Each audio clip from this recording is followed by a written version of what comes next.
better word for that. It's called a mesh.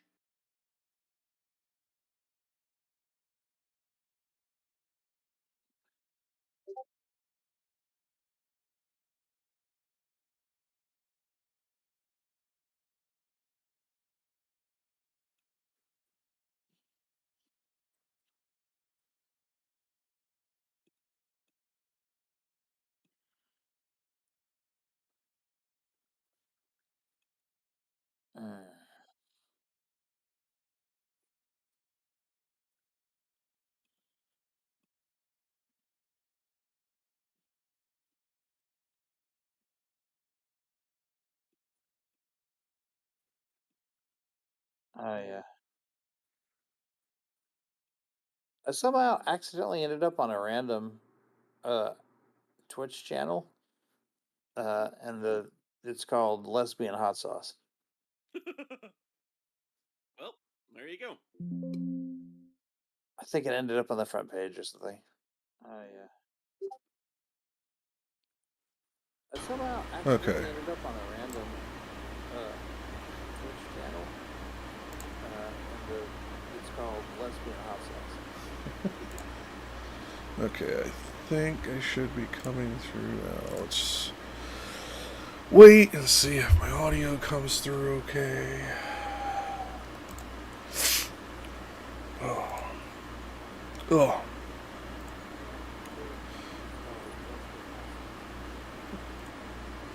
Okay, I think I should be coming through now. Let's wait and see if my audio comes through okay.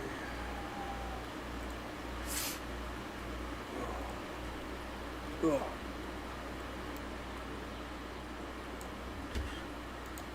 I'm getting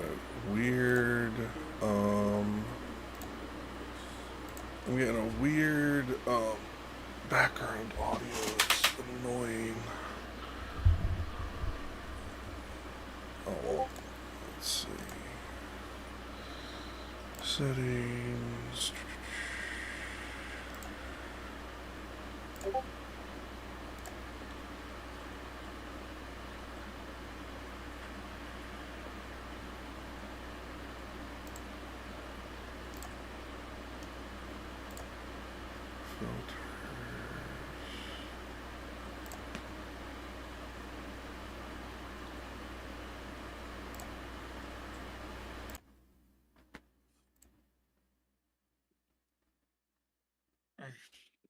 Oh, is this the same problem you had last week where you weren't transmitting? No, I'm transmitting now. I'm just trying to get the audio in check because I was getting a lot of feedback. So, I was getting like a lot of room noise off this mic. So I had to go add a filter real quick on OBS in check because I was getting You're still gonna get a lot of lapel mic? I'm thinking about it.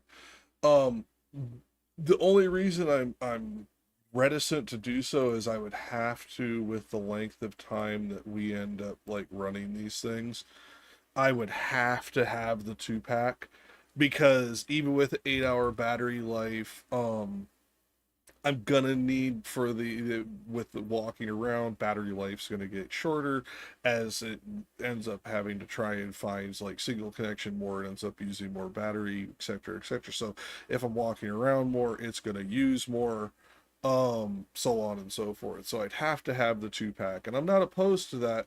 But the problem is the 2-pack isn't technically a 2-pack.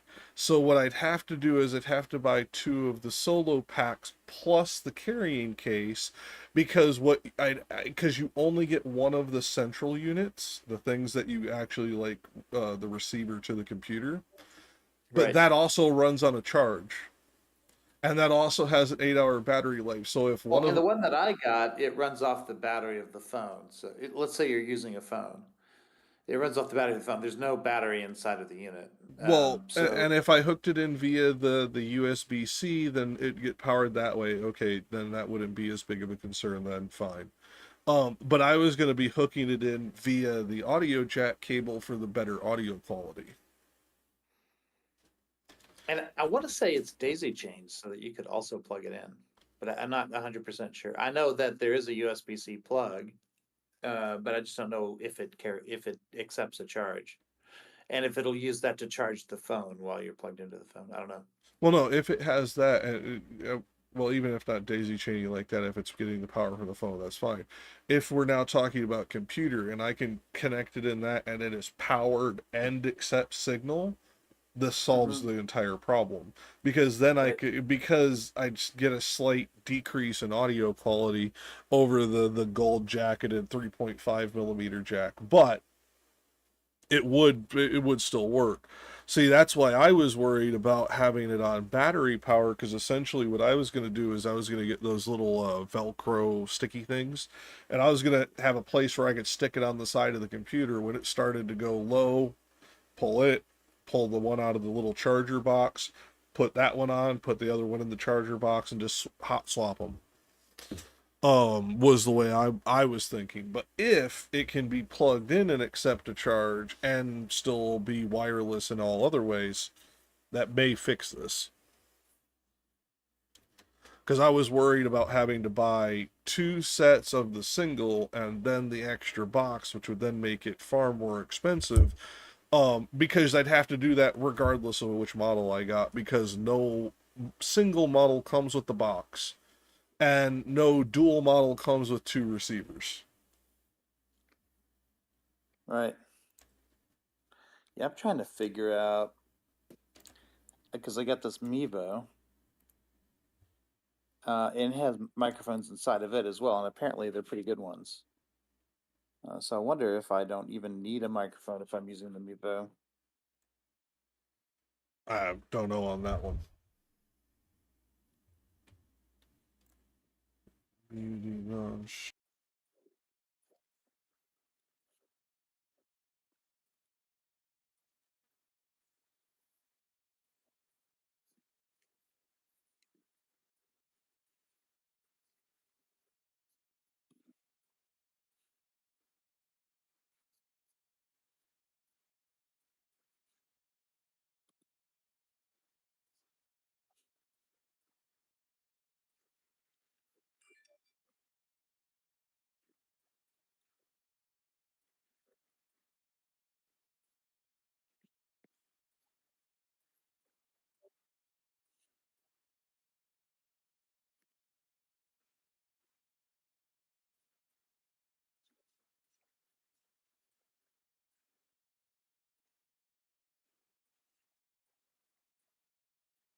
Okay. So we are getting started on Canto VIII, which unfortunately you guys did not get to see last week, because we did do this last week, but OBS had a mistake because I didn't update it. I didn't get to see most of it last week. Also true. It didn't stream out at all. That also doesn't hurt to me. Now, that being said, in Canto VIII, this is, as I said before, but I'll reiterate because it didn't get streamed out. This is considered by historians to be considered one of, if not the most autobiographical section of the entire divine comedy from Dante. This goes very heavily into various aspects of his real life in a way that is far more overt than at any other point, and far more contextually relevant to the time than any other point. And it all seems to focus in on Canto VIII heavily as being this one. There's a few that argue that technically this comes in Canto 67, near the end of Purgatorio. They are not with the consensus. But this is where we are getting into the time period of his exile and battles and all of that. So we are going to be getting very heavily into the way that Dante viewed the world on a more visceral level, and where some of his humanistic aspects potentially came from stemming either from PTSD or just general like horror at the things that he saw in war. All of this could come into it. It is probably the most, to use a modern colloquialism, hard on his sleeve that Dante is in the entire work, by most people, and my own opinion. But we also have Aikau Rich here, who I saw just turn his camera on, and we have Ancom Psycom with us this week. So we are going to be going over this. Unfortunately, we lost Desperado Sensei because he is having a good birthday celebration with his son. So happy birthday to his son. But we are going to now start getting into this. Is there anything you want to add from between Canto? Now, as of now, like I don't know if this is just the celebration or it is the day of, but I just mean it's 12:01 now in Japan. So oh, are we now entering his birthday, or was it? Well, they were doing a night game of baseball and stuff like that. So I think last night. Oh, okay. And I just unplugged my fucking earphone. It's actually at 11:01. His birthday is now. All kinds of fun today. No, but so I think it was yesterday, but that could have just been the celebration, not the day of. I don't know, and I don't ask that because it's like unimportant. Wish him a happy birthday when he's celebrating it. You know what I mean? Sure. Like I was, I have an unfortunate birthday. 4 days before Christmas. Mm-hmm. Oh yeah. Very fortunate for my pagan self because it lands on a pagan holiday, but my birthday is typically Martin Luther King Day, but Martin Luther King Day moves around, so it's sometimes it's on that day and sometimes it's not. That puts you 15th? 21st. Oh. So I like to say my gift is that it's the first full day of the new presidency. I still think it's funny that inauguration day is the 20th. So the next day is the first full day. Yeah, fair enough. I honestly forgot what day his was. I thought it was the 15th. 2021 was a very good birthday, put that way. Fair enough. What's the famous birthday on the 15th in January then? Because I know there has to be one that I'm now conflating for Martin Luther King in my head. Yeah. His actual birthday, I don't know when it was. Hold on, let me look. Okay, birthday. Maybe I'm remembering the real one. His birthday is on the 15th. Oh, but I'm remembering the real day. Okay. Yeah, Martin Luther King Day observed can sometimes be as late as the 21st. Yeah, okay, that's what I was remembering was the real birthday. I was like, why is 15 stuck in my fucking head and 21 sounding weird? Yeah, I'm guessing the observance is just the first Monday after the 15th or on the 15th. Right, so the 15th is like kind of Yeah, I was just like I said, I kept remembering the 15th. I did not understand why. Now I know it was. I was remembering the real birthday. Haha! My brain is not faulty and old. Well, it might be, just not for that reason. Yeah, true. Yeah, inconclusive evidence thus far. Although, being able to talk to a PhD candidate or at least master's degree educated expert on Deleuze and hold my own after not having read the shit for 15 years, I'll call my brain okay for that one as well. Like I was actually impressed with that. I would have done okay because I'd never heard of him until today. That would have been my excuse. Well, yeah, but you can't be faulted. Well, yeah, you can't be faulted for something you didn't know. You couldn't have forgotten it. I mean, I was educated for years in Heidegger, so you would think I would have come across him in all of my Heideggerian studies, but no, I did not. I mean, here's the thing. Unless you are a philo nerd, you are not going to come across a lot of these people. Like when, because I had forgotten him entirely when Brooks recommended Bataille to Rezi last night. I'm like, oh, dude, Rezi, you're going to get lost for like days in that. And he's like, Bataille gets used in academic debate a lot. And he's like, oh, I get lost anyways. And I'm like, no, Rezi, you don't understand what I mean. you're gonna get so lost in this that you're gonna forget to eat and shit. You're gonna be like, you're gonna start this in the morning and the sun's gonna be down before you realize that you've been reading all day. And he's like, no, dude, I'm a fat kid. I'm gonna remember to eat. I'm like, I'm a fat kid too. Trust me. No, it's different. There's some of these guys that, like, if you are not a philo nerd, I'm not a philo nerd. I personally find philosophy outside of very particular instances useless. It is only useful once you have an applicative process for it. Like my political theory book, for all intents and purposes, is useless because of the fact because there is no applicable way to enact it at this time. It is, for all intents and purposes, philosophy. That has no avenue of execution, at least under current variables. But the difference is, it's useful for the philo nerds who then can come up with the application processes later, because they have all of this crap in there. It's like philosophy's useless till it isn't. It's that weird grouping of like soft sciences. Right. Yeah. When I was young, when I was first reading Heidegger, I used to do that, like you'd read all day and then forget to eat kind of thing. And then I finally got to the point where I gave up. It was my pride that was making me do that. So finally, I just decided I was going to read Don Eide and some of Heidegger's explicators instead. And an explicator, it's sort of like a philosophical explicator is a little bit like Bill Nye the Science Guy for science, right?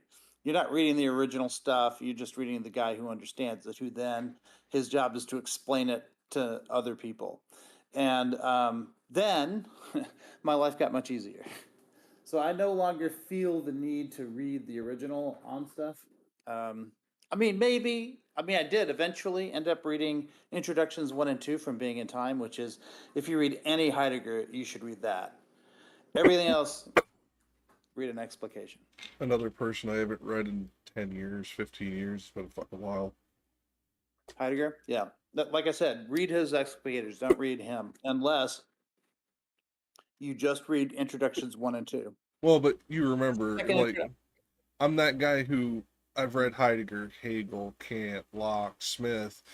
Go back, Simenon, Koros, Sirocco. Like, I have philosophers going all the way back to Aristotle and Plato.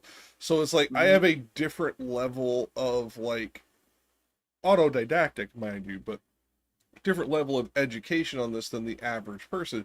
So I don't feel as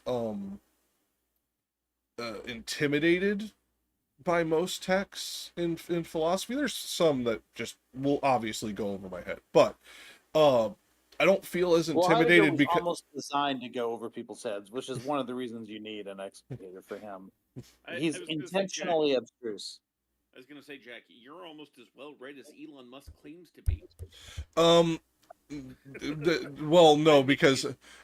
The difference is he claims to have read a bunch of science people that, like, I have tried to read, and I have a genius level IQ, and I had trouble getting through the introduction.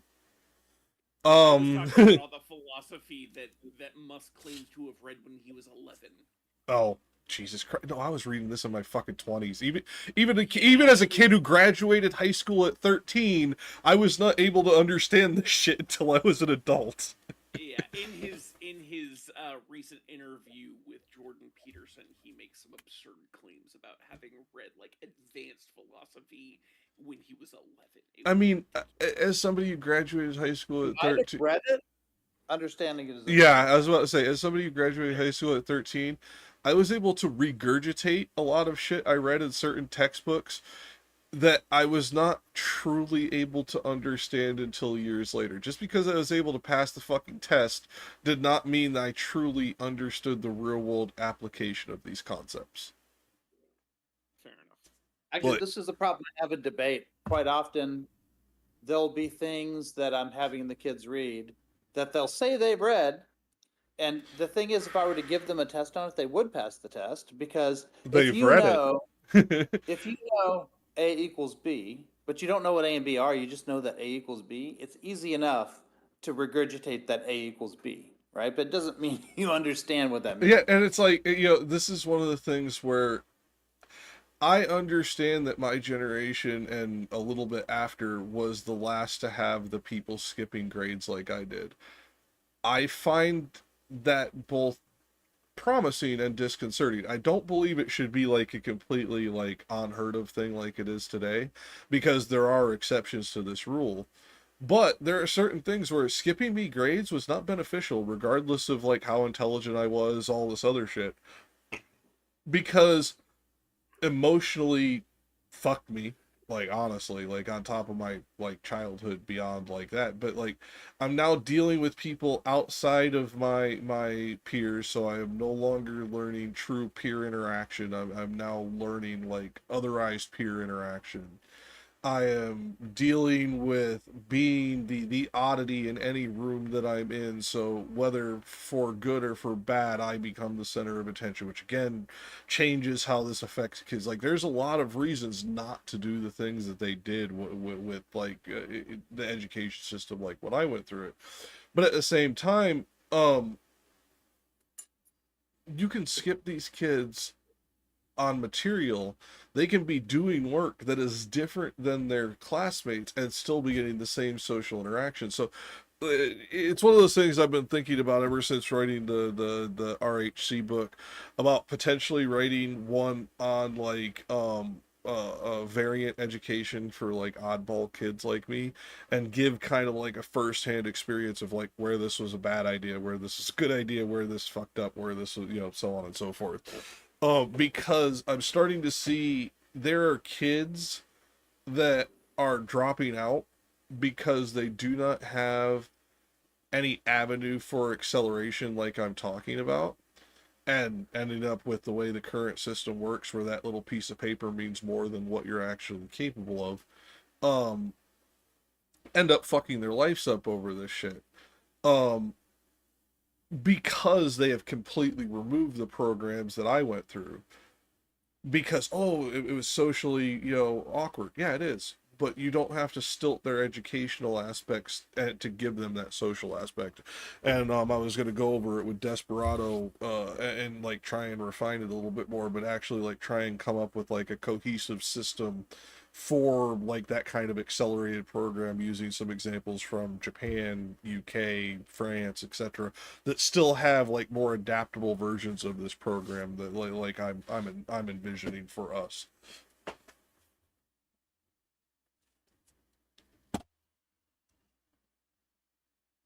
But understanding it and regurgitating it, two very different things. So even if Elon read it, let's say he even understood the words, like, let's just say for the sake of fucking argument that fucking con artist actually read it.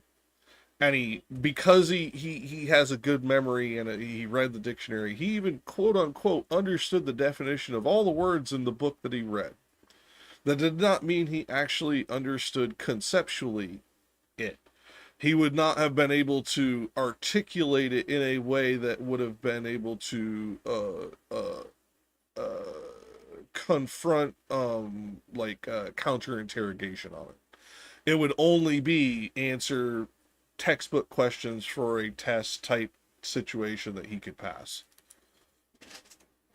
And the reason I know this is when I was at 11 years old and I was reading really advanced shit, that was true of me too. If you had put me into a counter interrogation situation on some of this shit, there's no, like, I could tell you who discovered the first geosynchronous orbit.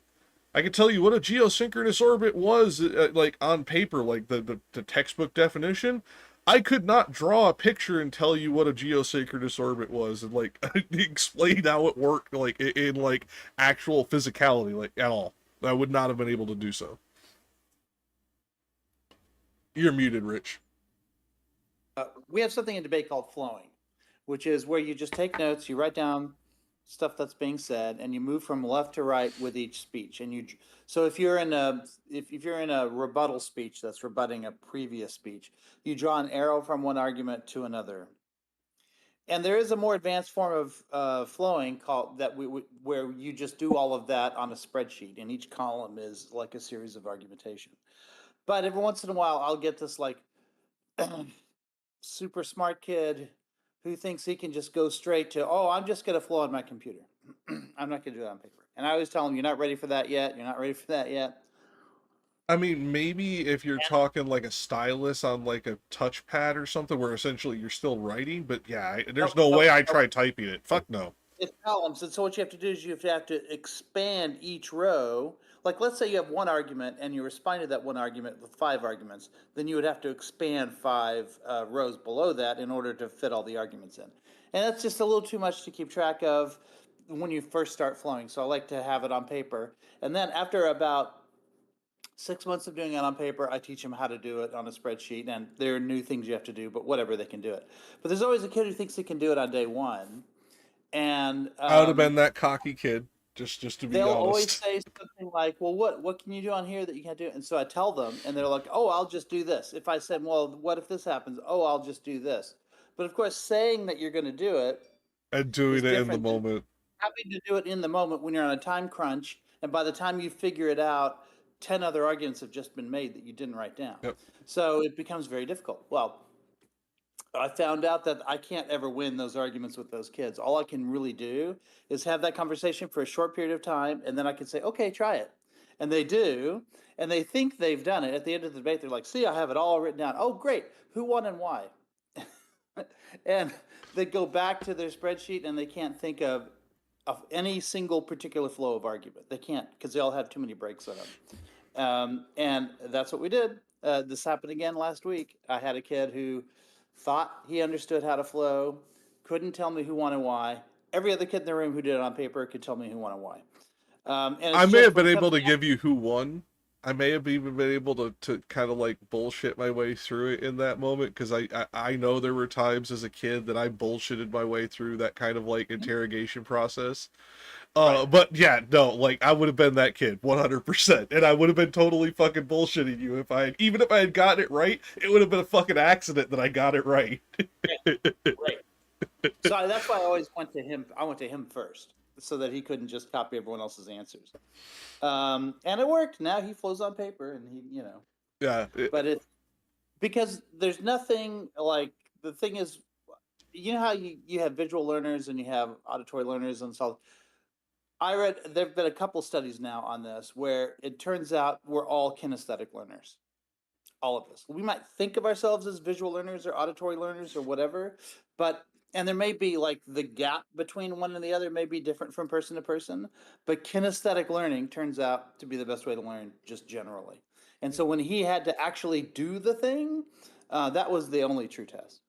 Okay, but just to make sure I'm understanding here, kinesthetic is basically learn by doing. Learning by doing. Well, it's a learning by physically doing as well. There's also memiaesthetic, which would also apply, and that was where I was kind of like putting my hand up and going, there is that about 8 to 10% of people who are memiaesthetic, but yes, most people are kinesthetic, 100%. I think part of it is that other kinds of learning tend to be wrapped up in kinesthetic, right? So you may think you're a visual learner, right? But if you do kinesthetic learning, visual is part of that, right? Because you see the thing that you're doing. Yeah, that's why I delineated, and I didn't even go to visual. I went to memory learner, because right. there is about 8 to 10% of people who can do that better than kinesthetic learning, but it is very much the minority, like at least according to all the studies I've seen. Like that is the rarity. Yeah, for me, I'm just, this is one of the reasons why I don't spend a lot of time on debate theory at the beginning of class, because what I found is that they don't remember most of what I tell them. But as soon as I have them actually do a debate and win or lose, or actually judge a debate and say who won and why, then all of a sudden they start remembering all of the different things, because it leads to an outcome. And they want to know why the outcome happened. They want to know why they lost the debate, for instance. Anyway, that's what. No, I mean that's a perfect tie-in because that would Mhm. actually come into this as well because um there are certain things that I was very mimeostatic on. Like math, I'm that kid. No fucking paperwork needed. Like and here's the thing, I can't necessarily tell you how I get to the right answer, but I'm not cheating. I look at a problem and the answer pops into my fucking head. Like it's not even a matter of like doing the processes. It's I learn the process and my brain just kind of innately does it at times. There's other times where the calculations will get too complex and I actually have to visually see it or things like that. But um breaking Well, out the This coffee it's can. interesting because Yeah. our brains do that Point level of mathematics all the time. We just don't realize it. When you throw a ball up in the air and catch it, your brain is doing a lot of calculations to figure out where that ball's Okay, gonna that's an go. but that's an analogy more than a reality. We are doing that through the process of experience and our past experience and the ability to extrapolate to future knowledge as opposed to actual mathematical parabolic calculations using gravity like that isn't how our brain functions. Well, no, At least not most people. what I'm talking about though, it isn't like I'm not saying that our brain is doing like parabolic calculations or anything like that, but there is a certain amount of computation being done. It's just not being done in the Yeah, it's way that we would talk about it like if we were to do it on paper or on a computer. It's not being done numerically necessarily, but your brain can learn those patterns and use them to make predictions. And it sounds like what your brain is doing with these mathematical problems is using a similar technique. It's oh largely unconscious, but like your brain sees the numbers and is able to do the necessary pattern matching to figure out the answer without necessarily having a step by step process run out or run through in your conscious mind. Yeah, like the one and only time I ever got a B in my young school career, you beyond the fucking horror story that came with the punishment for it, but the reason that I got the B was not because I got questions wrong. It's because they required me to show my work and I didn't. Mm. It's funny. The way you described it just now, for some reason, reminded me of the descriptions I've heard of how quantum computers do their calculations, because they don't actually go through all of the possibilities. They use superposition, which has the impact of sort of canceling out all of the opposing possibilities to give what is ultimately a sort of median. Um, and basically to collapse into that, it almost sounds like that's what your brain did. I realize it's a very like loose connection. It's just Well, no, the no. I mean, I understand what you're description. talking about. You're talking about the waveform collapse to Yes. resolution. Yeah, yeah. Mhm. I mean, potentially, which would again be that pattern recognition process just being highly refined, like Yeah. intuitively.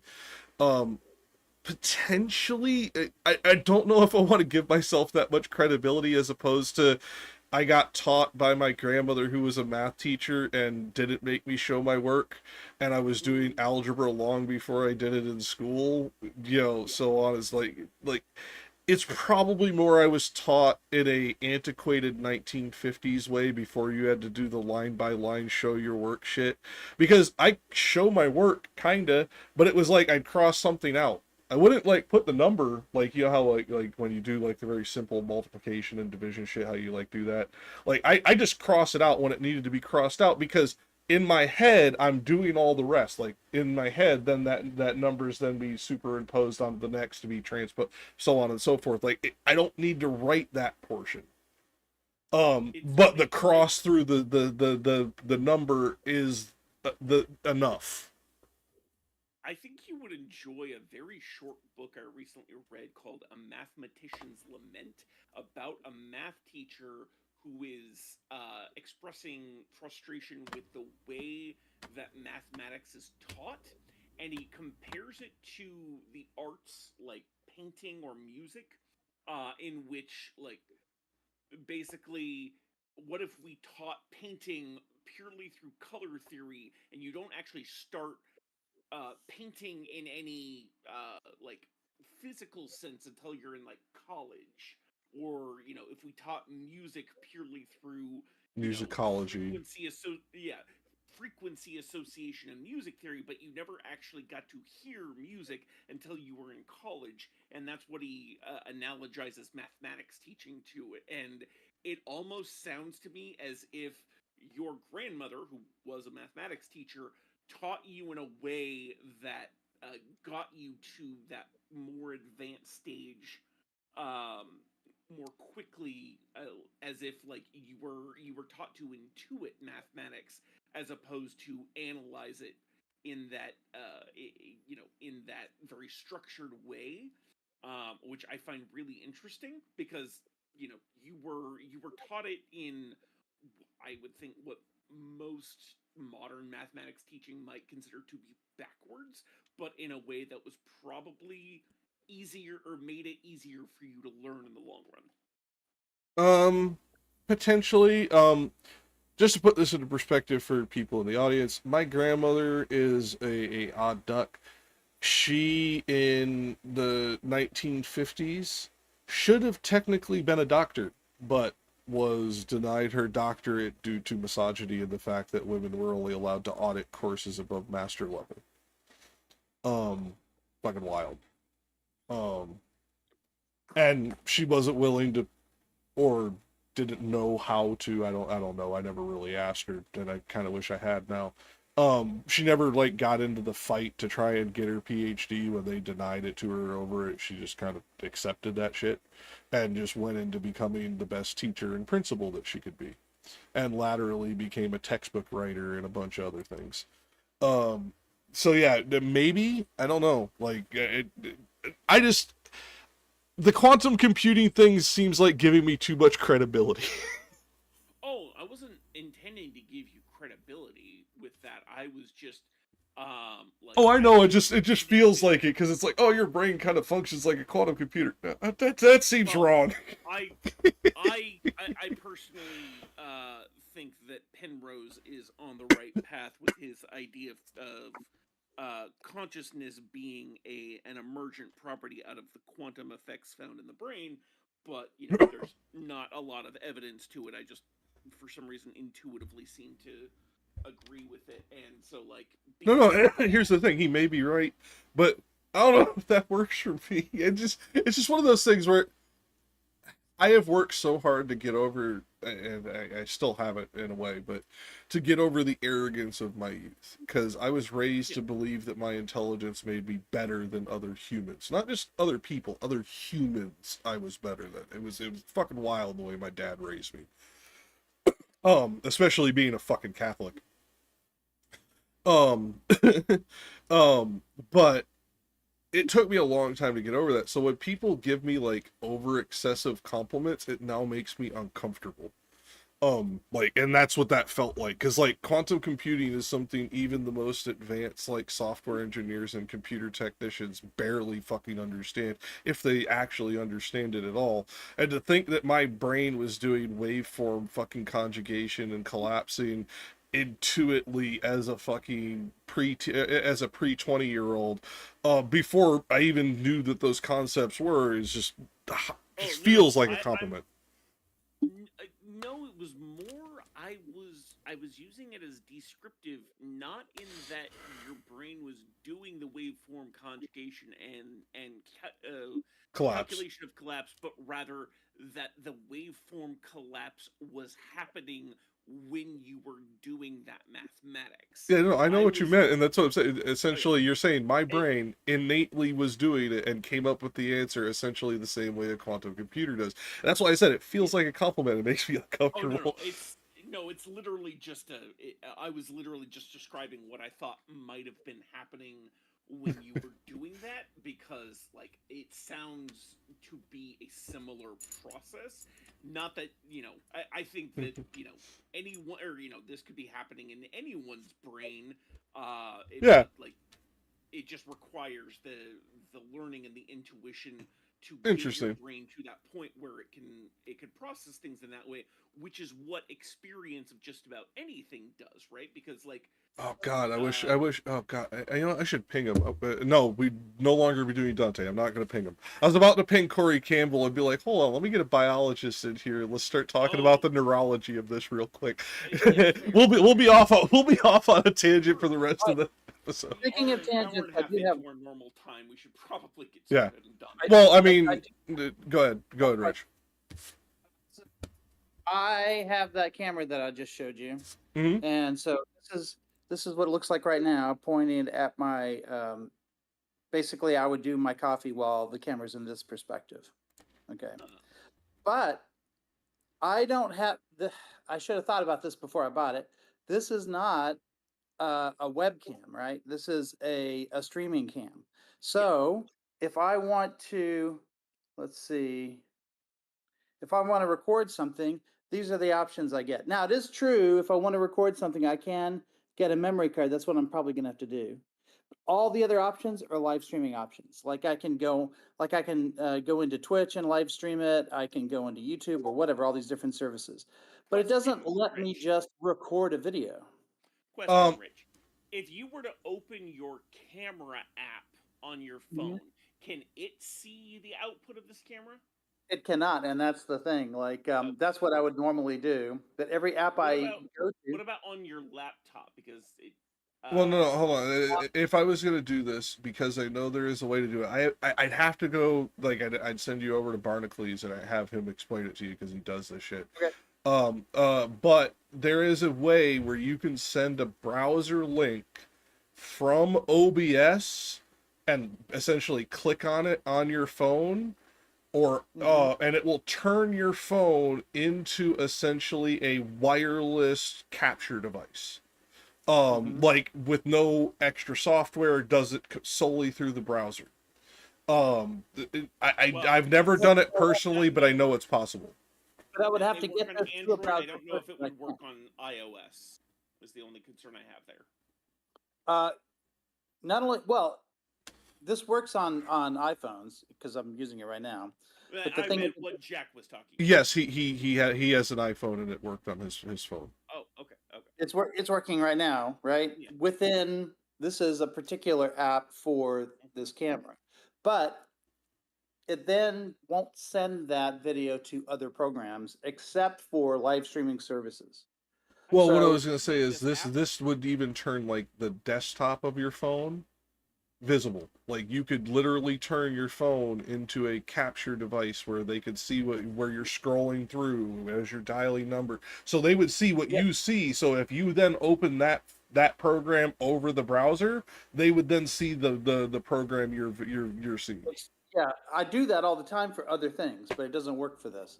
Like for instance, I could mirror my phone stream to my laptop. That's true, but then I can't do anything else because I'm mirroring my phone, and I can't shrink it down into a window.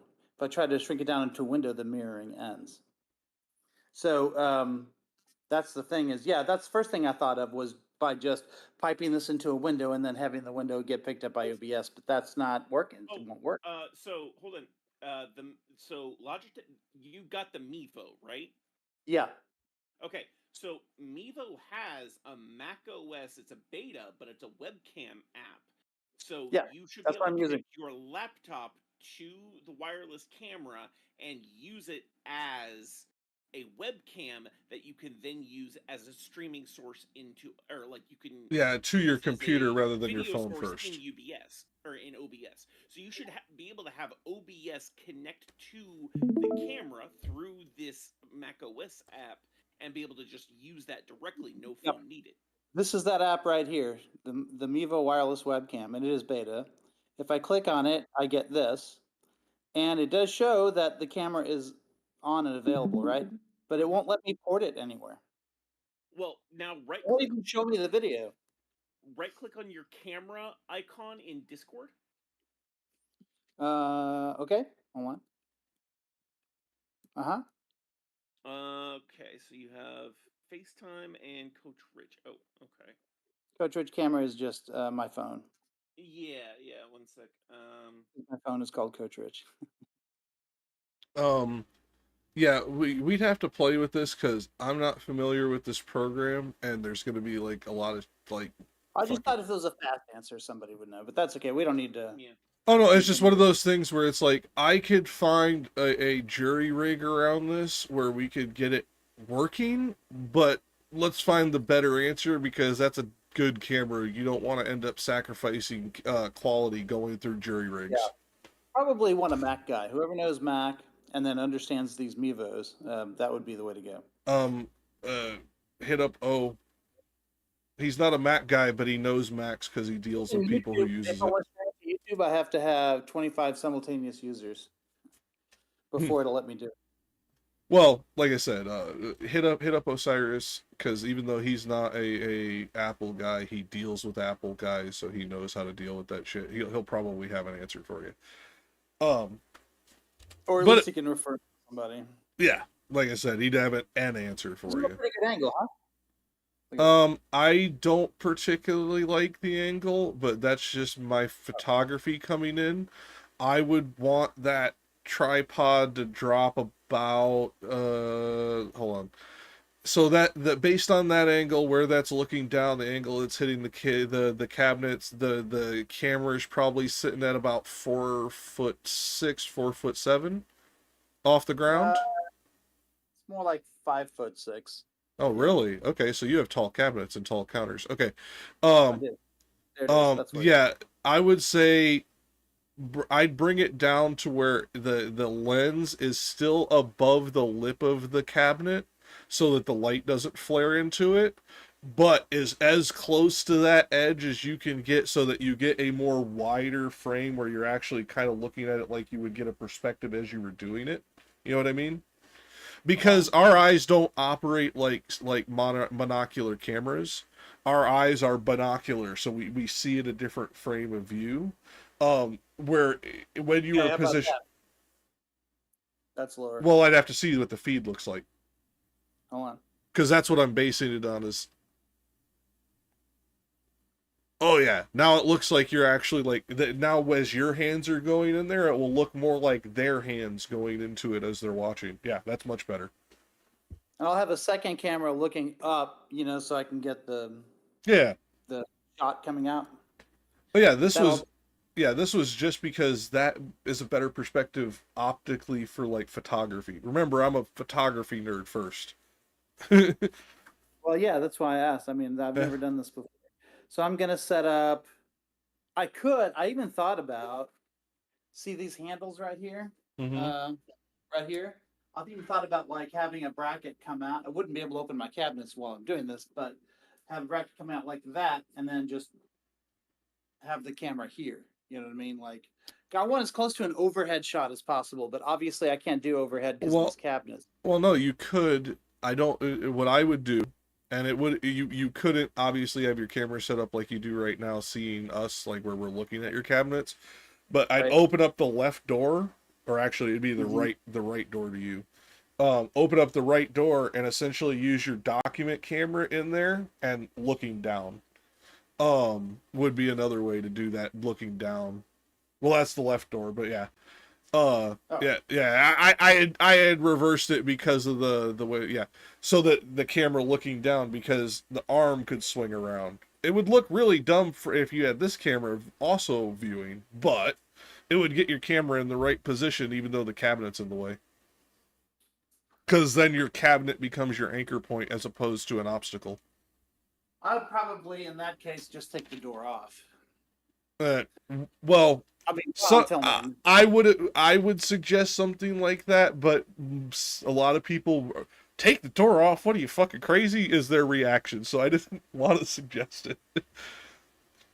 Well, yeah, but I obviously would look dumb. This big door.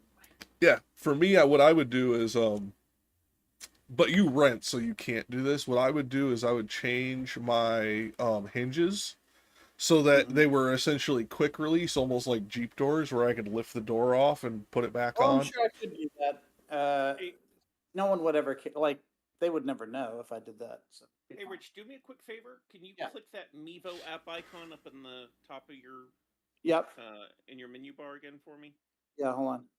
Yeah. Okay. All right. I think what you might need to do here is just restart Discord because I don't know if you started this before. Or I after did. Yeah, I've Discord. restarted Discord multiple times, thinking that might be why I couldn't see it. Well, no, what I'm looking at is it's showing 0 bits per second. Like, watch, click on that the camera portion again. Hold on. Oh, Sorry. it might be that if You your have to be phone is using.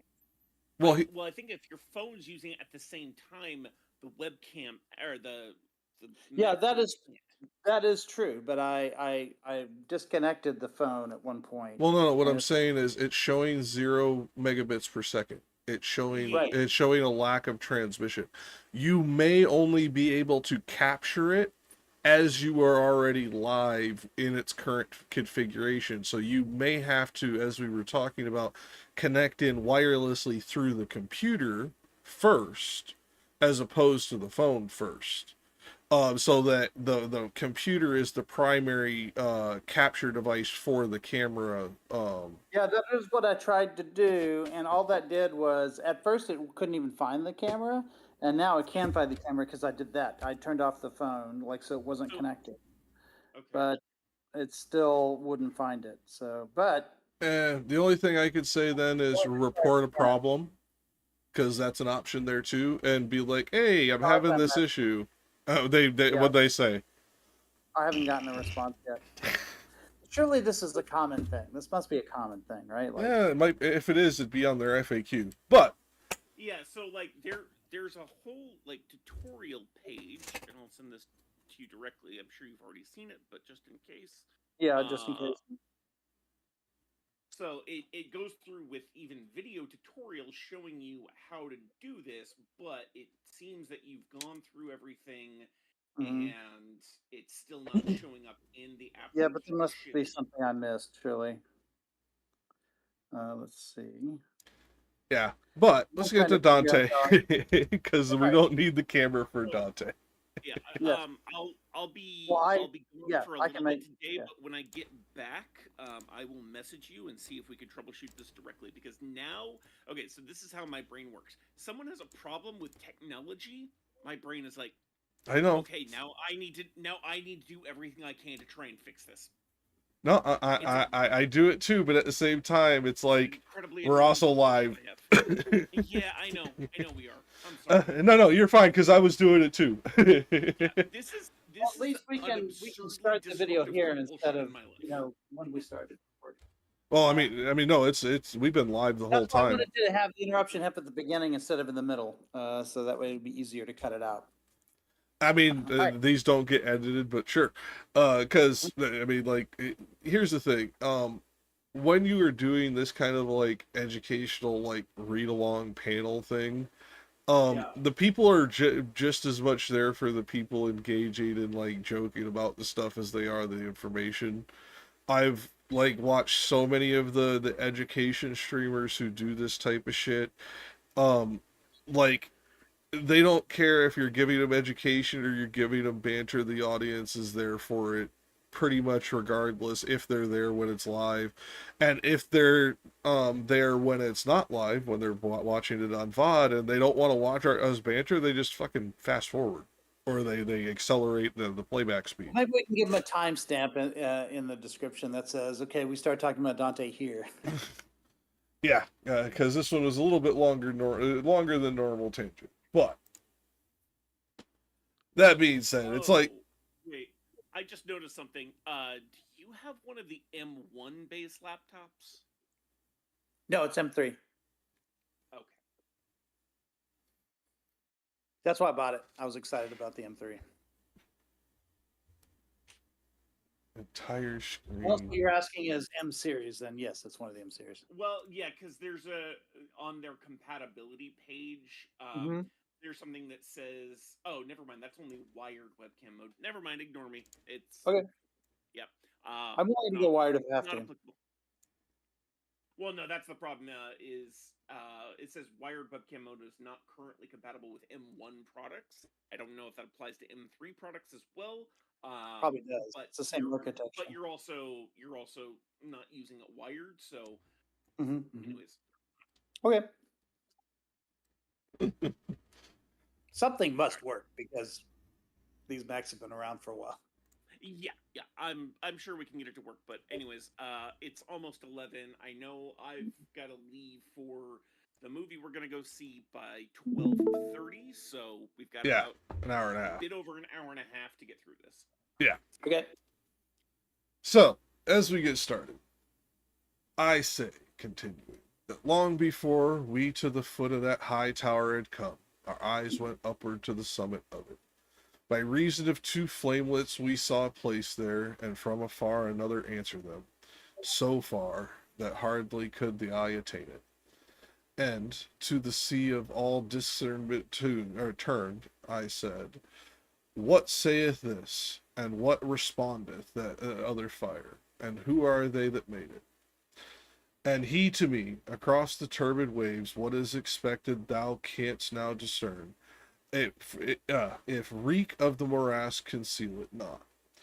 Cord never shot an arrow from itself, that speed away athwart the air so swift, as I beheld a very little boat. Come over the water toward us at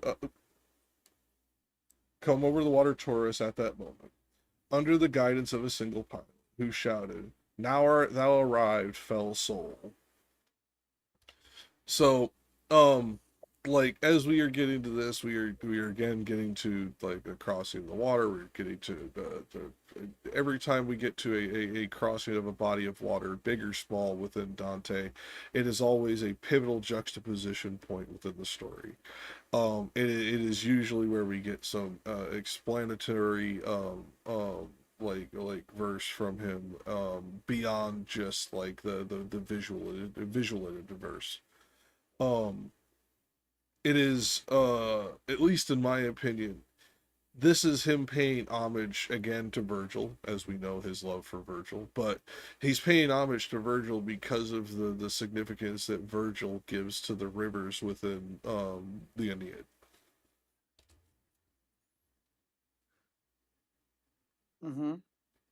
And what was one thing I wanna highlight here, just because I think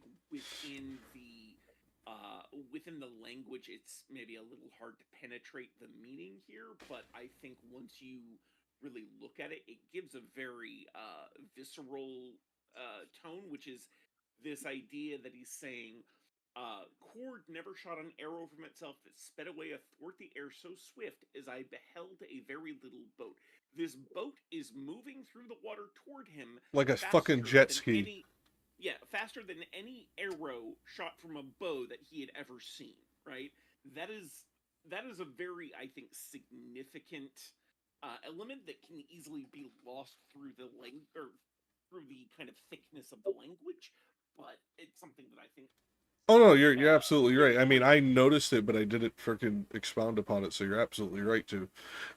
Yeah, because you're right. This is a fucky little boat with Phlegethos at the helm that is shooting across the water like it's a fucking cigar boat in Miami Vice. It's fucking hilarious. Like, as you visualize it in the modern juxtaposition, in their time period, utterly fucking terrifying. Because, I mean, think about it. To them, the fastest boat in the world might hit 22 knots. Might. Yeah, their only experiences of boats at this point are those that are powered by either human or wind. So to see something go as large as a boat with a pilot travel as fast or faster than an arrow being shot from a bow is a really significant thing. You know what the 20th century equivalent of that description is? Aliens. No, Faster sorry. Faster than a speeding bullet. Yeah, I mean, Superman. For the alliteration, absolutely. Like, I agree wholeheartedly. No, but like if we were to put this into modern context of how discordant this would be to the conceptualization of a 14th century individual. This would be like the equivalent of aliens fucking coming down and doing some like instant transmission shit from DBZ. It would just be like, what the fuck did I just see? It would scare the shit out of them. It would be completely, the reason I use the joke of aliens is it would be alien to their conceptualization of what was possible. Mm-hmm. Yeah. Because, like I said, you're talking the fastest boats in the world in the 14th century, 22 to 25 knots, and that's if they're stupid enough to keep their fucking sails up in a storm. Okay, now I'm reminded of the Odyssey where Aeolus gives Odysseus the bag of wind that he accidentally opens and ends up pushing him, hundreds of miles off course. And I'm just like, yeah, this is about as fast as you could possibly get, and like even that is only found within mythology. Yeah, it's just like so. No, it was. I'm glad you pointed it out because you are right. Because the other thing is this asshole on the boat is shouting at them as he's fucking coming at them. Like depending on like how it's translated, like, oh ho, thou wicked spirit, so thou art there. Like if you go by Sayers, is even more fucking intimidating. It's like, holy shit, he's shouting at me. What the fuck? Yeah, which is kind of why I wish. And like I do think this would rob something from it, but in other ways I think it would at least help it to be better understood. A translator somewhat go away from the tercet model into a more not necessarily modern language, but just like writing it in a way where the literal meaning is a little more plain in places. Not to be read by itself, something to be read as a sort of companion to one of these more classic translations, but just something that's a little easier to read and understand, the language being used, if not necessarily the metaphor or the imagery in all cases. Yeah, no, absolutely. Now, yeah, so you're dealing with them, going through the circles of hell, seeing all of this fucking insanity. So you're dealing with a lot of psychological shock on Dante's part that is only mildly being balmed by his guide of his beloved Virgil. And now you get this, like, to me, like, when people start pointing out that this is his most autobiographical, it makes sense that this would also be in this canto then as well, because it is also like this would be like one of the most shocking things, because now not only is he's seen like pain, torment, people ripping each other to shreds, people in wayward fucking wanderers and all this other shit where it just seems like all hope is lost to anything he has seen. Now he has actually seen something truly to fear.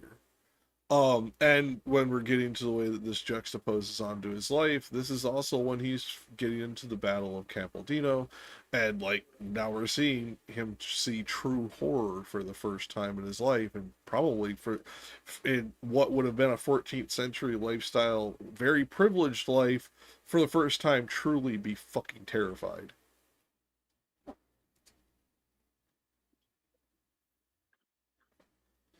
Super boat. All right. I'll continue from here. Where do you want me to stop? I mean, honestly, the natural stopping point would be at 39. Okay.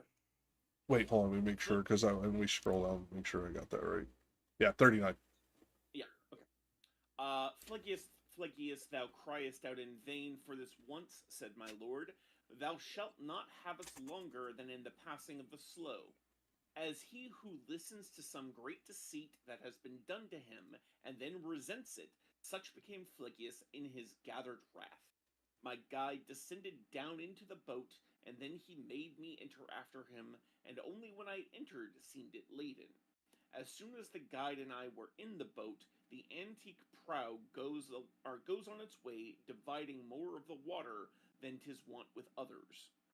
While we were running through the dead canal, up rose in front of me one full of mire, and said, Who art thou that cornerest ere the hour? And I to him, Although I come, I stay not, but who art thou that hast become so squalid? Thou seest the one that I am who weeps, he answered. So, Oh, something, that was 36, but yeah, we'll stop there too. I'm sorry. No, you're right. And I to him, with weeping and wailing, thou spirit maledict, thou do remain, for thee I know thou art all, or though thou art all defiled. Yeah, and go ahead. Oh, I was gonna say one of the things that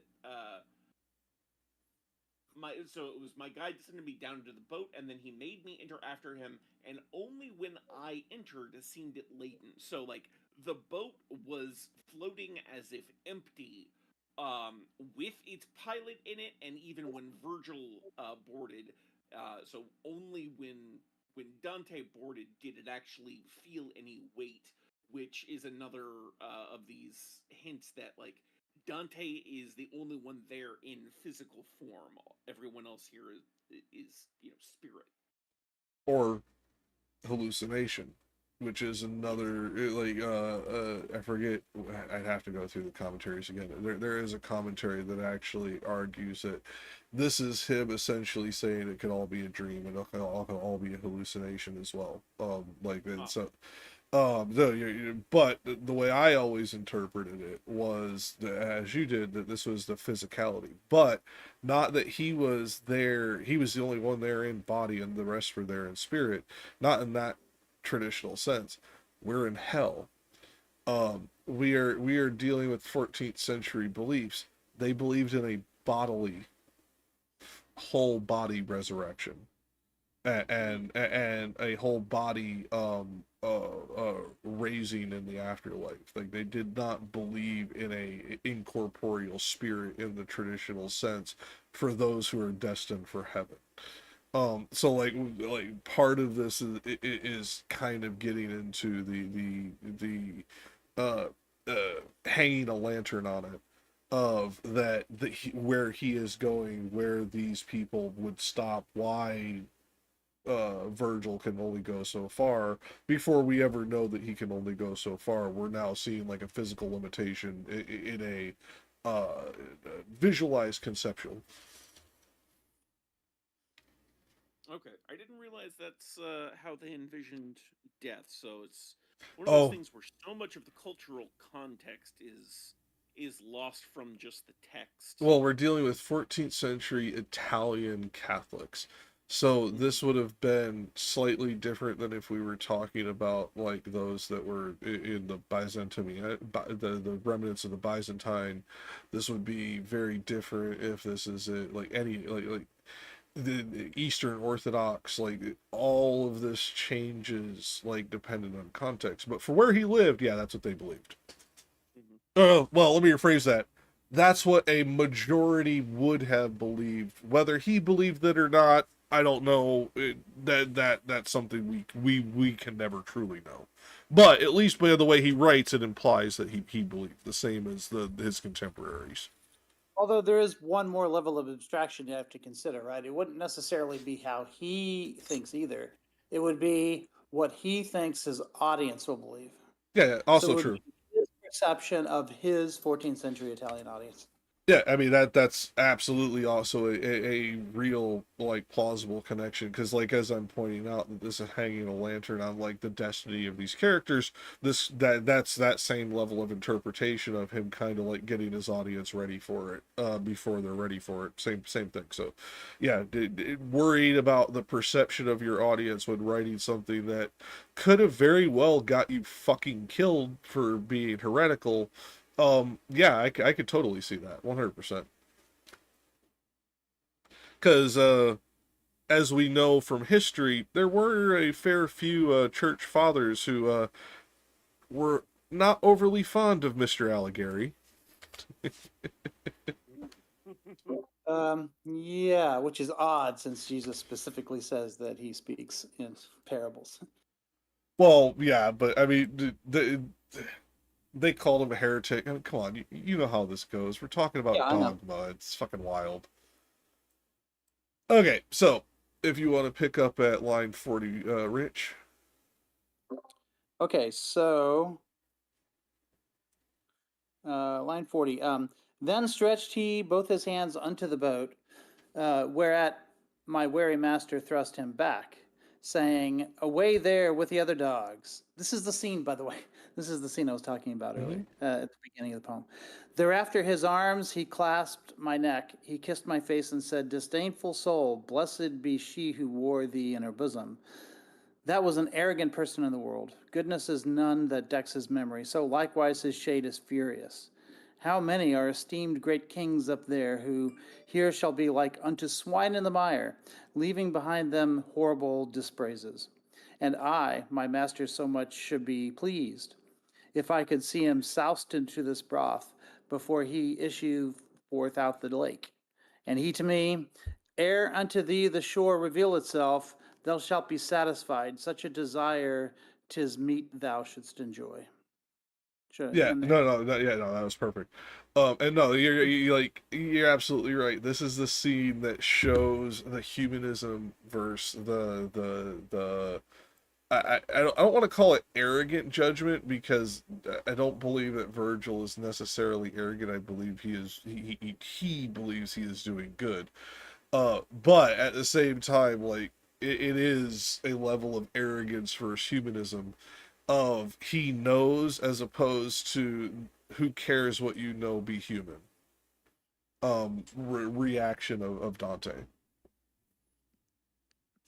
Well, I think here, because earlier in the poem, he kind of wants to save the wretched souls who are trying to get onto the boat, and he sort of gets chided by Virgil for this.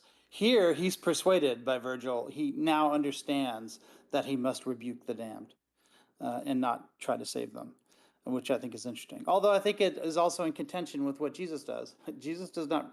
Jesus goes down and frees people from hell. So Well, that but it's also like I don't think there's a contradiction there. well, no, but like I said, this is him following the example of his guide, but he still, because there was you know, as you started that, he's talking about the hands where my wry master thrust him back. Virgil's still the first one to push them back. It is still his humanist reaction to not have that at first. He's not kicking these things off. It's not until they touch him that he then follows Virgil's example. So again, you know, it is a matter of like the difference in reaction of instantaneous, again, for lack of a better way of expressing arrogance, righteous arrogance, whatever you want to call it, as opposed to reaction to the situation where he didn't even, he was shocked by it. He saw these things coming towards him, and it wasn't until they clasped his neck and kissed his face. But even as he's walking towards them, he warns the spirit in the boat. He said, yeah, you might have made me come here, but I'm not staying. Like, Also, I'm not, I'm not going to be your ticket out of hell. Well, it's not going to happen. That's yeah, basically what he's.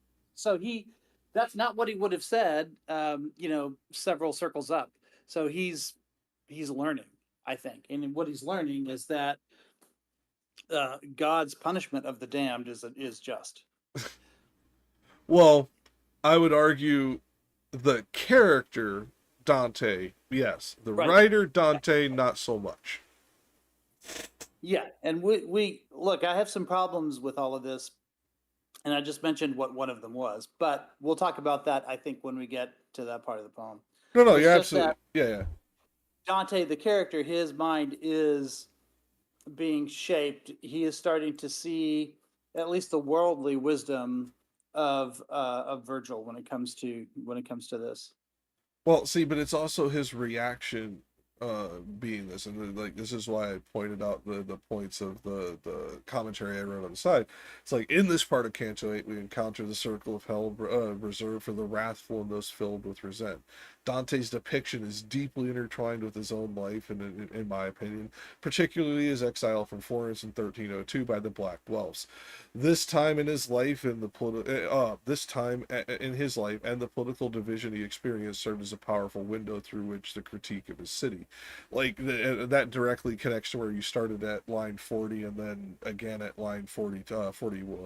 Sorry, at line 37 and then line 40 respectively, is where this comes in. Like, we are seeing him actually draw into his real life in this. He is not even talking about it in the same way as he would have in any of the other circles, because in this circle he has seen the very real hell he saw on earth. He saw the wrathful, the butcherous, the brutality of these battles in these exiles. Like all of this is coming into play at this point, because also at line 43 we get into where he's talking about the Battle of Campaldino in 1289, and how the brutality of the culminating forces came into to effect to each other.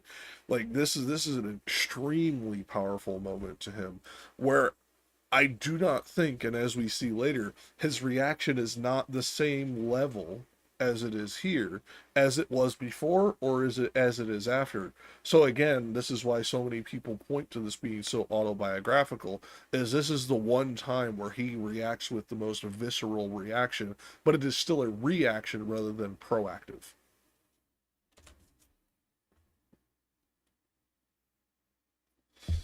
Did I freeze up? Oh no, okay, there you are. Yeah, because I think there may be a third time when something like this happens. I'm not sure.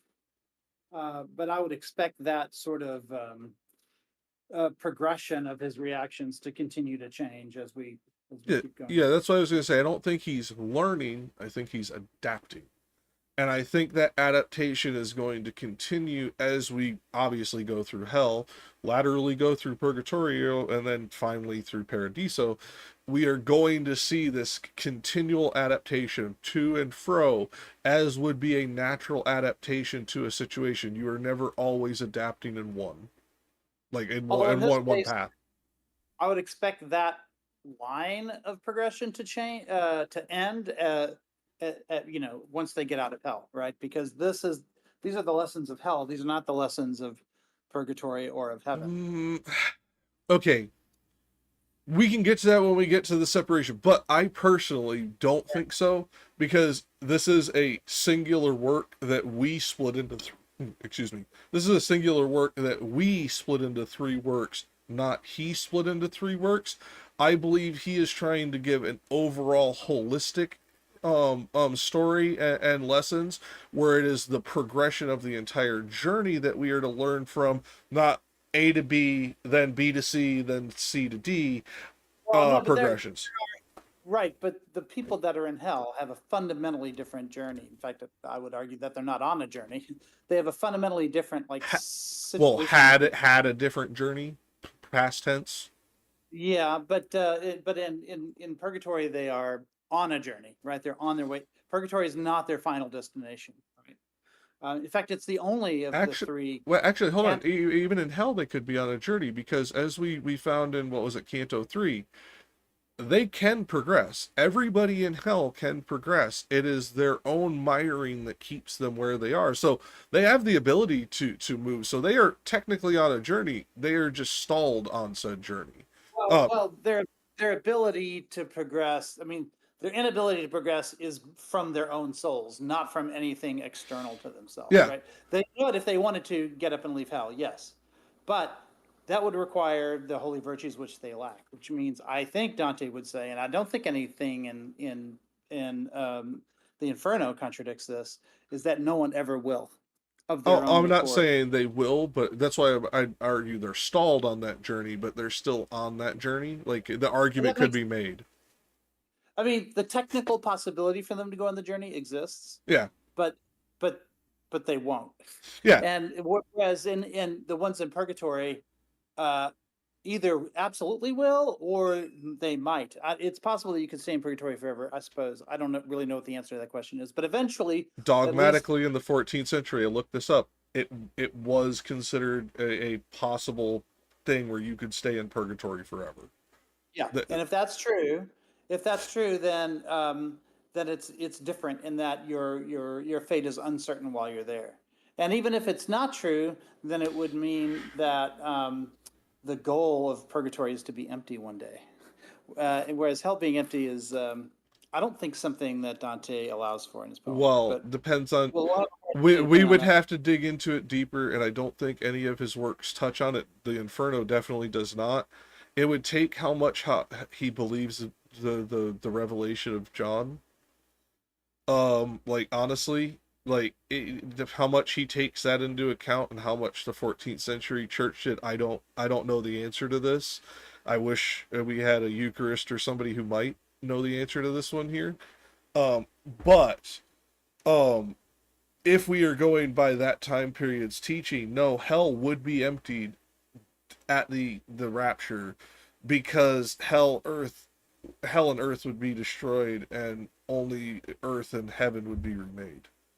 Now, I'm not aware of a concept of the rapture prior to Protestants coming up with in the 19th century, but I could be wrong. That'd be something Well, to ask but that's what I mean. It depends on how much they believed in the revelation of John and all that. Because yeah, they wouldn't have called it a rapture as we call it today, but the end of times would have still ended in the destruction of hell, Yeah, the earth, end and of heaven. times is the concept, yeah, that exists in the Catholic Church at that time. I know that. Yeah, so it wouldn't have been called the rapture, but it would have been called the end of times. And during that teaching, at least from everything I read about the 14th and 15th, 13th, 14th, and 15th century, this whole block of history, it was believed that earth, heaven, and hell would all be destroyed, and only heaven and earth would be remade after that point. Oh, I see what you mean. Okay, you didn't grow up a Baptist like I did, so No, maybe this I grew up explains- Catholic.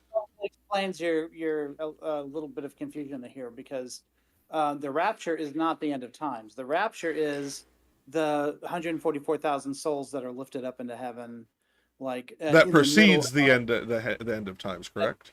comes after tribulations. Yeah. So there was no idea of a rapture back then, but there was an idea of the end of times. Yeah, Armageddon. and People get and Armageddon with the rapture with tribulations. and the apocalypse and all this gets confusing because of the translations. Yeah, no, and you're right. I didn't grow up Baptist, so I didn't get that level of it. Because to me, the rapture is implied within Scripture, even though the common name and conceptualization that we use today is what was it, 1870s? That came up 1860, something like that. It was fairly recently in the history, but immaterial to that. But the end of times dates back. I mean, Jesus was an apocalyptic preacher, for fuck's sake. I mean, quite literally. Yeah, there was a time when there was in the year 1000 they thought the world was going to end. I mean, if we go by the Scripture itself, technically Jesus thought the world would end before some of his disciples died. Well, certainly Paul did. Yeah, well, that too. But I mean, that's what I'm getting at. It's like, so like they had that concept, and at least again, I am very theologically inclined, but I'm not a theologian. I am very well educated on the subject, but I am by no means an expert. There, at least from everything I've been able to understand on the subject, there is evidence that they believed in this destruction of the three planes, and then the recapitulation of only two of those planes. If Dante believed that, even hell itself would be empty at some point, because it would be non-existent at some point. What I find interesting about people arguing about the when of it is that, as I recall, Jesus specifically says no one knows the day nor the hour when this will occur. So, but the next line he says is, "But some of you here will not taste death before it comes." Okay. So you're right. He does say that, but then in the very next line he says, "But some of you here will be alive when it happens." Although, to be fair, like there are many times in Scripture in which death is mentioned more as a metaphor than an actual physical happening, because like Uh-huh. there was the there were the shit, what was it, the phrase about being able to be bit by a snake and not die, I think it was. I'm having trouble remembering the Yeah, specifics there, you're but talking about the snake handling Presbyterian stuff. Yeah, I forget the exact scripture, but I know which one you're talking about. Yeah. yeah, like and like there were times when he would talk about people not dying, and it always seemed to me that that was in a metaphorical sense, i.e., spiritual death, as opposed to physical death. So Well, but that but that's because of harmonizations that have come in hundreds and hundreds of years since, and dogmatic teachings thereof. Like just to be honest with you, because like that is like something that is taught dogmatically, but as I'm pointing out, originally they didn't even believe in an incorporeal spirit in the same way that we do today. They believed when they went to heaven, their body went to heaven. yeah, but like even in Revelation, it speaks of a second death, which implies that they believed there to be Total annihilation was what the second death implied in the original connotation of that scripture. Total annihilation, non-existence. Yeah. At least, again, not an expert, but everything I've read from the experts, that's what they say that meant.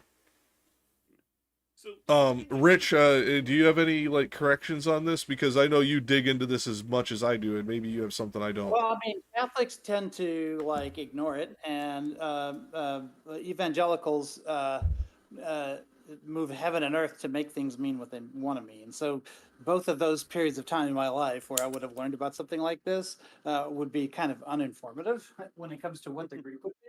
And I've never even tried. Like I've translated a lot of the books of the Bible, but I've never translated Revelation because it's so famously difficult to translate. Because honestly, whoever wrote it was probably insane. Well, okay, so we don't get too far into the biblical tangent that I want to go off on now.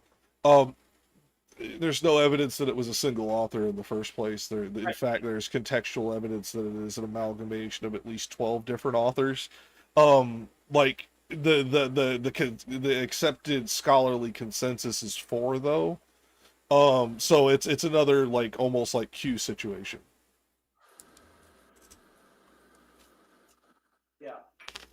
And oh yeah, it's labeled as the Revelation of John, also anonymous. It was another one of those texts that the church applied a name to, that the text itself was published anonymously. But before we go off into that tangent for the next fucking 2 hours. I'll be right back. I've got a critical. No, you're good. So What's there, up? There was one thing that I found noteworthy in this last section, which is that Virgil specifically wants to see this being that grew up out of the marsh. He wanted to see him tossed back into the marsh of suffering before they left the lake. And Virgil seems to consider that a righteous and good thing to wish, which I found very peculiar because it seems very vengeful and well, no, vengeful is the only word I can think of for it.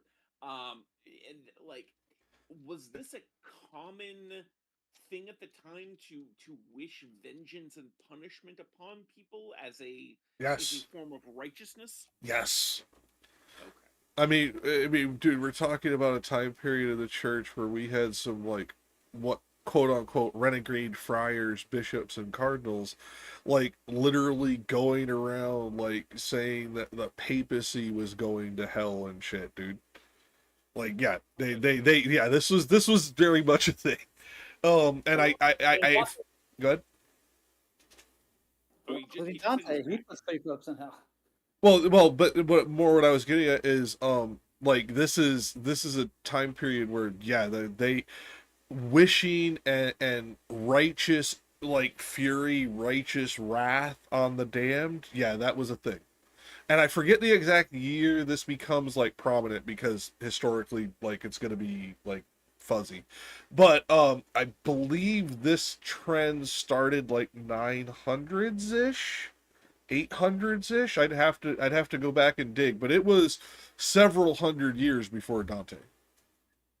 Yeah, it just seems like such an odd I don't know the word I'm looking for here, but like an odd thing to desire to see someone like that punished and put into pain. Um like just to my sensibilities anyways. So Mine too. it bothers. Well, I mean, because here's the thing: there is nothing. There's a lot of people who've said this. Hitchens famously said this, but I like the way the YouTuber Jimmy Snow says it better. There is nothing on this planet that even the worst person in history could do to warrant punishment for all eternity. Even Hitler himself, with all of the horrors that he did, millions of years, fine. Eternity? Eternity's a long fucking time. Like, like this, like this is a disproportionate application of punishment, no matter how you look at it. Because now he would then go on to get into a theological debate that I don't want to get into because we'll get sidetracked. But like, I mean, that's really what it comes down to. Is you're right. My morality says the same thing. This doesn't track. This doesn't make sense. Yeah. And that comes from, and by the way, that's why oh, that looks good, much better than the pictures look on normally. So you should definitely when you go to post pictures, do like little 5-second videos instead, so that you can actually see because every once in a while, like, the light will hit it weird and it looks like it looks, you know what I mean? Because that looks much better than any of the pictures you've sent us. And I don't know if it's actually better than any of the ones you sent pictures of. That being It's said, better than a lot of films I make. I'd say it's in my top 10%. yeah, but I'm saying it looks better, period, than any of them you've sent us as far Probably as better. pictures. Light sensitivity, come to think of it. Yeah, so the camera is just was definitely the way to go when you post those. Yeah. Or the video, I should say, is definitely the way to go when you post those. That being said, like, yes, this was very common. The reason that, in my opinion, this is odd is that it is Virgil. Virgil was a pagan. Just posted Pagan. in the Dante. Yeah, but pagan virtues and the concept of punishment and suffering and all that fun stuff is very different than Abrahamic.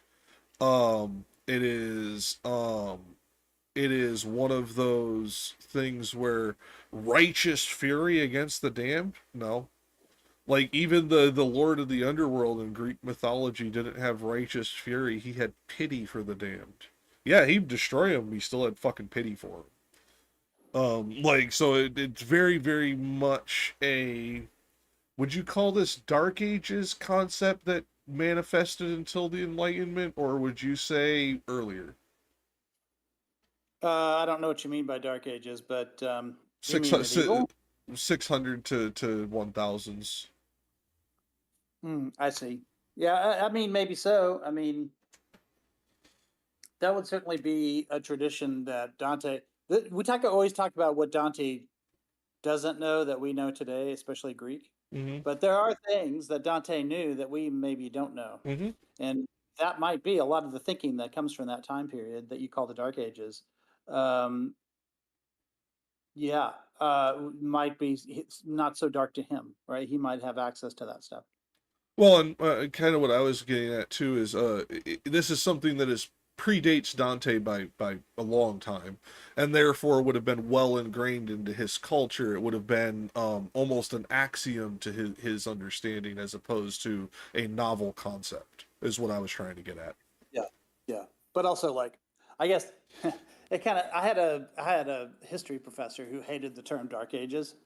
I hate it too, but it's what they use. No. I totally understand. But the reason for the term is that, there are several dark ages actually. A dark Mhm. age is just a period of time where we don't know much, where not much was written. That we don't have a lot of archaeology has changed a lot of this. I think, which is one of the reasons why Dark Ages is more of a misnomer now than it used to be, because we now know more about these periods than we Well, did. I always hated it because we had, like, as you pointed out, we had more than one, and there wasn't like a delineation of this dark age, that dark age. They were all just called the dark age. That's why I hated it. Is it was too ambiguous.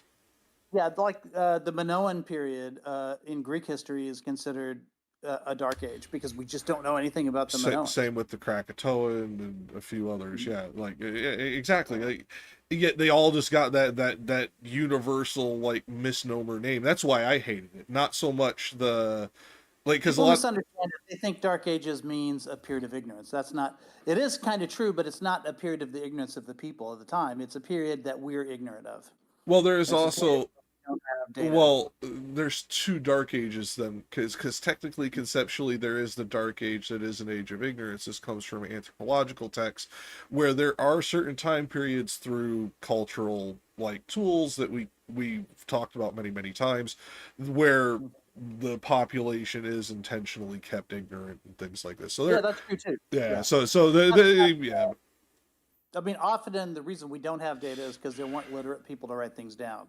Or the So, records didn't survive because of the medium they were recorded on, so on and so forth. Yeah. right, like there might be stuff we don't know about. I'm just guessing, but if we don't know anything about the Krakatoans, it's probably because the Krakatoa, because of the explosion, right? Destroyed all records. Well, destroyed a certain time period of records, yeah. Like, because like before the explosion, there were records that proliferated out from their and then about I think it was 40 or 50 years after that, we get records proliferating out again. It's just a certain time period where all of those records were destroyed and not proliferated out. Yeah, I went to Pompeii and I was at Herculaneum when they had just discovered, like within a year, had discovered that library in Herculaneum where all of these lost texts are. And I remember them saying, yeah, it's ironic because we like to think of the period after this explosion as a dark age because we don't have data because it was all destroyed by the explosions, right? But but now we see that the eruption as a source of data that we couldn't have for any other period. Heck, we might even find the lost dialogues of Aristotle. Oh god, that'd be You know, great. Yeah, that'd be we fucking have great. we have Plato's dialogues, but we don't have Aristotle's, and they might be in that library. Yeah. Now, do you want to pick up and come? Sure. Because we're about to lose you in a half hour. Oh, sorry, yep. We are at line 58. I'd say I have a little under an hour to go. So.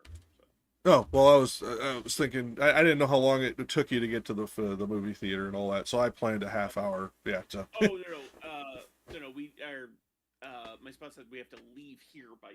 So. Ah, gotcha. Yeah. I thought showtime was at 12:30. I think you should stream from the theater.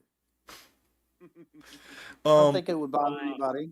We're going to see Deadpool and Wolverine. I think they would frown at that. well, there's that, and I'm gonna tell you right now, some live streamer ever came into the theater. I have anxiety as it is. Some motherfucker shows up with a camera when I'm already disliking being in a crowd. We both might be going to jail.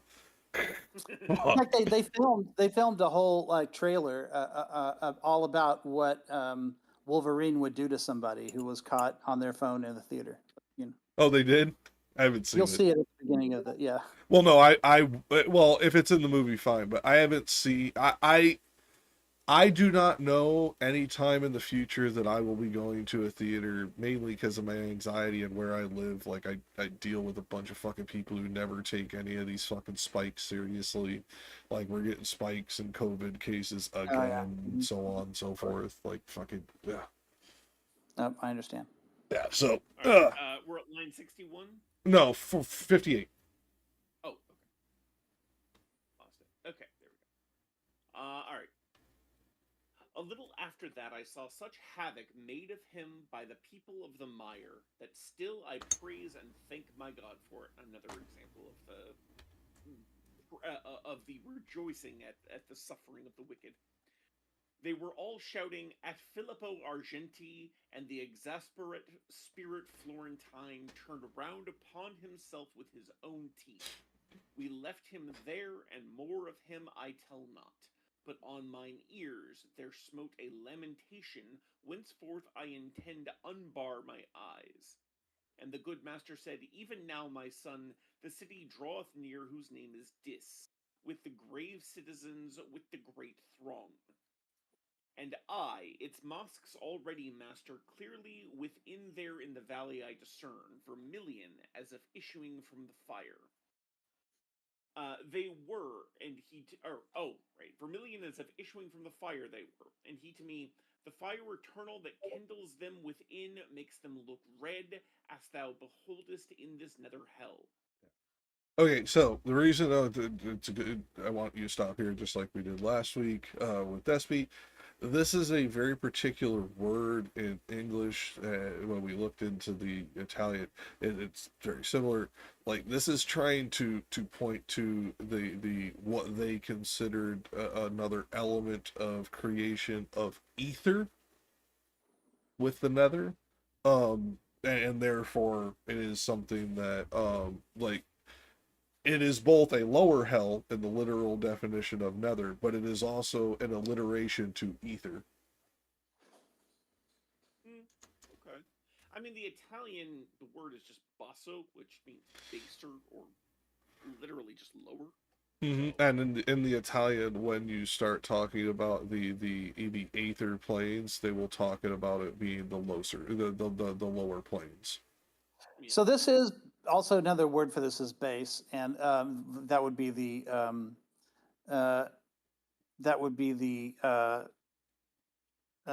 cognate of it. And the only reason this sort of jumps out at me is because it's a word that Shakespeare likes to use a lot. So when he talks about baser metals, he's just talking about when you're purifying metals, the denser ones are going to fall to the bottom. So the baser ones are going to actually end up lower in the vial in which you're performing that process, and the stuff at the top. Now, sometimes what you're after is at the bottom, sometimes what you're after is at the top. But if you're purifying something where the baser metals are going to be heavier than the metal that you're after, then the baser metal is literally going to fall to the bottom.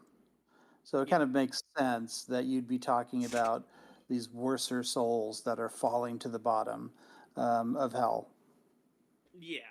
So when talking about metals, they're talking about density, and generally speaking, they would value the more dense metals because that those are things like lead and silver, which is where we get the term debase, which literally meant to in the metal that they used to make coins, they would add lighter metals into it to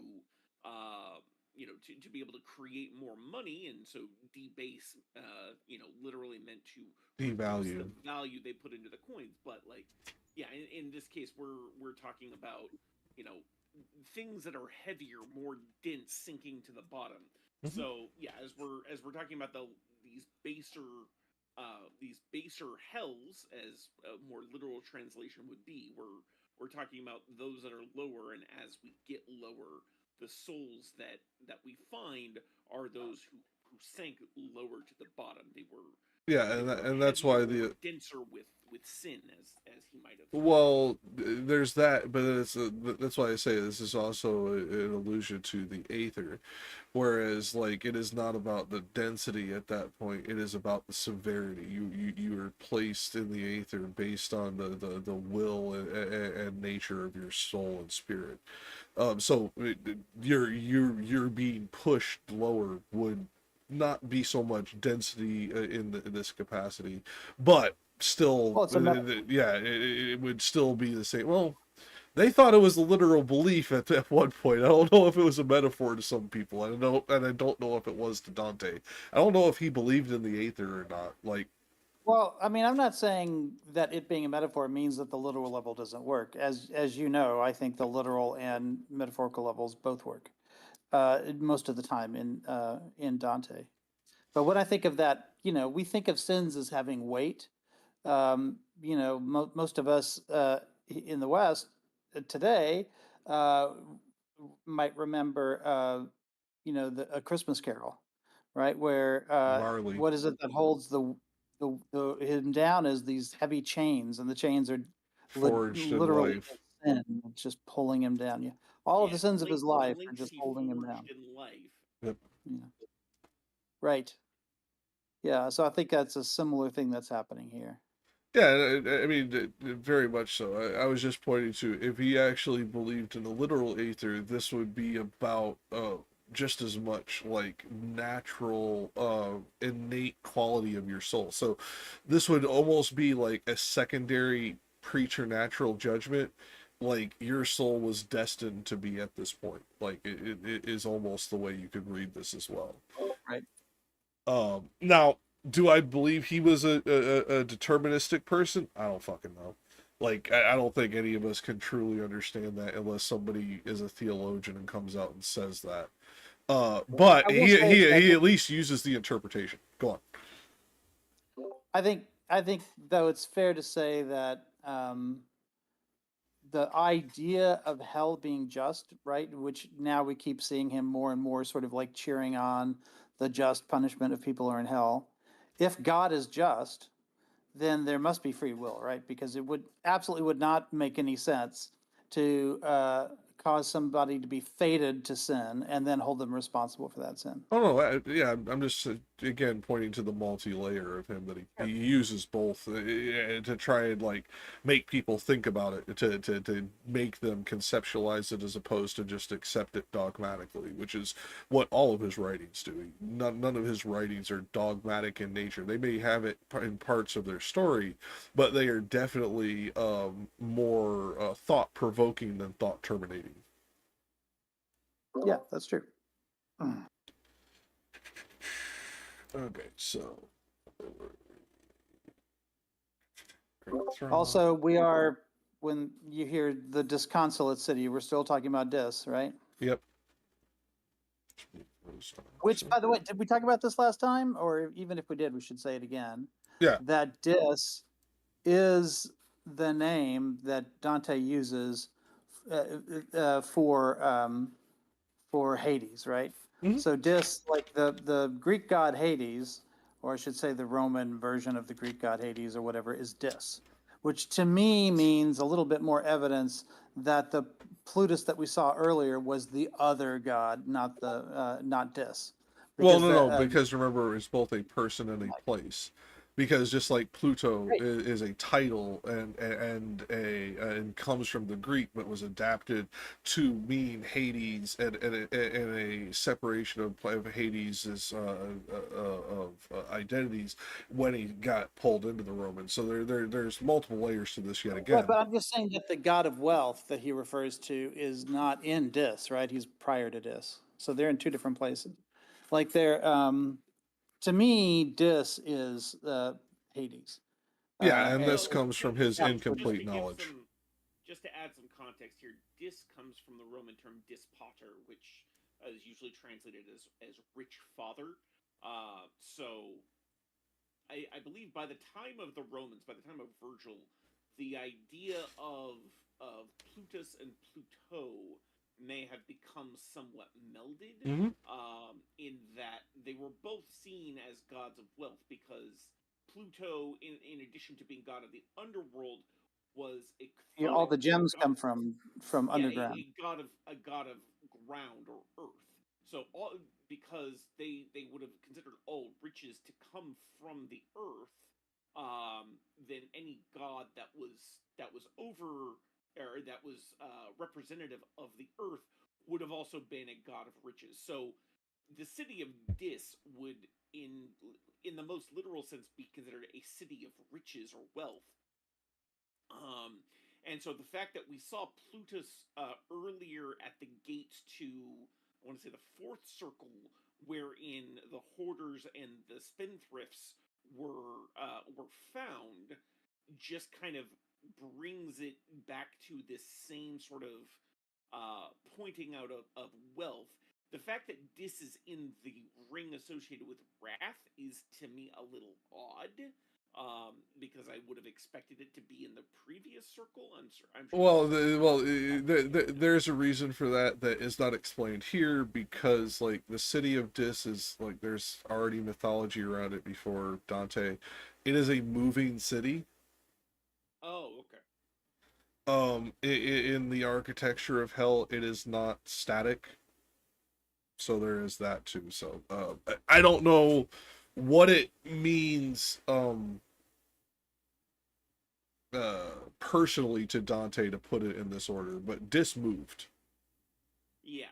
The other thing I'm considering here is that from Dante's perspective, you know, there is one God above all, but then, you know, he would probably have viewed the Greco-Roman pantheon as a series of lesser gods, and so, you know, having put either, you know, Pluto, Plutus, or both as one or both separately, in various places in hell would also make sense as if they were a sort of overlord, you know, for as sort of servant gods of, you know, of the one, you know, Yahweh that is above all others.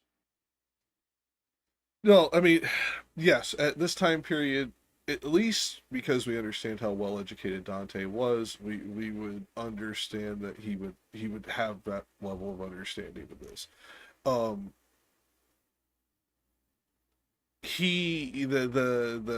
The concept of hell shifted dramatically. This concept of gods shifted dramatically. In the 14th century, it was still believed far more Augustinian thought processes of these were other gods, but they were inferior to Yahweh or Elohim, depending on which portion of the city of God you're looking at. Like, so he looked at these as deities, but they were small d deity, not big D deity. Yeah.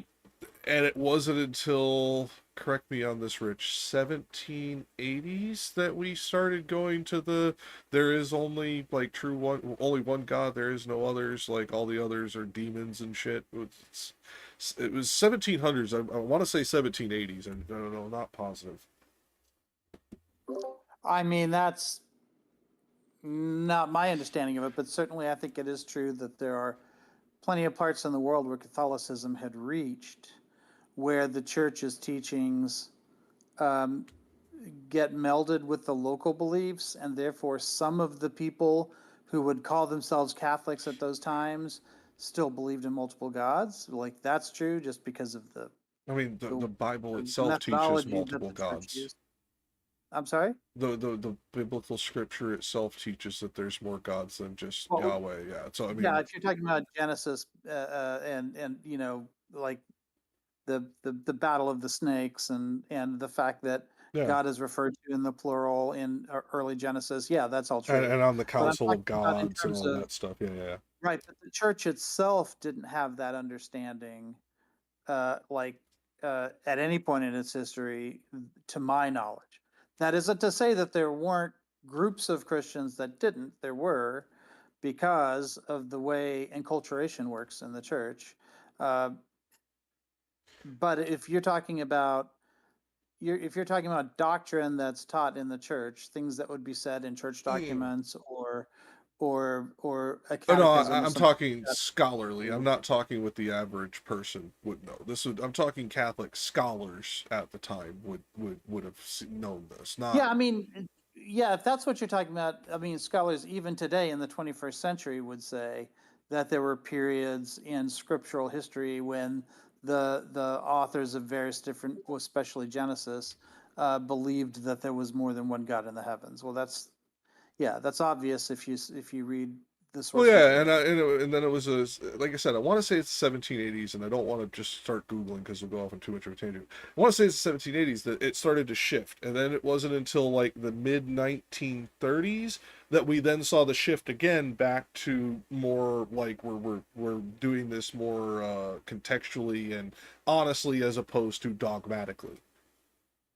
Well, if you're talking about the rise of higher criticism, I would say the reverse, right? Because we start we start looking into those earlier assumptions as higher criticism rises in the 19th century, right? So I don't know. Okay, higher criticism- what period in the 1800s? I put it in the 1930s because that's when we see the high point. Where would you say the starting point is then? Well, I would say by the 1930s, the reverse was happening. By the 1930s, you're starting to see, not even starting to see, it's been a while now, you're starting to see the rise of fundamentalism. Fundamentalism is itself named after a series of books called The Fundamentals. In the which I have a copy. 1840s. Yeah, in the 1840s. Yeah, Yeah. yeah. Right. And it's a response to higher criticism, and higher criticism starts to make some people doubt Christianity, right? Because the people who are doing the higher criticism are saying things about the Bible that the ordinary person would consider heretical. Okay. Yeah. I think this is where our wires got crossed. I think we're crossing the wires because I'm still talking about what the scholars started doing and what they started writing. We start seeing a blank where they stop talking about the other gods in about the 1780s, and it starts to pick up maybe in the late 1800s. But you're talking about dogmatically and doctrinally what the followers believed, and like that gets highly problematic and regional. You know that, like even in Catholicism regionally, it was highly dependent, let alone different denominations. Some people, I think this is a stretch, but some people say that higher criticism starts around 1500 with Erasmus. And although I do agree that what Erasmus does is a kind of higher criticism, when I think of higher criticism, I think about like writing articles that get peer reviewed and shit like that.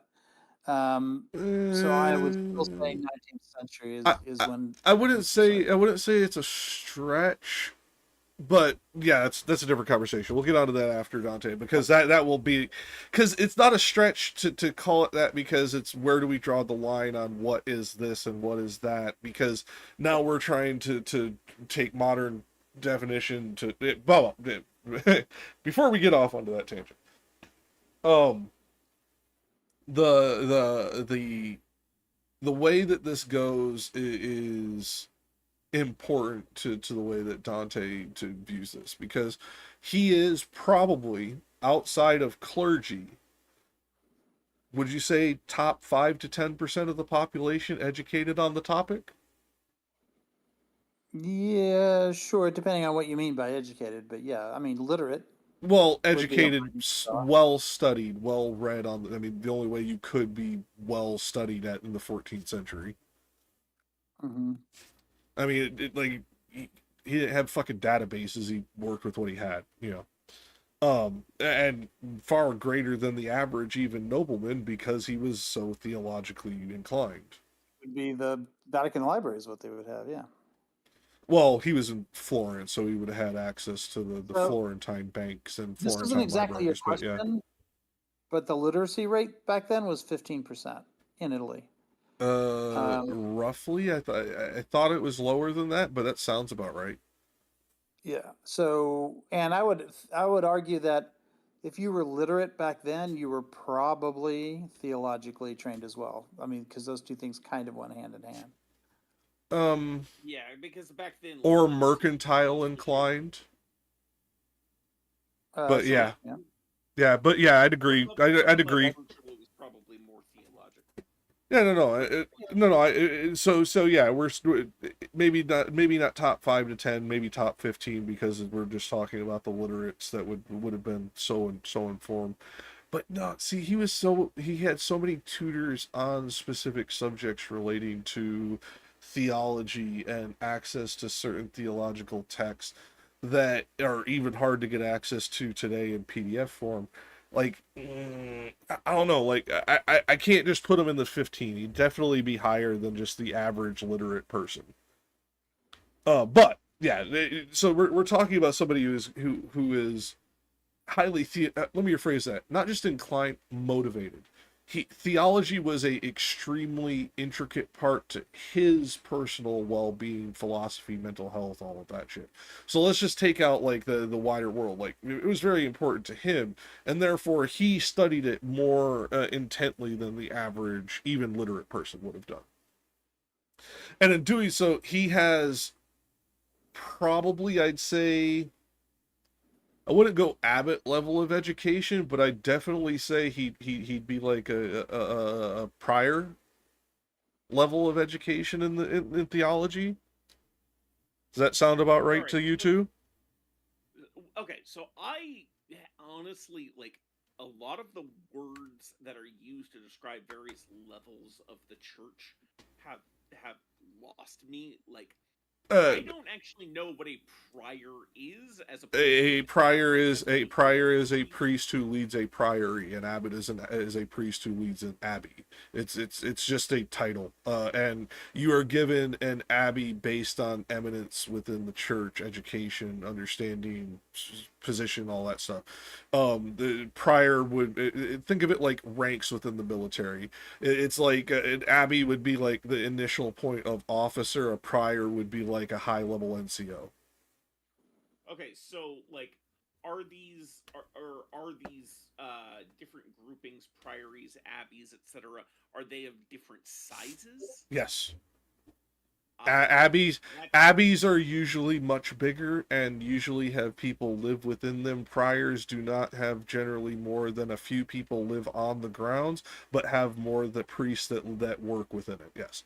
Yeah, it is also size dependent and location dependent and all kinds of other stuff, because like there's abbey monasteries which can house very small amounts of people, but they'd still be considered an abbey because they are an educational aspect of the church, all kinds of other fun shit. But yes, A priory is typically within an abbey. yes, that's why. Yeah, so that's why I kind of put it in the military ranks for quick analogy. It just makes it easier to yeah, grasp. yeah, it's one of those things that like I hear all of these different words that ultimately just mean member of the clergy or priest of some sort, but like Rank therein, yeah. yeah, like are never seem to be well distinguished or Let's just put it this way. It was a scandal the first time a pope ever took somebody from a priory and made them directly a cardinal before making them a bishop or an abbot. That was like a scandal in the church the first time that happened. gotcha. And that was one of my favorites to cite, Alexander Sextus. Think about Downton Abbey. At a much earlier period of time when the show was there would have been multiple abbeys inside of a priory. Or you The mean priory multiple would, prior inside of the abbey. yeah, priory inside of the abbey. So the abbey, Downton Abbey, would have been where like the monks lived, and it would have been a monastery surrounded by a whole bunch of other buildings, and some of those other buildings would include priories. Yep.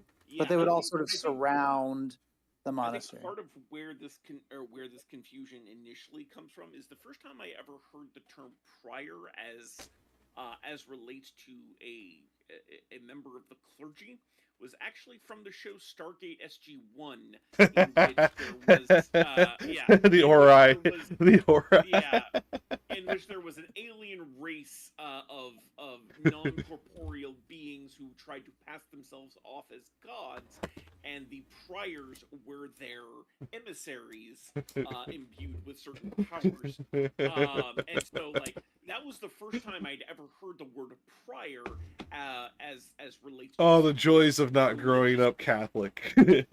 yes, and then to make this worse, the next time I heard the term prior and priory was in a song by the Decemberists called the Mariner's Revenge Song, in which at one point during the song, this child who had been growing up on the streets got a job at a priory, keeping their vestry nice and neat as the song goes, and then this kid, while working, he says he overhears a penitent wailer from the sea, um, and he uses the word prior. My brain at this point is thinking the verb or the adjective prior, right? Because he says I heard the prior exchanging words, right? Now in this case he's meaning the prior, the person. my interpretation here is I heard the previous exchanged words, and so it took me a little while to figure out that prior here was a noun and being used as a person rather than the typical understanding of the word prior. So all of this is so confusing to me. It's because, all right. like, I had the same reaction like to the word deacon. So well, okay, interestingly, because I grew up because like some of my formative years were in Protestant churches, specifically the Mormon church, in which deaconhood is established around the age of 12. That is a word I knew from a very early age. yeah, But my first interaction with deaconhood was in normal Protestantism, and then I met Mormons, and then I was like, what? What? You're yeah, what? You're an elder yeah, at 16? What the fuck is this? yeah, no, more the Mormon. I don't even want to call it priesthood because I don't think they use. Nope, the that's word that's priest, that's but- nope, that's what they use. Okay, yeah, the Mormon priesthood hierarchy starts super early. Like, yeah, you have to be an elder before you get to go on a mission. Yeah, and That you is go on how, a mission at 17 or 18.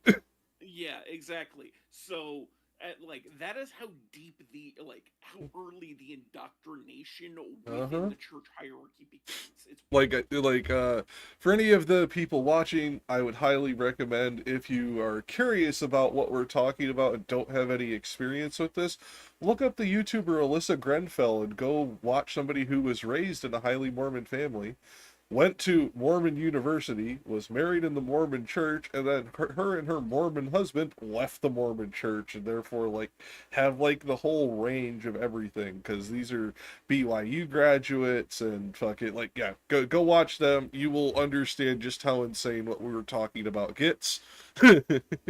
Yeah, I'll need to go watch that because, like, the one thing that people always ask me when they hear I was in the Mormon church as a child was they asked me about the temple garments, which I never wore. Yeah, you wouldn't have been old enough to. Yeah, I wouldn't have been old enough. Although I was old enough to get baptized for dead people, so Hmm? that was a fun one. Oh, just be glad you left before you had to get married for him. Oh yeah, no, I did read about that. Yeah, but Yeah, but the tangent too much if we go and keep going. But yeah, no, I was only active in the church between the ages of about 10 and 14, so it was a very limited time, but you still learn a lot. yeah. In the Temple church. investiture, if I remember correctly, happens after your mission, so like 1920-ish. And then you get your temple garments and all kinds of other shit, which very, very complicated. I'm not a Mormon. I only know it tangentially. I know it pretty damn well for an outsider, but yeah, it's wild shit. And all I can say is, collab await you, my friend. You are probably still on the. You know what? That's something you should check. Are you still on the Mormon church rolls? You may be counted So as a Mormon under the U.S. Census because of the way they report Mormon belonging, not by your attestation, but whether or not you're on the Mormon rolls. yeah, I will need to check that. Yep, 'Cause because they're Jimmy Snow although has been trying to get excommunicated for years. He wants to be off the rolls because he doesn't want to be counted as a Mormon anymore. well, okay, actually now I think about it, if I am still on the rolls, it would be under my previous last name.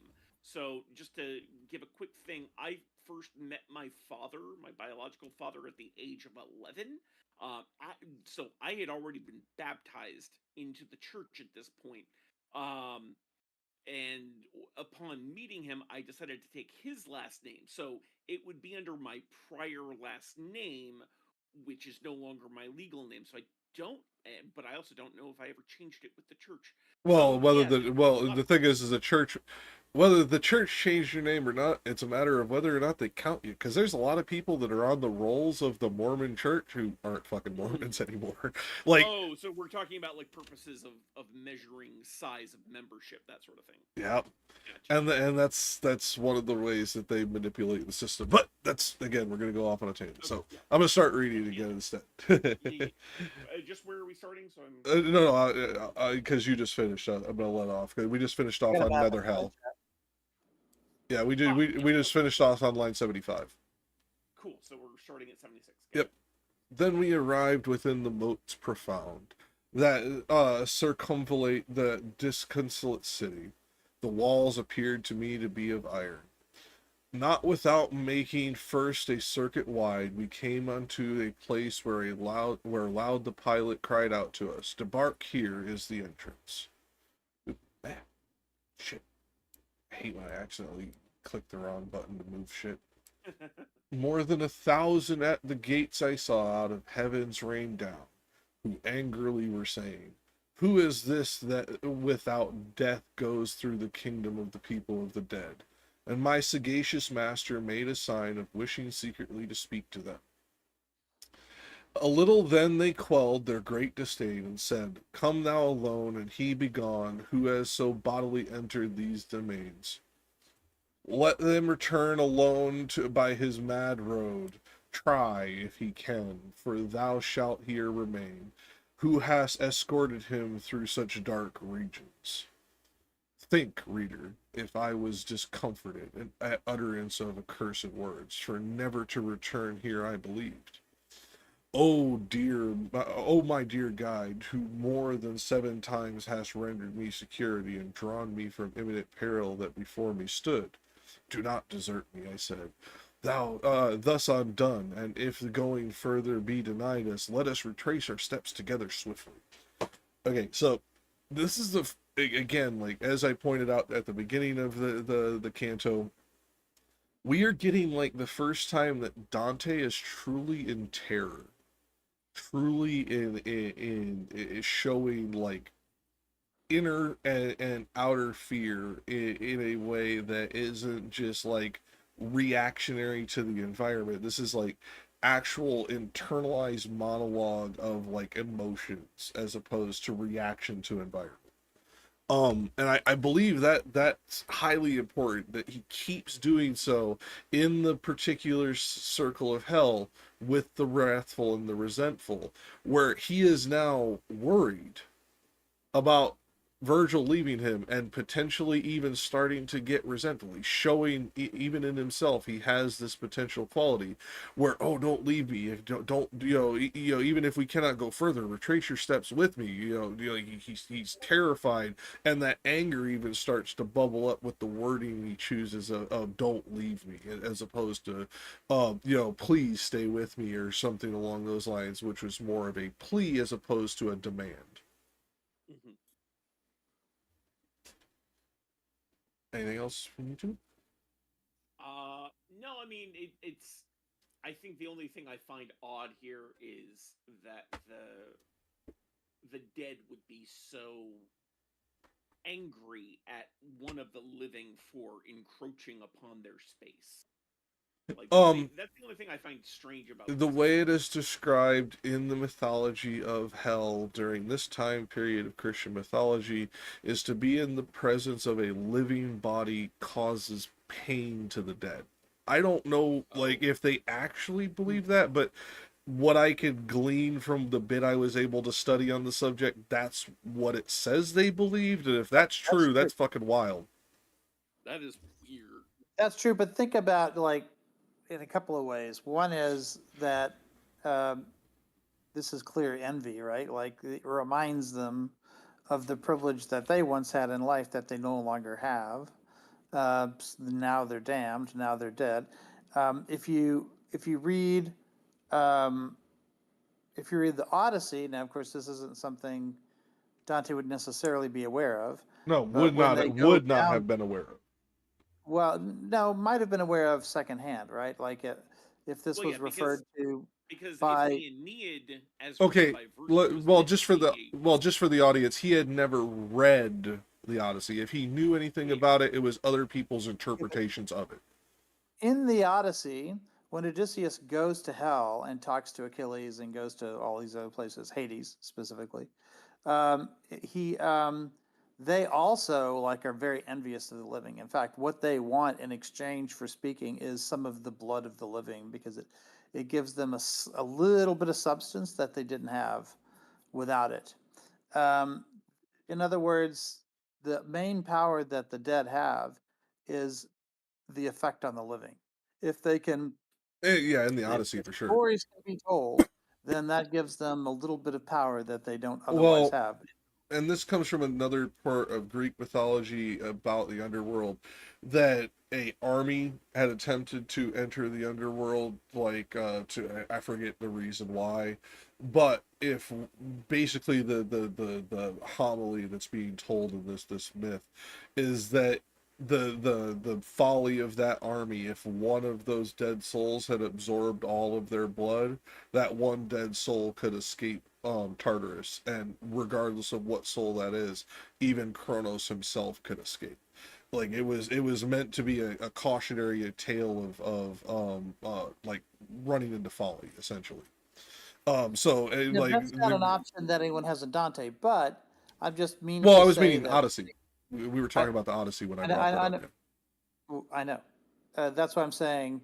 The distinction is here is I think that it's a function of envy. I think when they see the living, they're sort of like, it just reminds them of all the choices that they no longer have.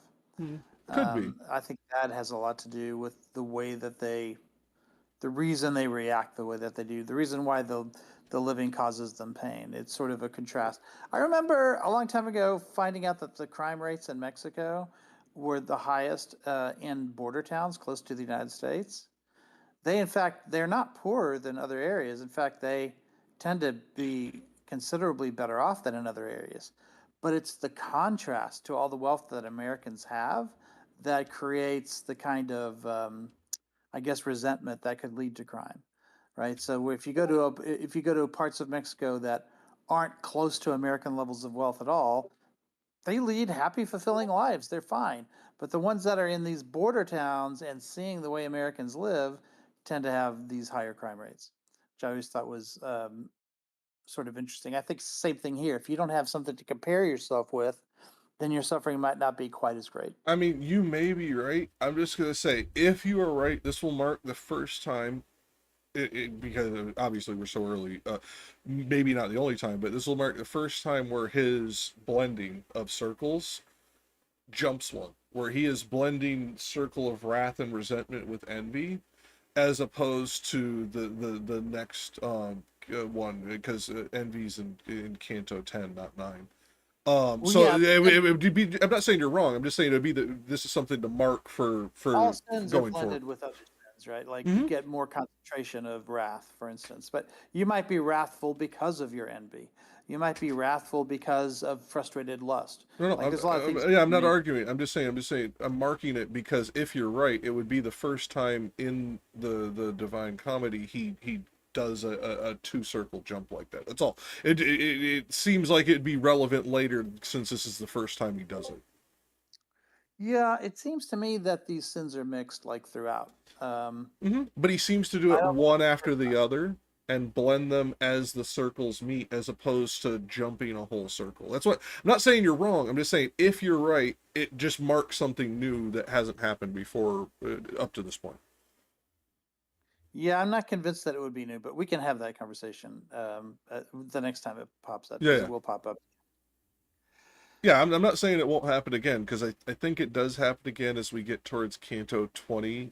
But all I'm saying is like we're seeing like a different blending aspect, and there's always a reason Dante chooses to do what he does. Just want to mark it. That's all. Because if you're right, that's actually fascinating. Because the way I read it wasn't envy. I read it as the anger because of the audacity, and this could just be because of the reading it in English, like the way that these words are interpreted more modernly. I could be getting that from it as something like anger at like the audacity, like how dare you be where you don't belong type shit. But you could be right. It could be envy.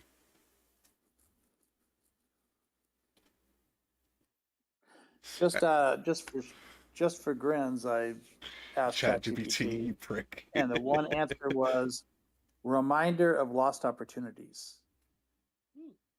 And I mean, that wouldn't necessarily be envy, but yeah, that'd be regret. That would be regret and resent are definitely linked in Catholic doctrine. Regrets lead to resentment. Wasn't it? I mean, I'm paraphrasing. Awareness of their eternal damnation and the finality of their punishment. Yeah. Well, I was kind of juxtaposing out to the wider because yeah, that would make sense because isn't it you two both read this a lot, so I know I'm conflating them, and I don't remember which one it is. It's either Ambrose or Cyril that says that regret leads to resentment in one of the treaties he writes for the church, and I forget which one. The answer is, in essence, the pain felt by the souls when they see the living in hell is a multifaceted reflection of regret, envy, and heightened awareness of the eternal punishment. Okay. I mean, again, it's GPT, but we'll take it with a grain of salt. But yeah, at least points to the possibility. So yeah, it's interesting. Now, Ancom, did you have anything to add? I saw you light up for a second. Oh no. Okay, well, if you would like to start reading? Sure. We are scroll up. We are starting at 103. 103, got it. All right. And that Lord who had led me thitherward said unto me, Fear not, because our passage none can take from us. It by such is given. But here await me, and thy weary spirit comfort and nourish with a better hope. For in this nether world I will not leave thee. So onward goes, and there abandons me my father sweet, and I remain in doubt, for no and yes within my head contend. I could not hear what he proposed to them, but with them there he did not linger long, ere each within in rivalry ran back. They closed the portals, those are adversaries on my lord's breast, who had remained without, and turned to me with footsteps far between. His eyes cast down, his forehead shorn had he of all its baldness, and he said with sighs, Who has denied to me the dolesome houses? Boldness, not baldness, but it was funny for you to say baldness because he is bald too, so that was just funny. I saw forehead shorn, and for some reason, my brain was thinking about hair. Yeah, that's why I didn't correct you until you got finished with the terse, because it was funny. Because I was like, he is bald, but that's not what it said. Anyways, so his eyes cast down, his forehead shorn. Shorn had he of all its boldness, and he said with sighs, Who has denied to me the dolesome houses, and unto me, Thou, because I am angry, fear not, for I will conquer in the trial whatever for defense within be planned. This arrogance of theirs is nothing new, for once they used it at a less secret gate, which finds itself without a fastening still. Or didst thou behold the dead inscription, and now this side of it descends to the steep, passing across the circles without escort, only by whose means the city shall be opened. One by, not only, but again, dude, you're getting close to time. We've been going for a while. It happens. If I hadn't reread this last night, I would have been making far more mistakes as well. That being said, yes, this is like that was perfect because he is shaved of head, so he is bald. But also this less secret gate thing again, it's interesting. I wonder if this is just a typo, but it doesn't say a less secret gate. It just says less secret gate. Uh-huh. Yes, Musa because says a less secret gate, but I mean grammatically it just doesn't make sense. At less secret gate, as unless less secret gate is a proper name of some kind for Longfellow. I don't know. Well, no, or I think maybe a that's just- generic grouping of gates, and he just didn't use the plural. But yes, because you're only coming up to one. No, because this is only found in Longfellow. Both Musa and Sayers have. It also less says secret once. gate. So that implies What's there's it only say one. in the Italian? A mensa grata porta, a less secret gate. Yeah. Okay. So it is a. The thing is the way I would interpret it. He did it for.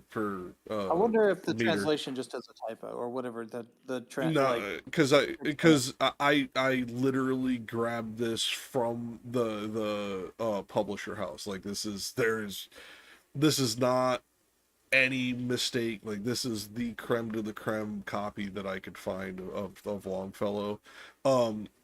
It was like that in others too. So like unless Longfellow made a mistake. Then no, if you look at it, it looks like he did it for meter. He cut it out for the meter. I don't think it's necessary for meter because the word a here would be an unstressed syllable, so you could easily put that in there and not change the meter. I mean, because Longfellow went iambic, so for once they used it at less secret gate. Mm-hmm. So yeah, if he had used a here, it would have been very difficult to fit that in. Because with iambic modality, you're still making sure every syllable is read because that is every single foot. So to skip over a word like that in the meter would not have made sense. Hold on, where is it? There's one there. Right? Well, no, there's the word less is stressed, and the word and then the first half of secret is stressed. So you have at least one. No, less is not stressed at is stressed. I am, huh? For once they used it at less secret gate, so less is not stressed at is stressed. Yeah, contextually. Oh man, it sounds so awkward to not stress less. Oh, no, I don't disagree with you, but I'm trying to find the line. There's another line earlier where he does two verbate conjugations that are unnatural, cutting out syllables within them like or and here. Yeah, I forget where is it. Shit. But he does it twice in one line, and it again he does it to fit meter. So I think that's what he's doing here as well. At less would then stress less. At less does stress at over less. Right. But either way, okay, I just put it in the spreadsheet. I just like put a bold wherever I think the stress is, like naturally in English. And it would 1, 2, 3, 4, 5. As it is, it's 5. If you put a in there, I guess it would force you to say at.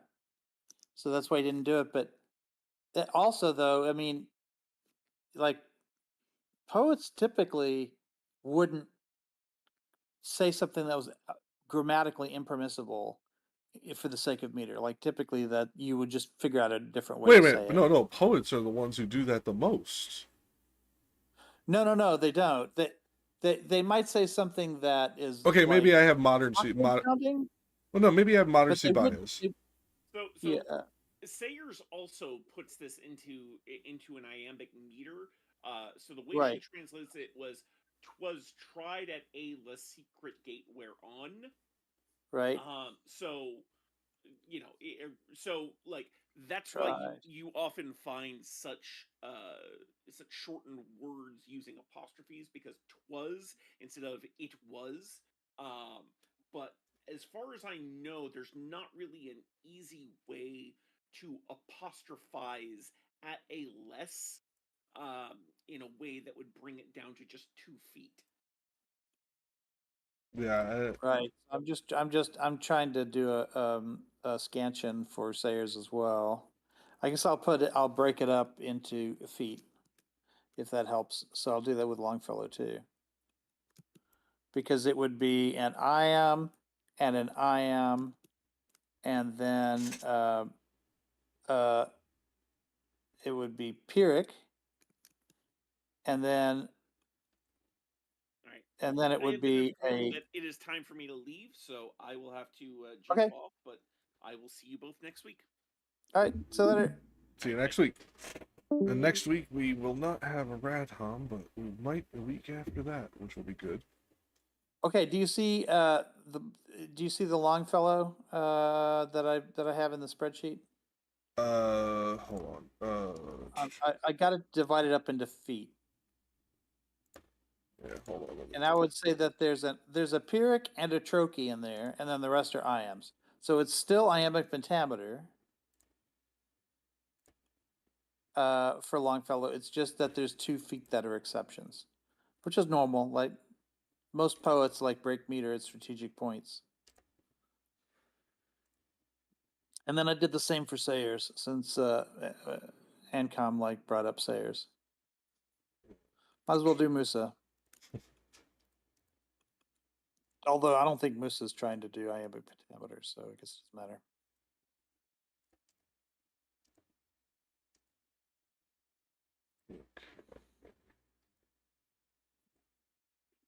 This properties.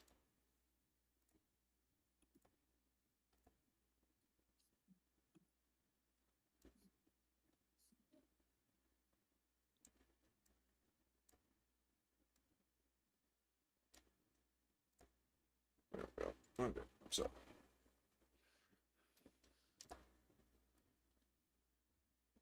Okay,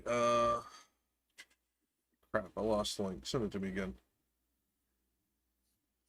Thought I had it saved in my bookmarks, but it's not here. I must have just been clicking it out of the... If you go into Google Sheets, you should be able to see it as the last sheet. Yeah, or something. I don't generally have that open because I don't use it like you guys do.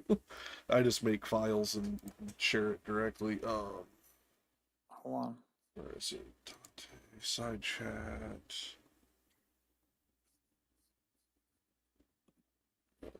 Okay, here's the link. Okay, there we go.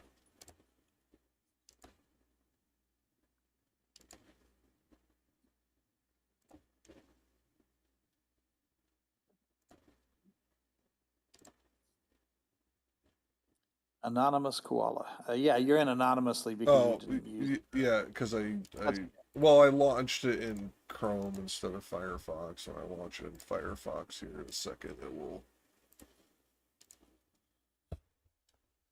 should sign me in. Now you're anonymous Liger. What? It has me signed in under my name. What the fuck? Well, it's because you used the link I sent instead of the invitation. But that's okay. That's fucking weird. Because it... Now you're anonymous Otter. Yeah, I don't understand why it's doing that. Because it's showing me logged in on my side.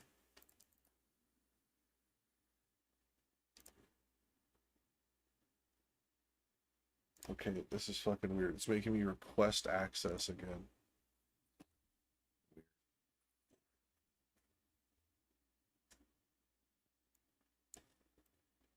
Oh.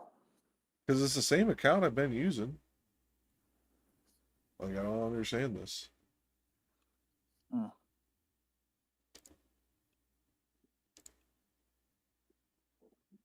don't know where I would get the request. Maybe.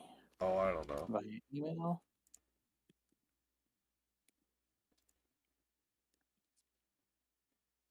Like I said, I don't use the, I don't generally use that Google Sheets or any of that shit. I granted you access. Yeah. Wait a minute, what the hell? Oh, there it is. Well, anyway, it's line 125 and then Longfellow specifically.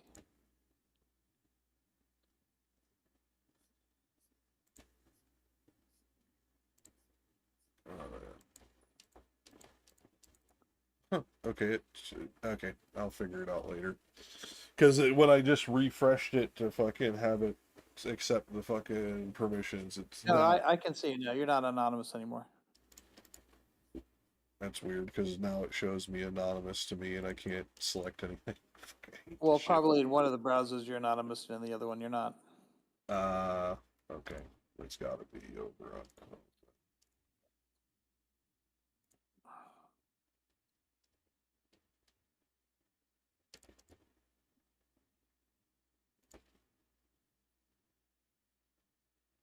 Yeah, that's where it grabbed it. Okay. That's weird. Okay, now I see 2 jacks. Well, yeah, I can get rid of the other one now because it's One not. of them is Jack Paint at, and the other one is White Eyes at, or yeah, White Eyes. Well, that's the thing. I wasn't signed in as White Eyes on either. That's what's weird about it. I don't know why it's doing that. Because literally, my Firefox is signed in on Jacanadar Painting, my Chrome is signed in on Jack Paint. Like neither one of my browsers is signed in on the other one, so it's just wild.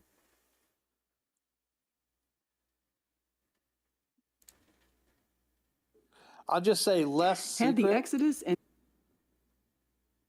is that, to me, that's a trochee.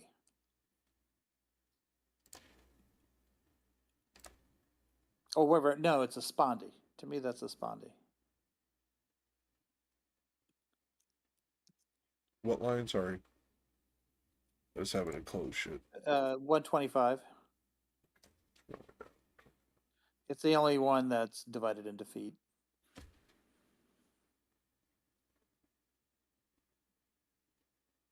Okay. Because I just think it's very strange that he would omit an indefinite article. Well, see, this is where I'm going to disagree with you because personally, the way I look at it is, oh,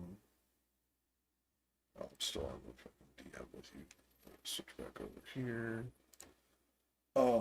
But in my experience, and this could be a moderncy bias because, like, I don't do, like, I do some Victorian and Elizabethan poetry, but not much, and almost nothing beyond epics before that.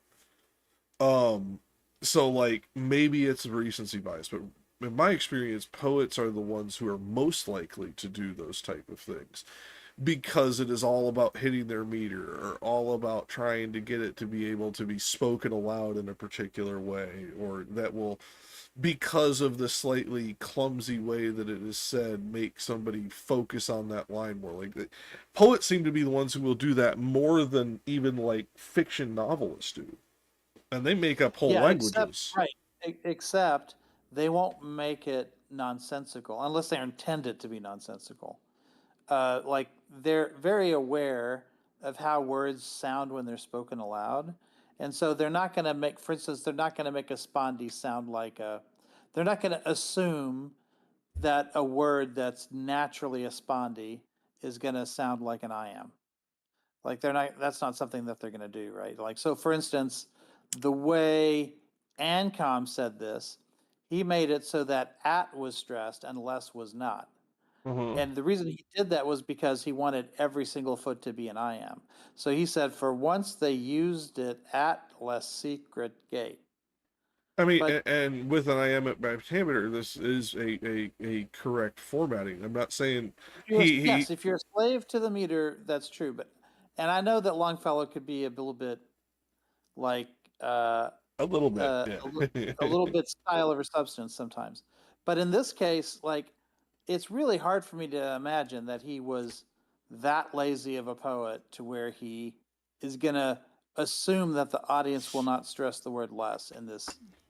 Like no. that's just not how English works, right? Well, like, but we're talking about a different time period of English and the way that it would have been spoken for performance versus the way that it's spoken on the street. Yeah. So, spoken for performance, this makes sense. Spoken on the street, it doesn't. So, I understand what you're meaning. I guess the real question in your mind, or in my mind for you, in your mind, is Longfellow writing for the person who's going to be reading it aloud to that audience because he is in a more literate time, or because he's in a more literate time, is he writing more for the audience directly? If it is for the former, it makes sense. If it's the latter, you have a point. Well, I think in this canto, Dante already answers the question as to whether or not this is meant for a reader or for the audience of his spoken poetry. No, with And it's in Longfellow, line 94. not Dante. I- Yeah. Go ahead. Sorry. Let me. Once I finish my thought, you'll understand why I said it that way. Go ahead. Line 94, Dante says, "Think, reader, if I was discomfited." Now, Longfellow read that line just like earlier in the canto. So I think Longfellow is very aware that Dante intends this to be read and not spoken aloud. No. And don't think Longfellow would necessarily forget that lesson this soon after that line. No, I'm not saying it's a lesson that he has forgotten. I am talking about an intentionality of his writing. Was Longfellow, because this is something that would have been performed in his time period, like to audiences of aristocrats and noblemen and shit like that, was he writing it to the performer who is going to be performing it for said crowd? Therefore, they are able to give the performance he is intending.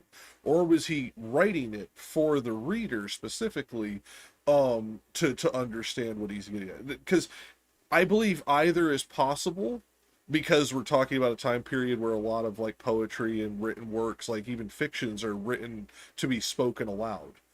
So like there's certain things we have to take into consideration on this. That's all. Dante. Yeah, I know, but Yeah. what I'm saying is, if we trust Longfellow to be aware of the intended purpose for the poem itself, which I think he was, or at least I think it's more likely that he was than that he wasn't, then he would have done this with intention to be read more than to be performed. Doesn't mean that you can't perform it, but I think that his intent was to. I guess was that, God, I wish we had a historian here for this, because I wonder if in those sections when it is being performed, if it is changed to listener or audience, that word reader is changed when it is read aloud, as opposed to when it is printed for that. I wonder if that's something that is done, because if it is, this would lend 100% credence to what you're saying. Now, again, so I asked ChatGPT again, and again, same grain of salt that we always give ChatGPT, right? Yeah. But the answer that they give is, I asked, did Longfellow intend his translation to be read or performed of Dante? And he says, Henry Wadsworth Longfellow, an American poet known for his translation of works such as Divine Comedy, primarily intended his translations to be read rather than performed. Longfellow was a scholar and a poet who focused on making significant literary works accessible to a wider English-speaking audience. His translations aimed to capture the essence and meaning of the original text, emphasizing readability and literary appreciation. While his translations can be performed, especially in educational and literary settings, the primary intent was for them to be read and appreciated as literary works. Okay, ask it this, because in very particular way. Was it not Longfellow who said performance is greater than reading? I could be wrong, because I'm pretty sure he said a quote similar to that, or something similar.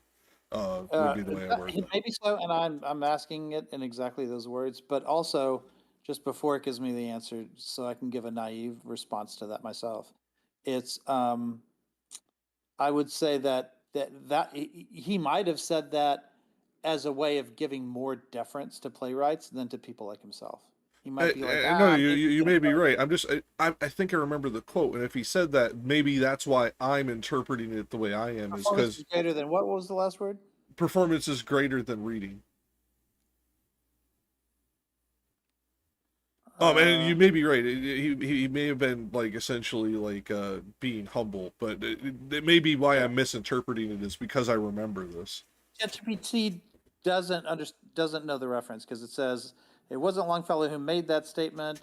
Longfellow's primary focus was on the written word and making significant literary works accessible through translations and poetry. Maybe as somebody who said it about Longfellow. Other literary figures who have emphasized the importance of performance, such as William Shakespeare, who wrote plays with the clear intention of having them performed rather than merely read. Longfellow's work, however, was centered more on the literary and educational value of reading. Yeah, no, maybe it was somebody. No, maybe I'm remembering somebody said that of Longfellow and it wasn't accurate. Like, that's always possible. Like, I can be wrong. It's possible. Like, here's another thing to think of. Like, Dante, like we just looked up the literacy rate of Mhm. Italy in Dante's time, 15%.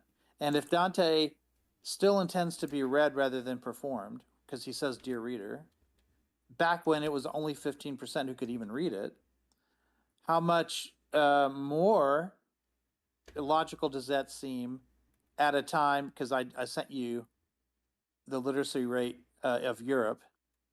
In England, it was over 90% by 1900, which is not that far after Yeah. a long time. If so, he has a far more literate audience than Dante had, right? So I would think he'd be incented to write for the reader even more than Dante himself was, you know, because he had such a literate like group of people who could read it. Again, not to say that people didn't perform it. I'm sure they did. Interesting. Yeah, see, I get two responses because I did the same thing with ChatGPT. And I literally just said, did Longfellow write it to be read aloud instead of just read as opposed, like I slight Right. instead of doing performance.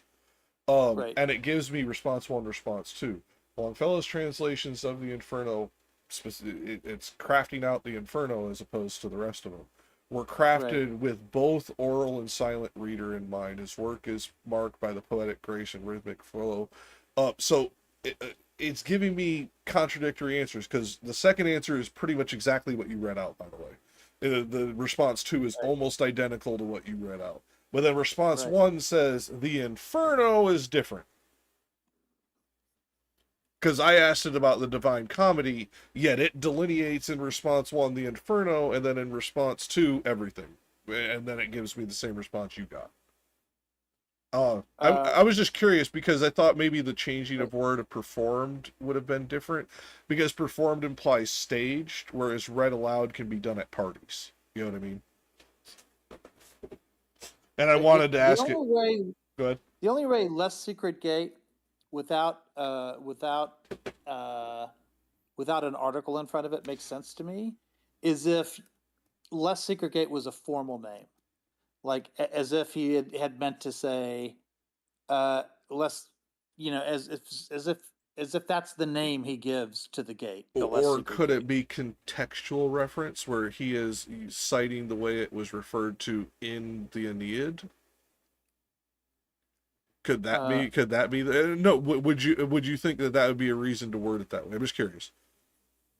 I mean, it might be, but either way, you would still want you would it. You would at least want to capitalize it. I would have capitalized Less Secret and Gate. That would give me the sense that it was the name of the gate, right? But he doesn't do that either.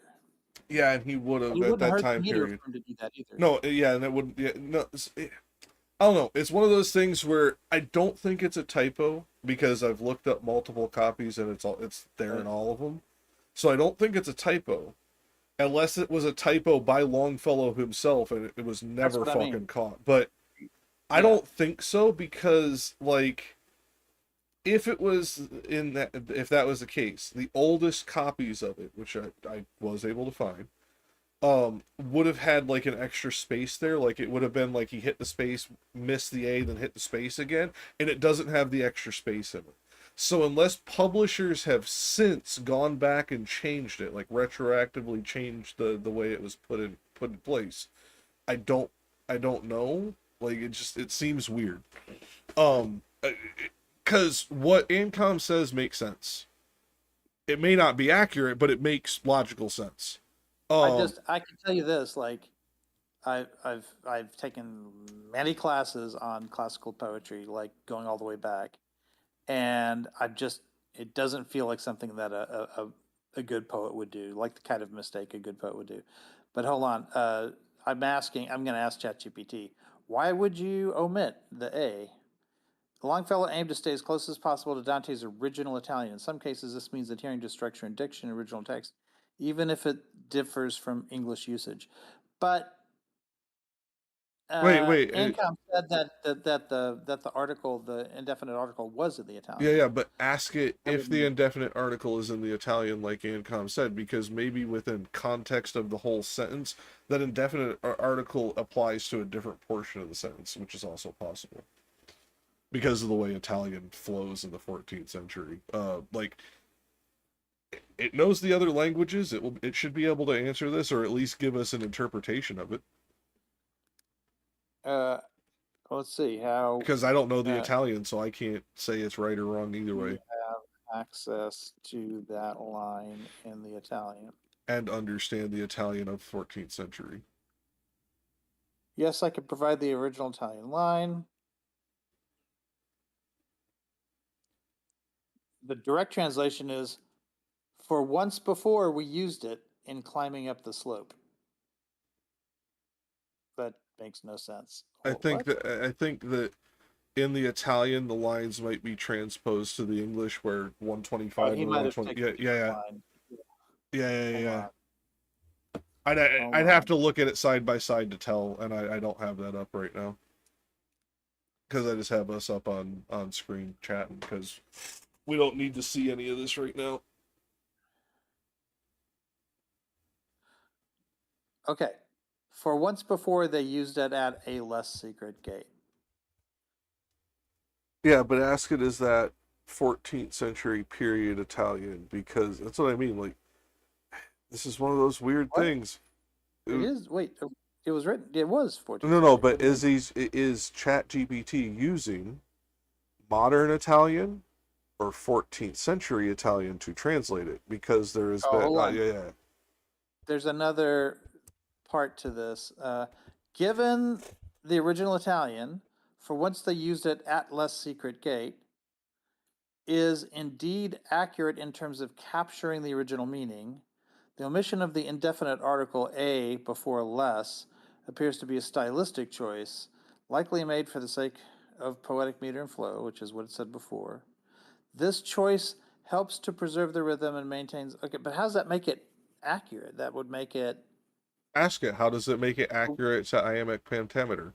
Because he's saying we know how it makes it fit the meter. We know how it makes it fit the meter. No, but ask it how that makes it accurate. Yeah, that's what I mean. Ask it that, because maybe there's a rule in iambic pentameter that makes this grammatically accurate. I don't fucking know.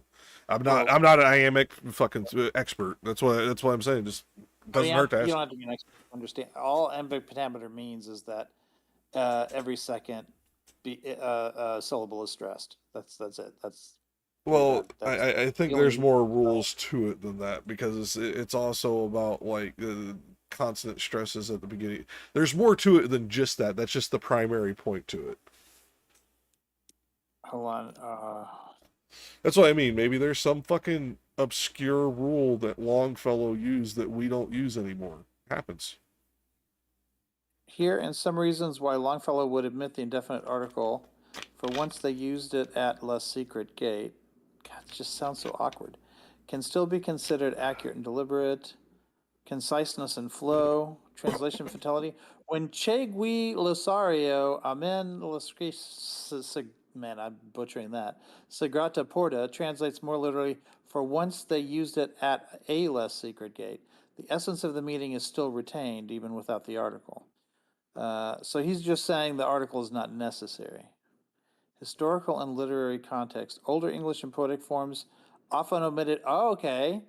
Older English and poetic forms often omitted articles that modern English would include, including Longfellow, working in the 19th century, might have opted for a style that read. So, in other words, ChatGPT says he might be trying to sound old-fashioned, because you wouldn't do this in the 19th century.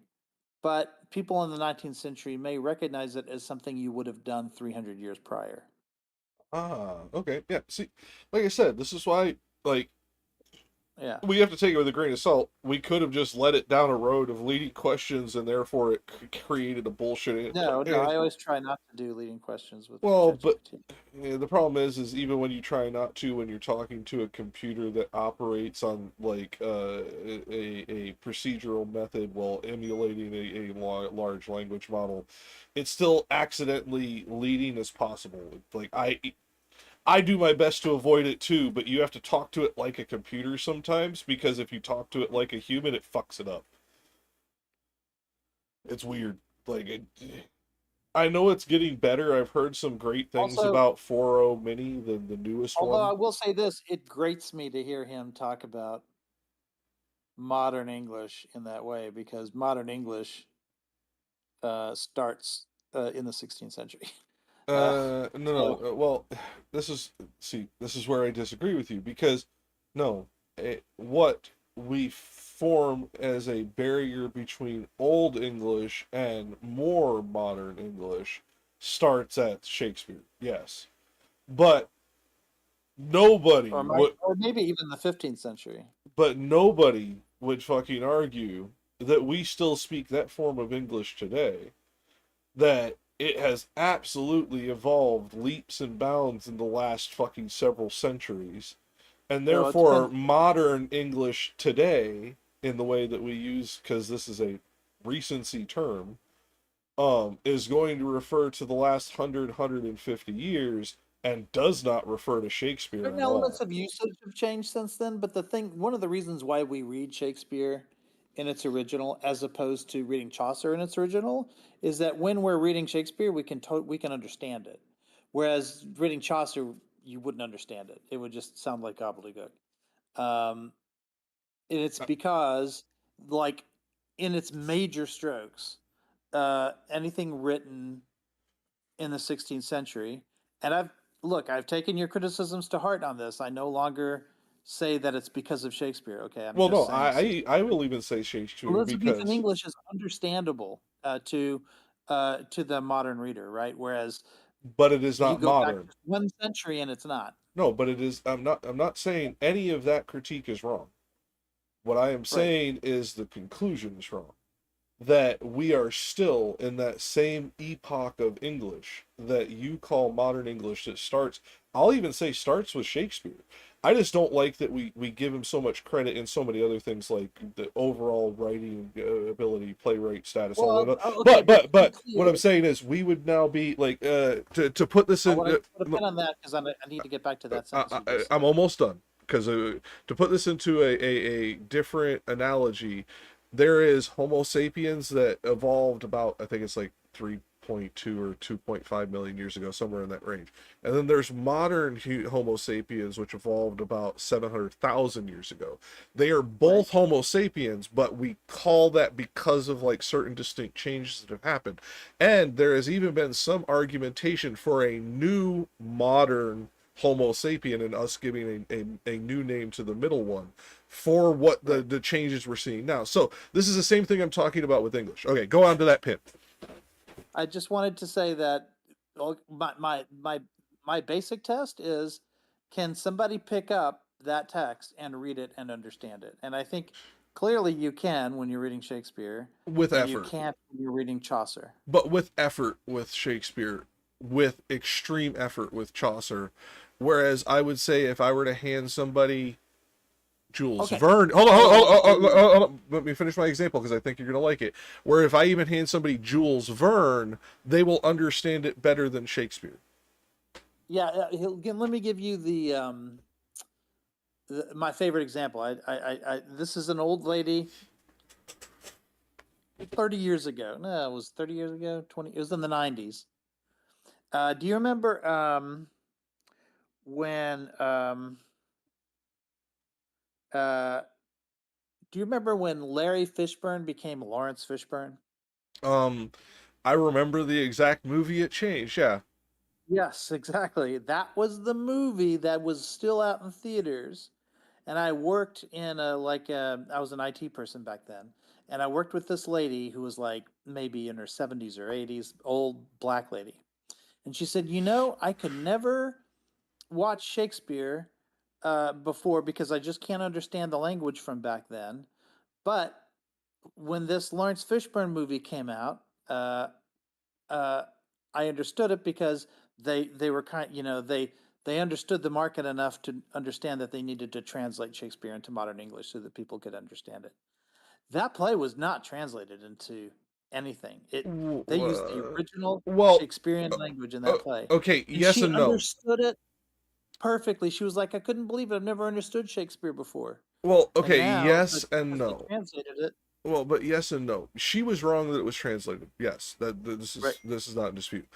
But what they did do is modern intonation and contextual visual conceptualization with it. So in doing so, what she interpreted as translation was more interpretive, visual that allowed her to assimilate it more readily. Whereas when she was reading it, she viewed it all as antiquity, and therefore her brain couldn't visually conceptualize it in the way that they were able to do in that movie.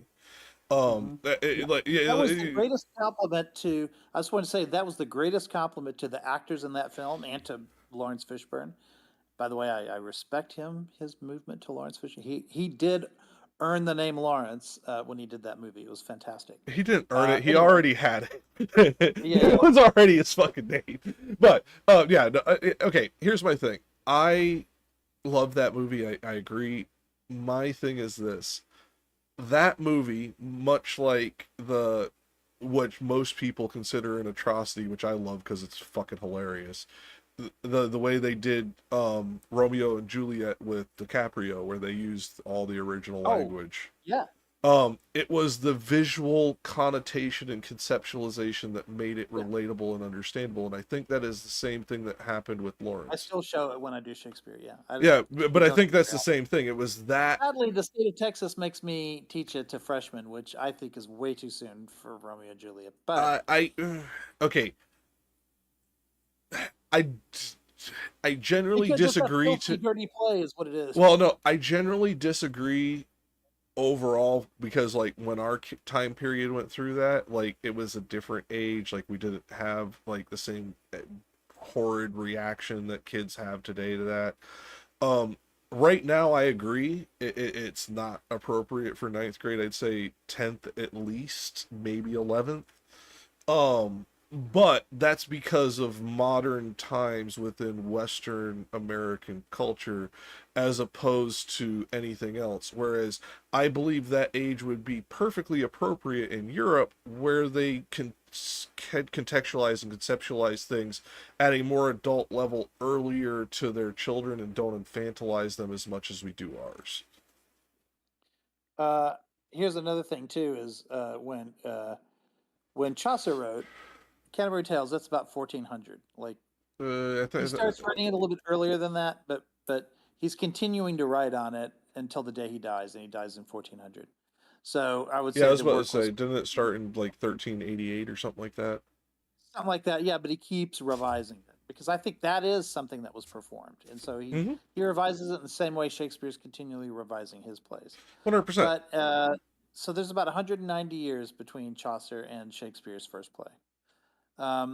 But if you try to read Chaucer, I mean, we all did, right? We all had It to takes extreme memorize. effort. 100% Yeah, agreed. we had to memorize some Chaucer in high school. At least I did when I was a kid. I'm sure you did too. Oh, it's as Uh, fucking difficult as trying to read Beowulf. yeah, It's doable, but it's hard. yeah, yeah, and right, and Chaucer's only Middle English. Like imagine Old English. Well, but Actually, I anyway, have less trouble with I Old had to English memorize than I do Beowulf. Middle English, just so you know. But Yeah, if you know French or German, you're going to have a better shot at Old English than Middle English. well, Yeah, I don't know because either, it but I goes. know Latin, so because I Oh know yeah, that, yeah, because I have that, it helps out. Yeah, Old English helps with, and not to mention raised Catholic, so again, Old English comes into it quite heavily. It just is yep. what it is. Like I had far less trouble with Old English than Middle English, and I had far less trouble with Middle English than my peers. Even like I'm talking my peers in class, not my age range. Like so, I'm dealing with like high school kids that they had a lot of trouble with Middle English, whereas to me, how to put it, it felt kind of sing song, if that makes Uh-huh. sense. Like I know that's not how it would have been spoken, but like as you read it, if you read Middle English in kind of like a sing song, it ends up making very easy sense to me at least. Like it ends up coalescing into my brain to where I can visualize it almost like a troubadour singing it type thing. Yeah. If Uh, I'm being more fair, I will say that it's really not Shakespeare himself so much as it is the King James Bible and the printing press just more broadly that makes modern English. well, Because I hate to prior say you're to right, that, but you are. yeah, prior to that, there was a different form of English in every village you went to. and you kind of had those like all kinds of contradictory. I mean, like, you're going you jumped a little too far back. That was many hundreds of years before the 1600s, but yes. Well, I'm just saying that the when things started getting published that were super popular, those things ended up it's sort of like when radio and television came to birth in the 20th century, and all of a sudden all these American dialects like started disappearing. And now we all sound like we're from the Midwest because it's the Midwestern accent that became dominant once television became dominant. Well, Um, yeah, but that's partially accurate, yes, but you're now conflating linguistic practices spoken versus linguistic practices written. And like I said, 1611, that's when the King James Bible comes out. We're talking, there was already a fairly well established, not standardized, but closer to standardized English for almost 150 years before that. the Gutenberg Bible.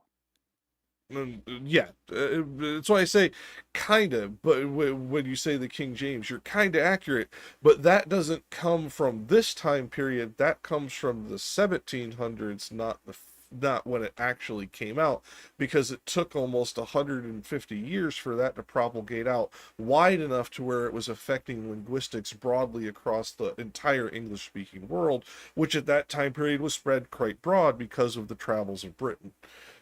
Like this is not the empire it was later, but it was not a small kingdom at this point either.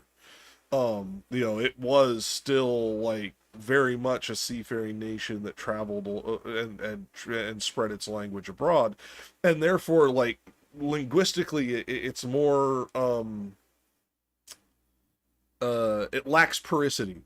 It's not as porous, so it takes longer for it to change. Oh, And here's a victory for pagans, by the way. The first major work published in English by a printing press was the Histories of Troy. I mean, arguably not pagan because another ancient established mythos, but yeah, polytheistic, yeah, nonetheless. It was translated by William Caxton from the French and printed by him around 1473 to 74. This work is notable for being the first book printed in the English language, making a significant milestone in the history of English. So people would have read this. So if we're talking about the first work that would have had some kind of an influence over standardizing grammar and spelling, it would have been that. Not that it Well, was the the first, intent of them yeah. to do that, but whatever grammatical assumptions and spelling assumptions Caxton made would end up influencing the way people spell and used grammar throughout the kingdom. To a point, yes. And that's kind of my point. Like, you're dealing with something that would have lacked the porosity even in the 1400s. So again, it takes time. It would have changed, and it would have, but it's a slower creep because Can you imagine being a scholar somewhere else in England, picking up that book and then reading it and saying, "Wait, that's not how you say that. Or that's not how you spell that." Like trying I to figure mean, out, we okay, do that how to do I? this day. What the fuck are you talking Well, about? right. Like then it would have been the first big shock, right? Because the language wasn't really standardized yet. I mean, Actually, that's because it wasn't. I would have actually I would have think it would have been less of a shock because they would have more interaction with dialectual interpretation of their language, because two towns over would have had a slightly different dialect. Right. Yeah, so I would think it may have been discomforting, like it may have made them feel very uncomfortable, but I don't think it would have been shocking in I took a class once. It was one of my Greek classes, but my professor also did a lot of translation work. And because I was really curious, I asked him one time in class, I was like, how do we know? Because he kept saying, in this century, they would have pronounced this word this way. And I'm like, how do you know that? How do you know that? And he says, well, we know it based on what they considered to be a rhyme. So you would take, especially today, you would take these databases full of words and you would say, okay, this word rhymed with these 500 other words. And so therefore, we know that these words were pronounced in a way that rhymed with that word.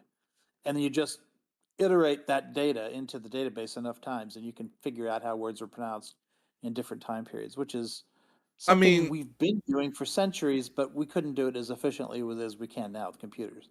But he was like, yeah, to a point, 100%. But um, that's only one form of it. The other ways that we can do this is the way that other uh, uh, foreign scholars would have tried to transliterate the language into their own language for pronunciation by their own people, and therefore like we have that extra check on it, at least in certain cases.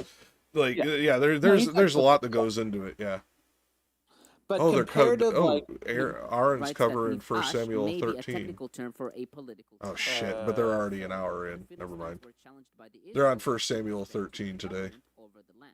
and they have Dr. Spoken Kip. by the But Vulgate, Targum, and Peshitta. hold on. Septuagint reads, why does First Samuel 13 interest you in particular? It's just it's a fun read. Yeah, it's Like, been a while. there's certain books of the Bible that, like, as you read them, they are just very interesting reads. They, depending on what version of the Bible you're reading, they can even have very beautiful stories and analogies within them. Within Samuel, it is the fact that we are talking about, like, this is one of the times in the Bible where they are trying to be I think he history. rebukes the king. Well, and they're Because trying to be historical. They're trying to lay an actual layer of this is historical credence and timeline, which is something that is done at only certain times within the Bible. The rest of it is left slightly ambiguous, where ages and times are left up to interpretation. Samuel is one where they're trying to establish a chronology, and yes, rebuke a king. Well, yeah, this is what I mean. One of the things I always got out of this part of Samuel was that there was clearly a power struggle between the religious class and the political class. Mhm. And of course, a lot of this is coming from the perspective of the religious class. So, of course, the prophets are going to be right and the kings are going to be wrong all the time, you know? Um, yeah, it's just interesting because we have that still today.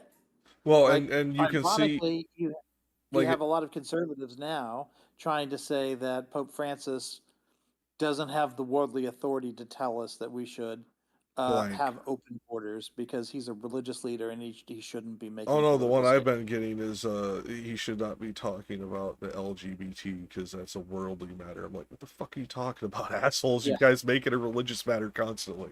But No, and everything's a religious matter anyway. yeah, Like there's no such thing as a it's like, obviously God wants us to love each other, and the consequences of loving each other means that everything that you can think of politically is going to be impacted by that command. You know. that's more doctrinal, but yeah, because like depending on what time period of God we're talking about, it's not so much love everybody, but that's a that's a deeper I'm tangent. thinking of the gospel. I'm thinking of the gospel message. Yeah, but which you is, can't separate you the know that I two. care more about. I know you do, but you can't separate the two. They're still the same God. It's not Yes, like but Jesus is the fulfillment of the law, and therefore the fulfillment, but not the abolishment. That's why I always love this. Like, I know. my Yes, wife, that's my the wife point. has this friend, Josh, or that we both do. He's technically a friend of both of us, but he is a Christian who still holds to the Jewish dietary restrictions because of that particular scripture in Matthew, where it is any who ignore even a jot or tittle of this law will be the least of those in heaven. It's like, yeah, you could be in heaven, but you're still violating the law, asshole. Like it's like, whereas a lot of evangelicals take that as Old Testament law no longer applies. I'm happy to be the least of those in heaven, so long as I'm in heaven. Yeah, fuck that. I'm I'm sorry. fine with that. Like Put me at like somebody said this. Put me Oh, at level one. somebody was What is it? The realm of what's level one? The moon, right? The realm of the moon. Is Yeah. the first circle of heaven. I believe, Yeah. if I'm remembering correctly, yes. Yeah, I'm happy to be there. Yes. Well, see, for The me, least. yeah, see, for me, and I'll say this again. It happened to this week in stream actually, so it's funny. There's actually like a clip of this with like me in chat saying this. The streamer muted, and somebody joked, "Oh, Yahweh finally came to give him his reasons for existence and divine hiddenness and all this." And I'm like, if he's talking to Yahweh, he can send Yahweh my way because I have some words and hands for that motherfucker. Like, just to be honest, like, that's the thing. I am one of those You won't be people. the first. I know. Yahweh did wrestle Jacob. But my issue is this. If, yeah, because I'm a theist, but if Yahweh is one that exists in the way that we understand it, which I understand almost to be impossible, but if that is to be true, I still wouldn't worship him. I'd believe in him. Wouldn't worship him. He's still a prick. Let's see. Yeah, it's the realm of the angels. And then above that, the archangels. And then, man, this is something I haven't spent a lot of time studying about in a long time. Oh, the circles of Principate heaven. and the potesta. I don't know what that means. Then there's the realm of virtue, the realm of dominazione. I guess the realm of domination. That doesn't sound right. No, that would be dominazione. Would be the realm of dominion. Sorry. Oh, dominion. Okay, yeah. Sorry, I had to think about that one for a second and then look at And the Tony, Latin I root. don't know what Tony means. Say that again. And then the realm of the cherubs. Hold on, say that last one And again, the- because I was talking when you said it. Tony, Troni. Nah, no, not coming to mind. And that's where the stars are. The Yeah. cherubs. And then the seraphims. And then the Imperio, the quiet heaven. Ooh, the cielo quiet though. I guess the quiet sky. Yeah, the one place where there's no choir. Yes. Because the seraphim are the highest choir of the angels in heaven. This is where Metatron sits. Therefore, this is where the voice of God descends from. For no human has ever heard the voice of God. Do you remember episode 8 of Twin Peaks season 3 or whatever, The Return? I don't remember it by episode. Give me a quick recap on the first couple minutes. It's the crazy one. It's the one where everything is. Oh yeah, okay, yeah. I just don't remember Yeah. by episode number like that. Well, because you keep talking about how Canto 8 is so special in the Inferno. Well, And I wonder if autobiographical. I just wonder if it really does have that special little place. I wonder if he felt that way. That's why episode 8 became that for Twin Peaks. I don't know. Oh, no, maybe.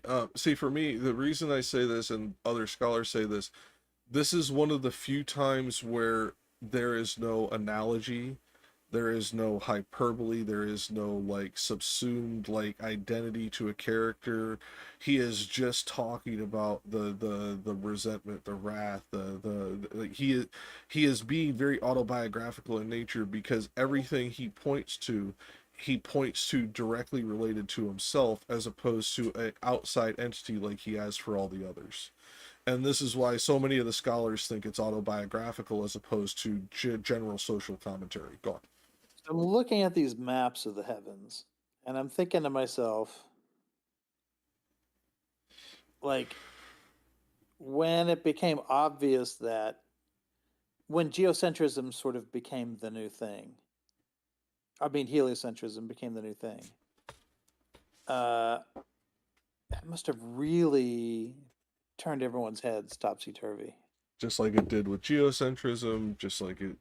Like, no wonder Galileo got arrested, right? Like, well, it was really hard to accept. People think that we started at geocentrism. We didn't, actually. We were not heliocentric or geocentric originally. We were chaotic wandering originally. Geocentrism also caused a level of upheaval when it became the standardized norm. But the perfect circles, they didn't know those. I appear to make. Yeah, but they must have noticed that the sun rises the next day every day, but not always in the same place. But not always in the same place. That's what I mean. Like I said, I'm not saying it makes sense. Stars do. The stars rose in the same place. Many do, but not all. And that's what I mean. Like it's one of those. When you have less light pollution, we can actually see some things that are obscure, that are fainter, that are not technically stars. They are planetary and cometary bodies that are visible. Right, the wanderers. But I'm just saying that when you look at the fixed stars, the ones that appear in the same place in the sky, apparently for centuries. Like Many of I'm them not aware didn't of this believe. No, no. chaotic theory that Well, no, chaotic wandering. They didn't care where we were in the universe. It wasn't that they thought we were just blissfully. It wasn't a thought because they didn't think of the stars as things out in the universe. They thought of them as spirits. but spirits that always stay in the same Oh, part of the sky. yeah, but That never move. but it wasn't but that's what I mean. It wasn't things like that to them. It was entities. It was concepts, consciousnesses. It wasn't. They did not conceptualize the sky as independent things. The sky was one thing. You see what I mean? They call it chaotic wandering because of the fact that there was no like rhyme or reason to it because they didn't conceptualize it. Now we now know that other cultures did not view this, with evidence from places like Göbekli Tepe, Karahan Tepe, Bangkulu Tarla, the temples at Malta, so on and so forth. But before this, when we're talking about like when these modalities of times change, we're talking about I think it's like 1200, 1300 BCE. We are talking about a time period where they didn't conceptualize it in the same way that we did. Some people did, but the wider world, the sky was a blanket with pinpricks of light. They didn't even view it as like individual things. They thought the light was a singular thing on the other side of a curtain, and we were seeing through holes in that curtain. Or they thought it was spirit showing in the night sky, looking down on us that were our ancestors, or like, I mean, depending on what culture you're in, depending on what they believe. It was very few cultures that conceptualize these in an empirical scientific way that we understand today as viewing these as separate entities. The Greeks were one, the Chinese were another. There was a couple of cultures in the Middle East, a couple in Africa, but it wasn't the norm that this was what the interpretation. Not anciently anyways. Those were the exceptions. They would have been. How would you put that? So, How would I you mean, we say have the most different advanced knowledge. cultures of a time? Would you say these would be the first world countries of their age if we were to put it in modern parlance? Well, I don't know what you're talking. Like, if They would I'm have been the talking most about advanced scientifically, so they thought of it scientifically. if you're talking about pre-Western societies that Yeah. have advanced knowledge of the stars, I would have to think like the Incans or the Mayans or someplace like that. Well, yeah. Some of those. Well, and we have it in Turkey. We have it in Africa. It's all over the world. Just it's not the norm. It's isolated ones, and I would say I guess the reason those. why I think of the Mayans is because I've actually been to Mhm. Chichen Itza, so it's kind of like No, it's another good example I should have brought up. You were 100% right. um, but they seem to have the same knowledge of the sky that medieval Europeans did. Like mm, they knew where the stars were. They could make all these predictions as to where but they didn't planets would view it be. as like the inner circles because they didn't have the firmament and stuff like that. They viewed the sky as a vast dark sea and all this other stuff. Like they viewed it as an ocean because like Oh, you're talking about the spheres. Did those ancient cultures have the concept of and spheres? not at all, and they and but not all of them. And my question to you was this: so like we'll use the Aztec, the culture of Göbekli Tepe, the culture of Egypt, the culture of China, which where we know these things, these great levels of astronomy go further back. Um, if we were to compare those countries contemporarily to their neighbors, they would be what, the first world countries, the most advanced technologically of their age. I mean, like how would we calculate? How would we, for colloquialism, categorize Well, these? okay, so with Dante, we're often talking about Muslims because that's where he gets his information. Because they were the But then greatest Muslims scientists get of their the age. Yeah. but the Muslims get their information from the Greeks, so it goes back to Europe again. But one of the reasons why it's more interesting to look at Mayans is because they are insulated from that influence, right? So It's you can't slightly say, Western centric. No, they got some information from the Greeks, but a lot of the information was entirely created on their own, not from derivative of Greek. So, like, Some of the information from the Muslims came from the Greeks. Some of it comes from Islamic Well, mystics. the Muslims themselves like to cite the Greeks for No, they whatever do. reason. No, they do. But they also cite cite their own mystics too. Their own mystics from before Islam as Sure, well. but Yeah. not mystics that predate the Greeks. Yes. You know what I'm saying? Like if you're asking what is the original source that leads to all of this information, you would say the Greeks. No, Or that you would say that's the that Western through centric line- view.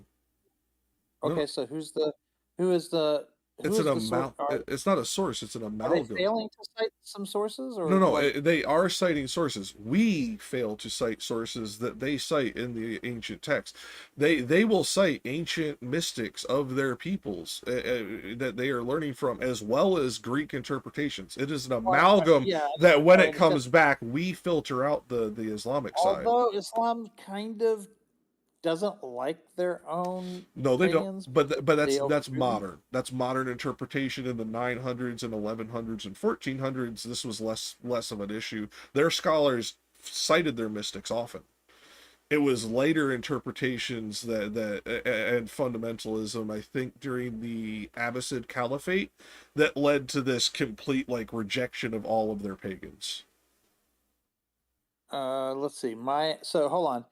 The reason why we have spheres, I'm just going back to this Mayan thing. The reason we have spheres is merely because we observe things in the sky that appear to be going in circles around the Earth. And so what we do is we create different distances between those items, and therefore we say, okay, we're able to enumerate the number of spheres, starting with the sphere of the moon and then going on and on and on until you get to the things that are furthest away, which appear to be the stars. So the Mayans would have been able to observe all of those same things. But what you're saying is they don't organize it into spheres. They viewed it like an ocean. Oh, but everything is equidistant then? No. It was an ocean out into. There was still distance. There was still depth that you were going. But the reason I say they view it as an ocean is the story of where they get certain of their gods sailing across the ocean of the night sky to Earth to bring knowledge to people. Like that. That's part of their mythos. Okay, here we go. According to this, the Mayan heavens were composed into 13 layers, each ruled by different gods. That sounds like spheres to me. But that's heavens, not the sky. They didn't view the sky as the heavens like the Europeans did in the same way. Their heavens were different planes of existence, not places in the sky.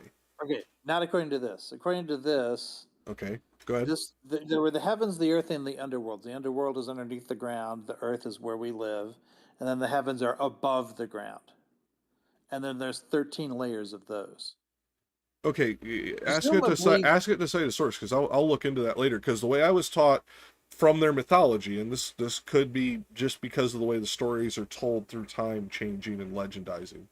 The way I was taught is that it was a sea because of the way certain gods traveled to Earth to meet the people. They are said to have traveled on great. The Madrid Codex and the Paris Codex. Okay, I'll look into those later. Because I was learning it through the mythological aspects of it, and maybe the legendizing it has changed it over time. Maybe I'm learning a later version or a misinterpreted version by later cultures. That's easily possible. And that's why I said the way I was taught rather than what is right. Were the 13 layers in accordance with the physical realm? Observations of the sky. Or were they extraplanar dimensions? Would be the way I word that, because that's the way I was taught, is that the heavens were extraplanar and the sea of the sky was where the gods traveled through. Again, but that's mythologized shit taught third hand in English, so on and so forth. Like, I don't know. I mean, I'm sure it's both, right? Like, anytime you have a mythology that might fit into the observations that you're making, it's only human to then sort of shoehorn those in, you know. Well, and that's what I'm saying. I might be wrong, and I don't like being wrong. You know that. I hate being fucking wrong. So 20 periods of 13 days each. This calendar was deeply intertwined with cosmological beliefs, and the number 13 was seen as mystical and sacred. Actually, the number 13 is very useful for making a calendar. Put it that way. it is actually.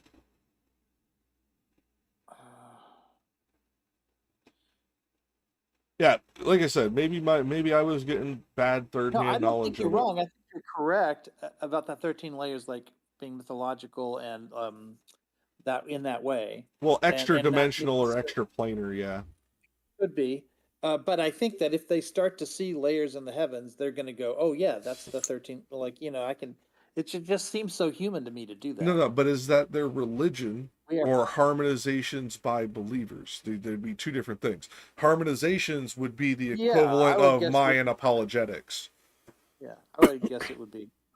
Or is what I I mean, learned clearly- or is what I learned a harmonization to a folklore that they pulled in. Both are possible, and I want to admit that because we're still streaming, so I want to admit that for anybody who's watching.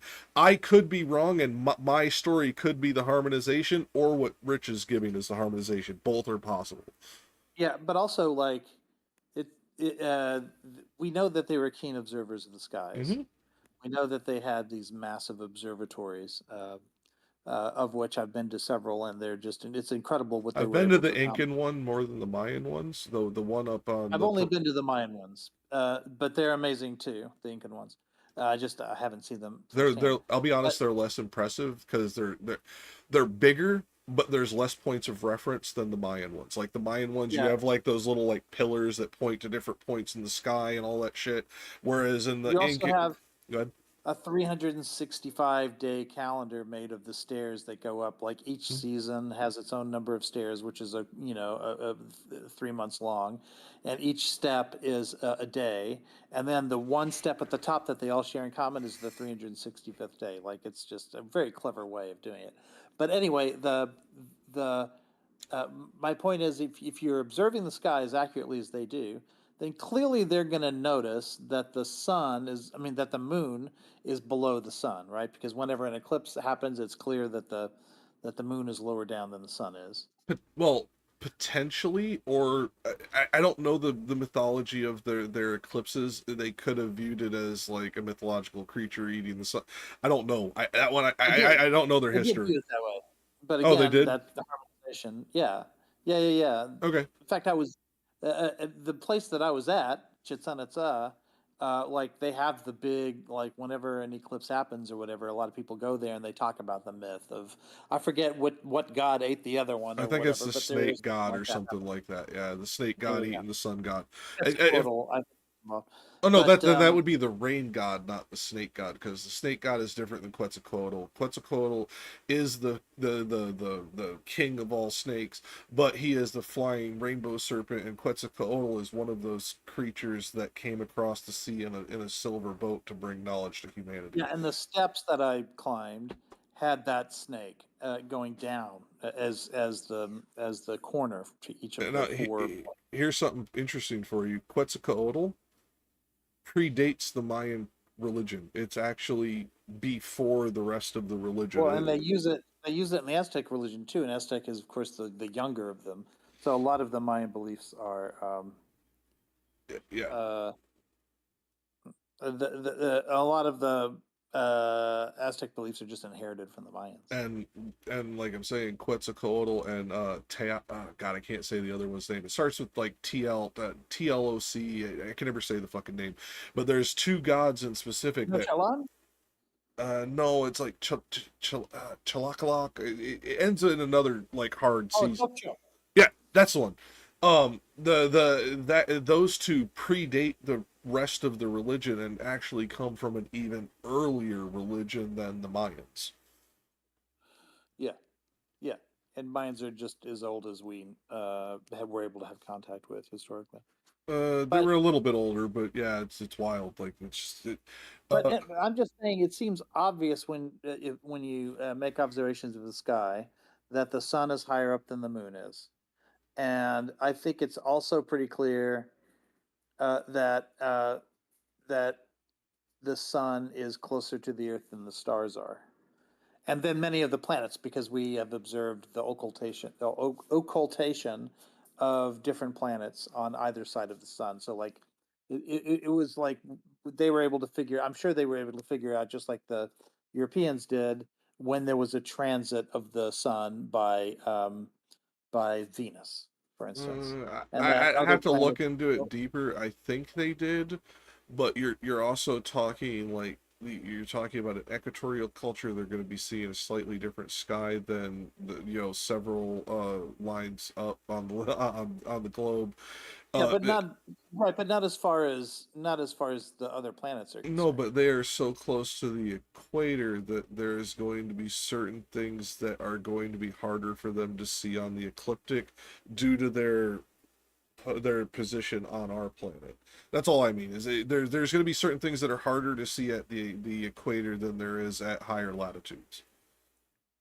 Let's see. So I don't know if they would have seen the progression of Venus or Mercury across there from that position. I just don't know. I'm not familiar enough with the sky map for that.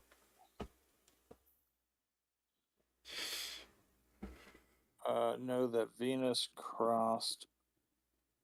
Oh, I'll just The say, path. is it visible from this latitude? Rather than did they know? Because I'm not. Oh yeah, it definitely is visible from this latitude. But the question is, did the Mayans know about it? The Mayans tracked Venus with great accuracy. The Okay. Dresden Codex, one of the surviving pre-Columbian Mayan manuscripts, contains detailed Venus tables that record the heliacal risings and settings of Venus and its cycles as the morning or evening star. Yeah, because I remember there's certain cultures that didn't know Vulcan, maybe. who didn't know Jupiter existed because it's hard to see the transits of it from their latitude, so on and so forth. There's certain things that I know that happened within history, so I wasn't sure with them, and I didn't want to say one way or the other without knowledge. There's no direct evidence that the Mayans recorded the phenomenon of Venus transiting the sun, however. A transit of Venus, where Venus passes directly between the Earth and the sun, can be seen as a small black dot. Is a relatively rare event. These events would have been difficult to. So basically, what How they're often saying does is it that happen? how often? Yeah, see if did one happen during the Aztec or Mayan empires? Because if it didn't happen during the time of their entire empire, they could not have observed what did not happen. Well, it's rare, but it's not that rare. It's like I don't know how often it happens, so the that's event why. happens in a pattern that repeats every 243 years. So yeah, Specifically, a they transit of Venus occurs separated by 8 years, with each pair separated by more than a century. So let's see, a pair of transits occurs 8 years apart. The next pair occurs 121.5 years apart. The next pair occurs 8 years apart. The next gap is 105 years apart. So that means that happened in 1631, they definitely 1639. saw it. Yeah, it was too Yeah. frequent and they lasted too long.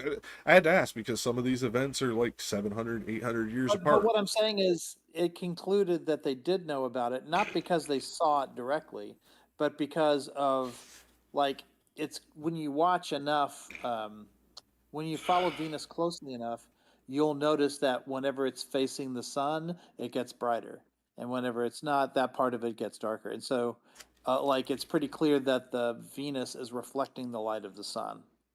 So I could see that how they would be able to predict that transits could happen without directly seeing the transits.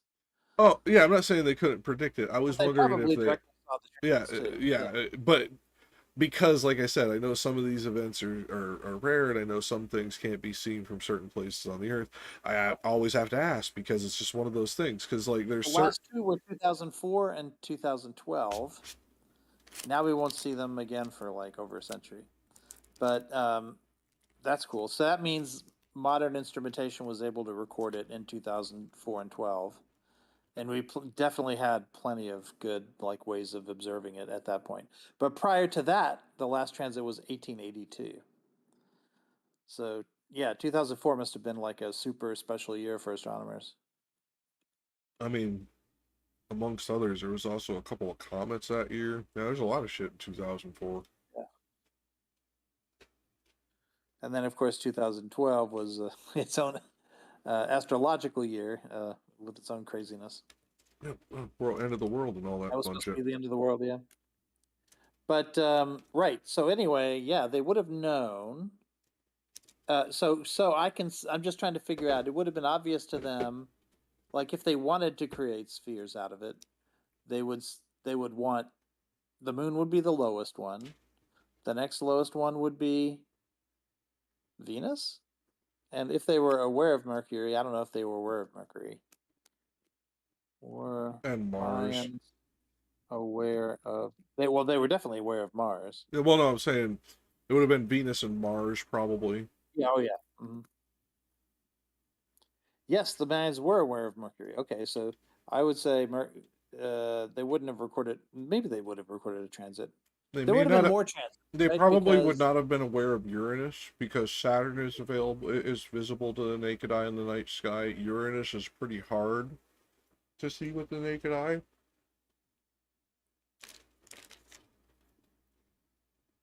Let's see. Mercury, yeah, I would imagine that there's more transits for Mercury, right? Because it's closer to the sun. So, like, the mathematical possibility of it crossing over it would have been much higher, Mm, I would imagine. yeah, but it has to be. There's more to it than that. But yeah, it should be more regular. Yeah. Because Mercury transits were 2003, 2006, 2016, 2019, and they will be 2032 and 2039. Yeah, so there's a lot more of those. So it would be obvious that Mercury was closer to us than the sun. So logically, it would be the moon, and then either Mercury or Venus, and then the next either Mercury or Venus again, and then the sun, and then Mars. I don't know what is it for Dante. I wonder. No, I was saying Venus and Mars may be on the same circle to the Aztecs because of their relative size in the night sky. So the moon, Mercury, Venus, the sun, then Mars, then Jupiter. I'm talking about for Dante. Mhm. Then Jupiter, Saturn, then the stars in heaven, then the crystalline heaven, and then the rose of paradise. So it would have been, yeah, it would have been Mercury, Venus, the sun, Mars. This is largely the order that we have them today, except with the sun in the middle instead of us. But if you replace the sun with Earth, it's Mercury, Venus, Earth, Mars, Jupiter, Saturn. It's pretty much the way it is. No, that part I get, but that isn't the cool. argument here. That's pretty cool, though, isn't it? Like, you know. Well, but yeah, but that's due to their relative size and relative brightness in the night sky compared to like there's more that went into it than that. Yeah. And those advancement came much later than the time period we're talking about where these mythos really come from. Because that came with like actual like stellar cartography and all kinds of other fun shit like telescopes and like, you know, shit like that. Whereas, you know, while they had observatories, they did not have telescopes, at least not to our knowledge, to see this. So they would have been doing naked eye observation, and therefore it would have been relative to those things as opposed to any secondary articulations. But also look at this. Like, this is kind of cool. If you look at the Earth in this map that I just sent you, the layers of Purgatorio orbit the Earth, right? In the sense that anything on the Earth's surface orbits the Earth, right? And so it's drawing a bunch of circles around the Earth that correspond to how Purgatorio would orbit the Earth. So you've got the bottom, like, you know, layer, and the next one, and the next one, and the next one. Each one becomes a circle that goes around the Earth. So it's its own sphere, in other words. So it's kind of like Purgatory draws its own spheres around the Earth.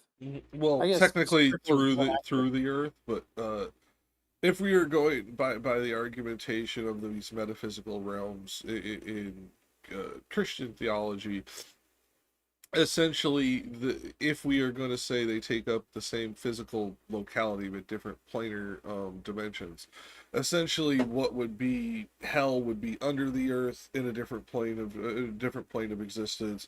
Purgatory would be within the sphere of our atmosphere and earth, of different layers within it, and within a different plane of existence, and then the heavens would be above that, and again in a different plane of existence, and each one of these three planes are different from each other, as well as So from that means ours. there's only one thing in the whole universe that doesn't go in a circle, and that would be the thing that's directly in the middle of the circle, Mhm. which would be Satan.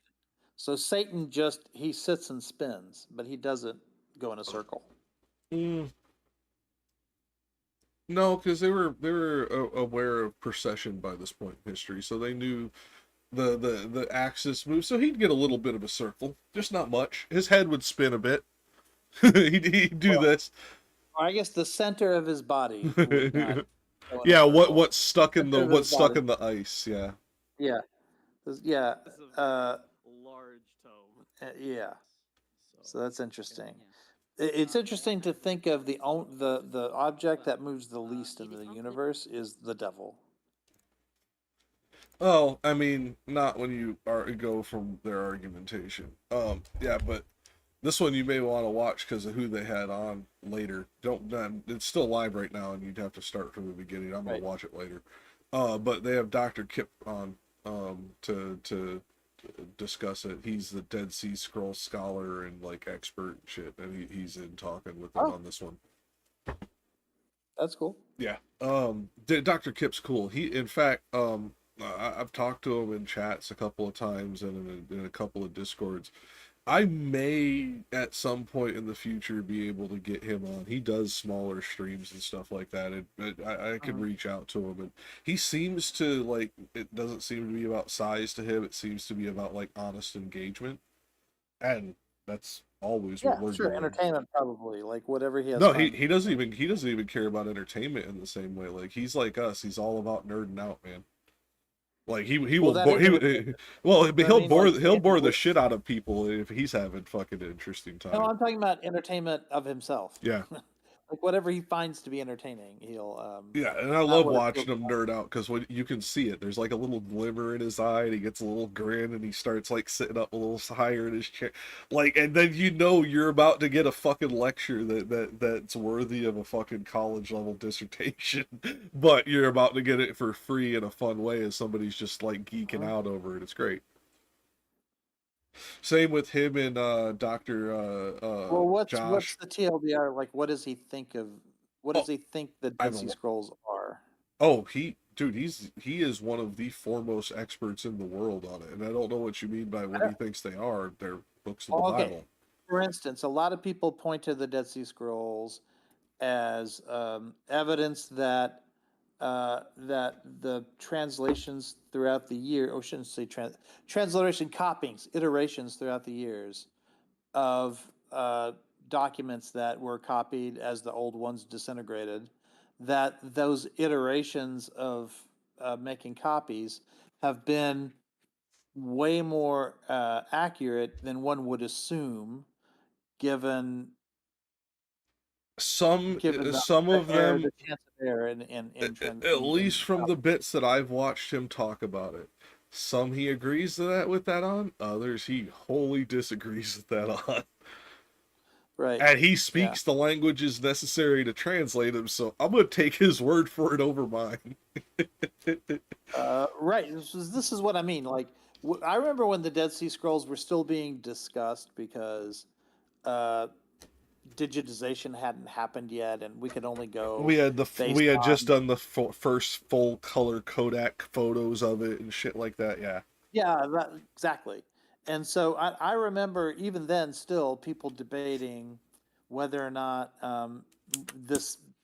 they're dated to the second century, something like that, or third. I think it's third. I don't want to say this wrong, so let me look it up real quick. Yeah. And well, anyway, I remember it was still kind of up in the air whether or not these would allow us to correct the record.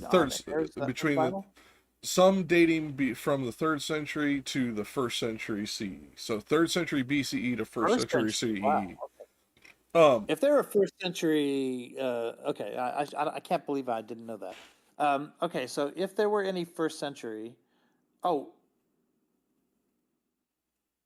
I'm talking about gospel accounts specifically. How old are the gospel accounts in the Dead Sea Scrolls?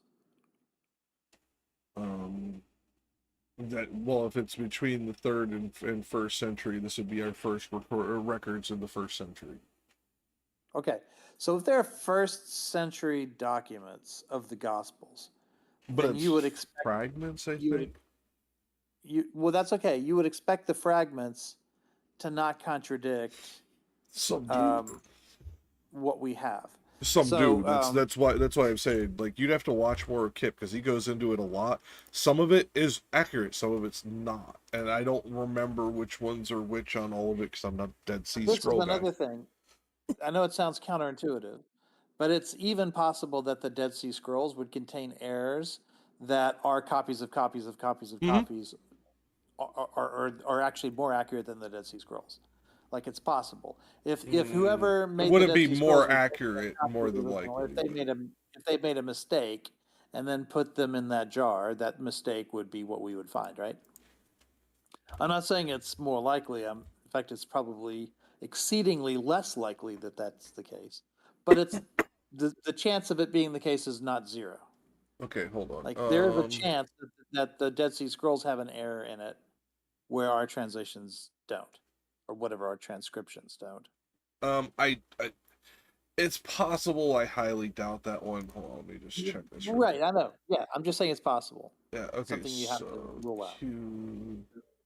Okay, And he might tell me why that is or isn't the case, right? He might be the would. perfect person Yeah, to he say- would absolutely be the perfect person to do this. Hold on, I'm Yeah.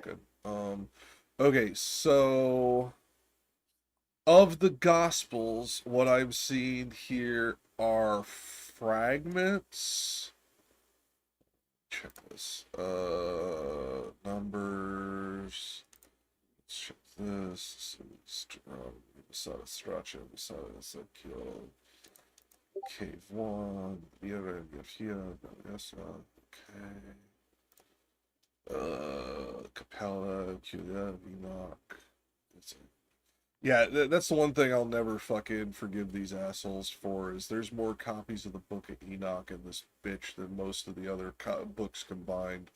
And, like, they want to call it non-canon. It's like, fuck you. Like, if you want to go by the people who like going by the Dead Sea Scrolls. But we got lucky with the Dead Sea Scrolls. Let's say there's, like, I don't know, 40 deposits like that were made, around the area, and only the Dead Sea Scrolls survived. And let's say Enoch was only in this one and not in all those other ones, then you would have a different conclusion, right? No. Like, I don't think its inclusion here is the final word. No, we have more copies of the Book of Enoch than any of the Old Testament books. Period. Like, period. Out Right. of any of them. was Not in the Dead propagated Sea out. Scrolls. I'm talking anywhere in the world. I'm not disagreeing with you. I'm just making sure I was clear. That's all.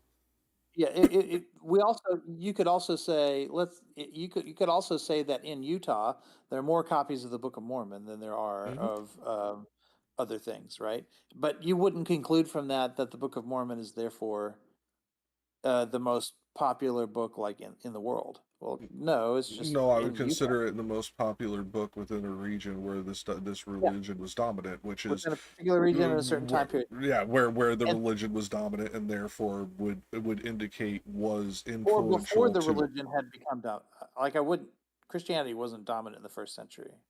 No, in the regions where these things were somewhat, yes, they were. Like, that's the thing. We're talking regions, and as we go back, okay, for those in the audience who don't conceptualize this in the same way that people like Rich and I do, like, when you start talking about, like, ancient times, like, regions shrink because nation states are smaller, city states are thick, like, so, like, regions become more localized. So, like, but yes, it is certain regionally dominance. It is not whole region dominant. Yes.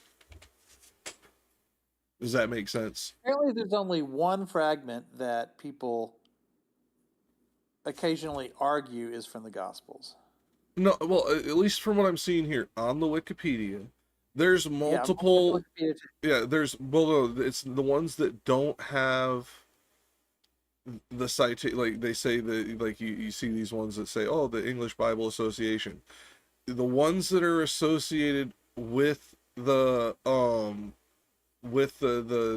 gospel in the New Testament, well, the New Testament, I should say the gospel specifically, are ones that are not specifically associated because the fragments are so small, they cannot be conclusive. And therefore, they are there, but they're in fragments, so we do not have any complete copies of the Gospels or New Testament.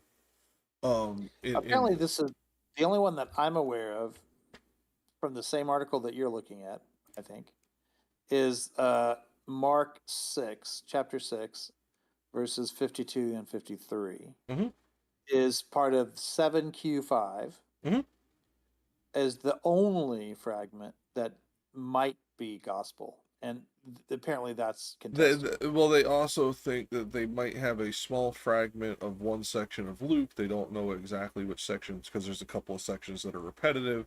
That one's in where is it? 11QJB. Because there's multiple fragments that were in there with the Jubilees that were not the Jubilees. There's things in there. Like, that's what I mean. Like, there's a bunch of these that they think might be from the New Testament, but how do we know when you're talking about half of a sentence? You know what I mean? Half of a sentence out of a whole book, that doesn't really help us. You know what I mean? So let's see. I'm not seeing that in the Wikipedia page. You must have gotten the Luke thing from somewhere else. But, I had to look at what cave it was in, because I remember like reading up on some of this stuff, and it was in cave 11 that one was that they think there's fragments in with the Jubilees. It's fragments. They don't even attribute it to anything because they don't know for sure. Just some scholars think it might be. Yeah, here's 7Q5. And it does look like there's enough of it to where you could overlay it and say it is or isn't. I don't know why they haven't been able to. Probably because it's not. It is not. It's not enough to where it's not like a few strokes of a pen. It's a little bit more. No. What I mean is it may be degraded enough where there might be accent marks that they think should be there or shouldn't be there that are, you know what I mean, and therefore they aren't perfectly conclusive with it. But there's always going to be a reason as to why they do not put it over 1-to-1. Like, I can see onto the left side of 7Q5, there is a particular character on the top line, which we only get a portion of one character, then a big gap with a tear, then a portion of another character. Of those two portions of characters, they could apply to like 3 different letters. We don't know what that is. We don't know what is the first letter in line 2. We don't know what is the first 3 letters in line 3. I wonder, surely they have. I wonder if they've done that laser scanning stuff. The Mormon thing. Where the X-ray stuff. Well, I don't know if they do, because this isn't like folded and necessarily like need to be done that way. What they would be doing with this would be like multi. You can see if any like residue of ink is like in lower levels. Well, but you wouldn't need to do that with this, because you're not having to look through other layers.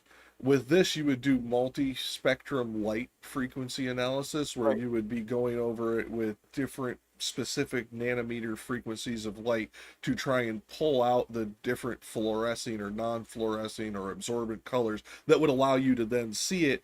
And you would basically, I forget how many they go through now, because it's thousands, but it used to be hundreds.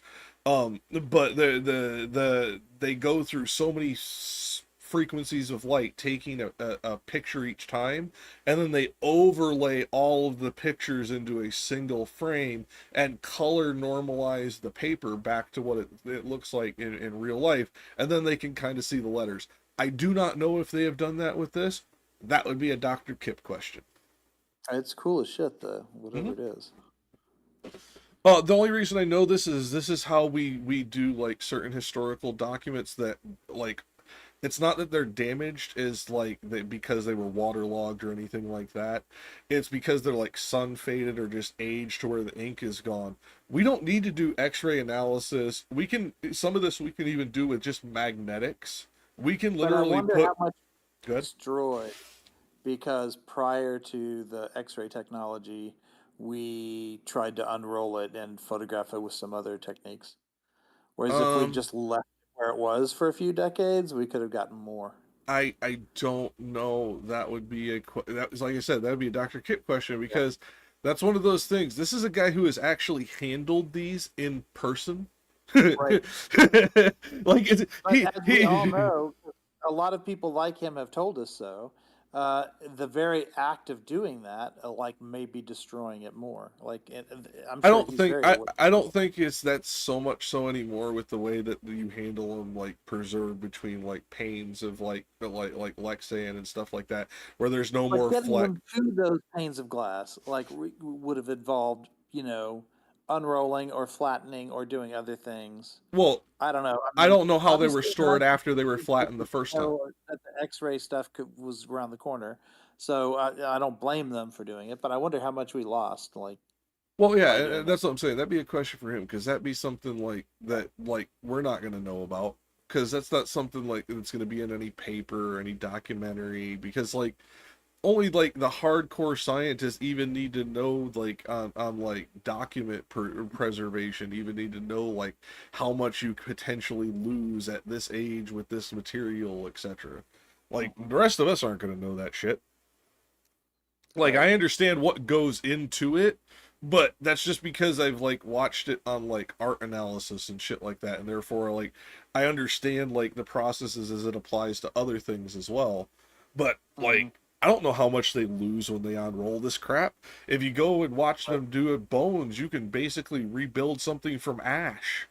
You know, who fucking knows? Yeah. I'm not a Yeah, forensic. I know a lot of science. I'm not a forensic analysis. They have all kinds of tricks I've never even fucking heard of. Right. But those are the kind of questions I would ask. And I would imagine that these are painful things to think about if you're in that line of work, you know? That I don't know. Oh shit. Okay.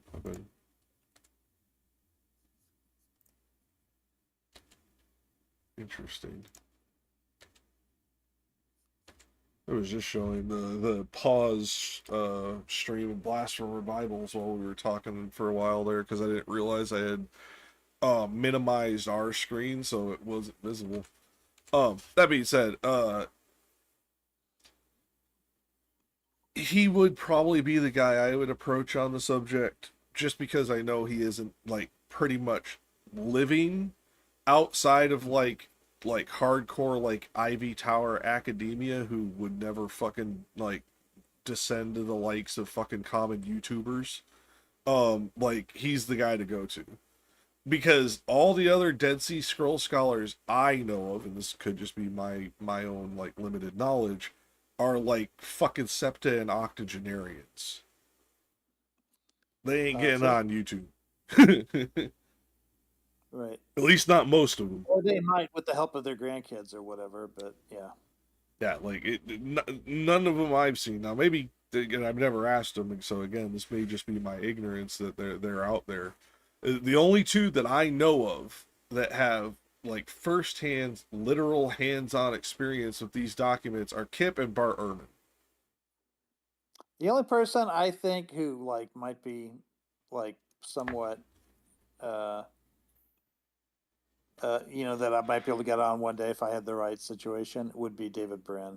I could maybe get David Brin. I mean, here's the thing.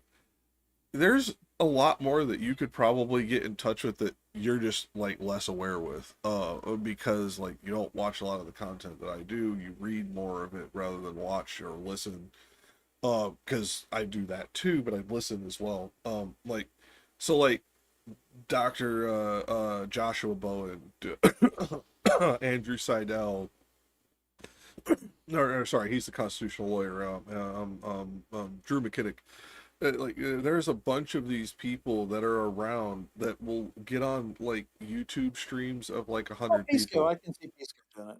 No, that's for even small streams like us, he's popped into Lethe's before. Oh yeah, yeah. But all I was meaning is like, but Pisco's not a fucking Old or New Testament scholar like the people I'm discussing. Yeah. Um, I what I, just mean experts of different kinds. oh yeah, I'm just saying with this, there's quite a Mark. few. Dr. Bart Ehrman, I have seen on streams as low as 90 subscribers. Mm-hmm. And that may Yeah. just be because I only found the channel with that many subscribers. He may have went on others that I've never fucking seen before. You know what I mean? Right.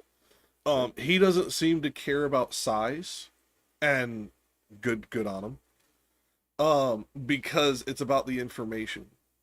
And as long as, like, even if he disagrees with your takes, if you guys are going to be arguing about something, if it's all in good faith and it's not going to turn into fucking, like, clusterfuck like we do on Twitch.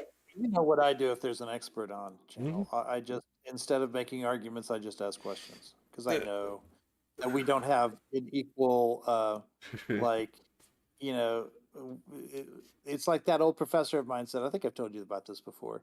In order to have a conversation, both sides must have something valuable to say. That's the reason why he do class conversations. Well, see, I disagree with him on this because, like, here's the thing. I'm not an expert, but there are going to be certain things that I know that even they don't. Not because they're stupid, but just because I've run across it because I go to different fucking sources and crazy shit than they do. That happens. I do that too, but I do it in the form of a question. You know what I mean? Like, I think it's better received that way. I don't want to give the impression that I think I know more than the experts about something. Well, no, I'd say, I do it as an argumentation, but as a question. Well, isn't it true that this is how I was taught it? Was I taught incorrectly? Because then it's still, I'm making an argumentation, but it is a question. You know, like, but it's still, because it's sort of like how, like, you know, when a vaccine denialist like talks to Marcus as if they're equals, and like, come on, man. Well, no, here's the thing. There is very rarely, and Marcus would want to skin me alive for saying this, but there is very rarely, occasionally, an anti-vaxxer who is so well versed in what they speak that no, that's actually a warranted conversation.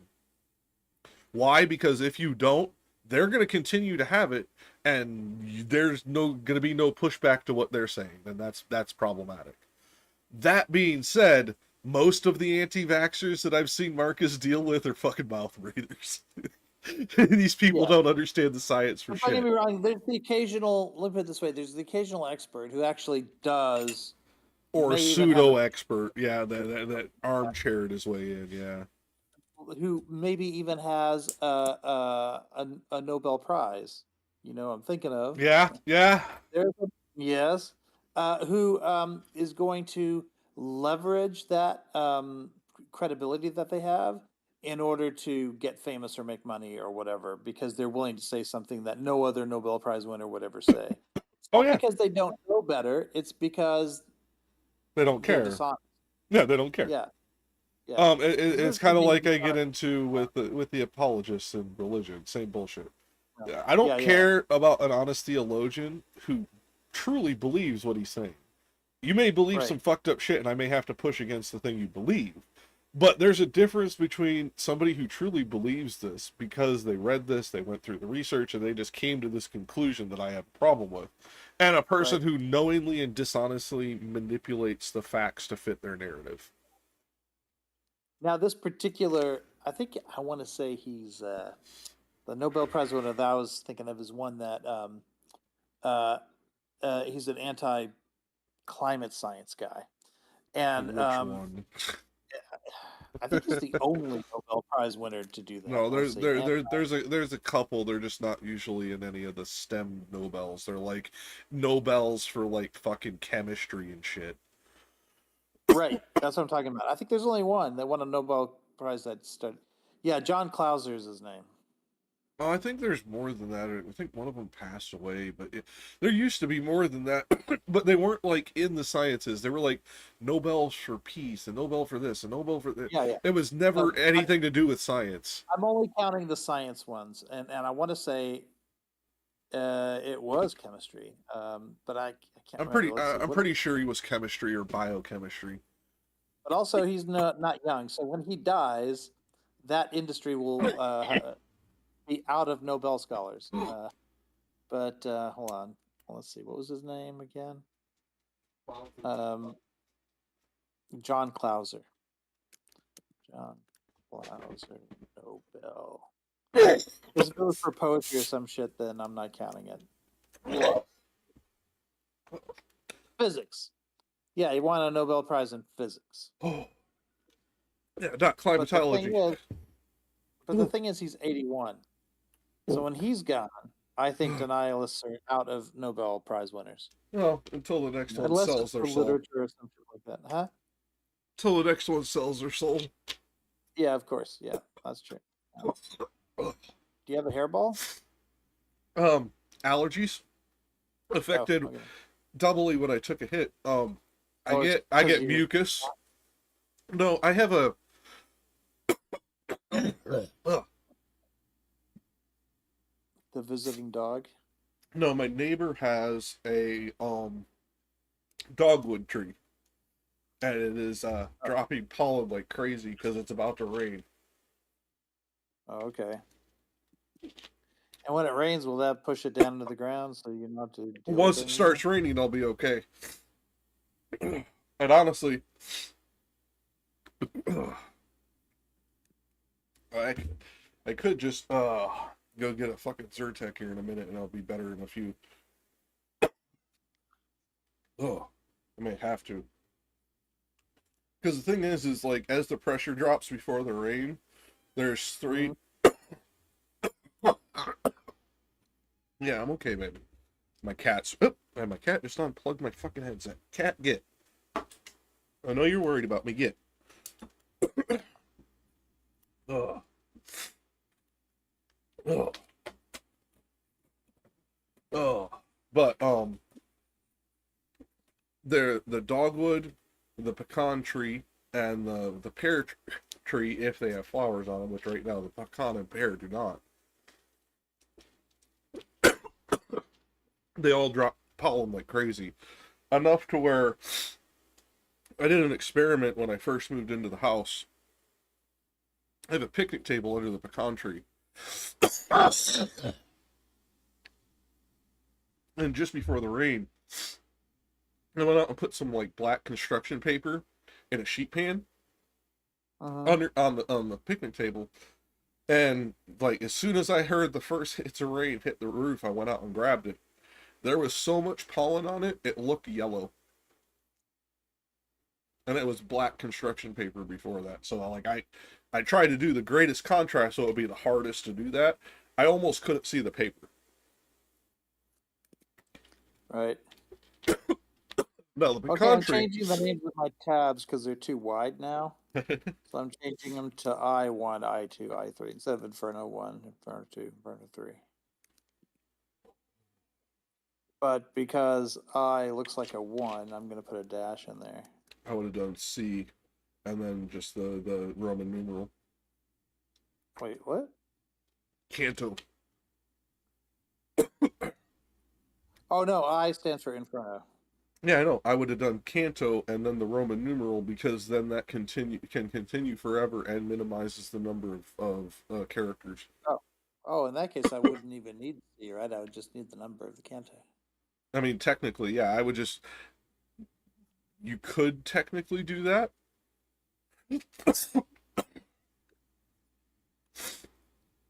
Actually, yeah, what we could do is we could... I can color code them too so that Inferno is red. Except for number 1, which would be white. Black, I guess. No, Or brown. White. White in, white out is the way that it's interpreted in the painting. What do you mean? If you look at the paintings of the Inferno, the first circle is very light, very white. architecture. And as you exit into Paradiso, you then again get into white architecture. As you actually enter into the first circle of hell and all through Purgatorio, you're dealing with different shades of color, but white at the two ends of the painting. You know what? I never thought to ask this. I'm going to ask ChatGPT what colors are mentioned. Oh, What yeah, colors interesting. are mentioned throughout the Inferno?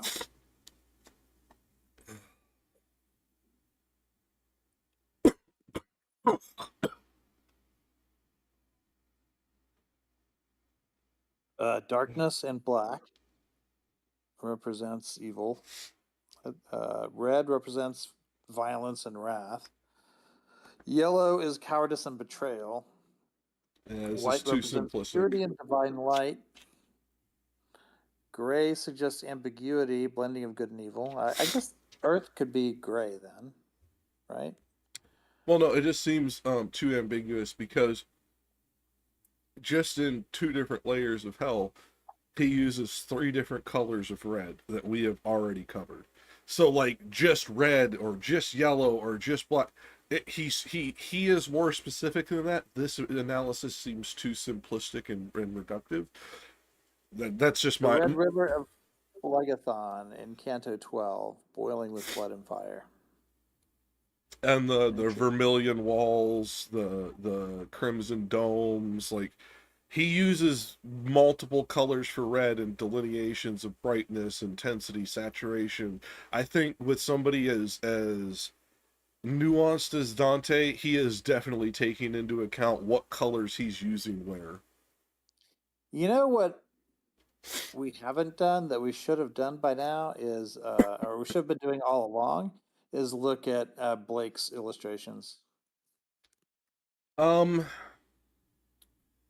You know what I think we should do, since we haven't been doing it thus far, when we get out of Inferno, between Cantos 33 and 34, we do a whole stream on the all the Inferno paintings, going through like fine-tooth comb, looking at like all the depictions and all that stuff. How's that sound? Right. Yeah, sure. Because then I we might can like start- devote more to it and like zoom in, get like real high res photos of it and all that.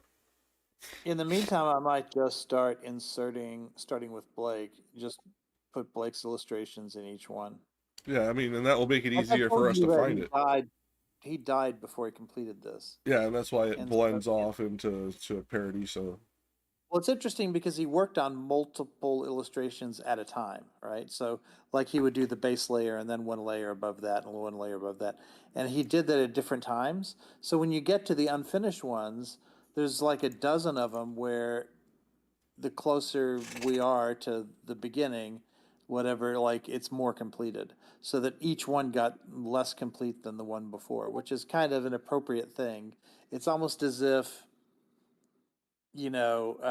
Blake wasn't allowed to see the final, like, beyond a certain distance into Paradiso.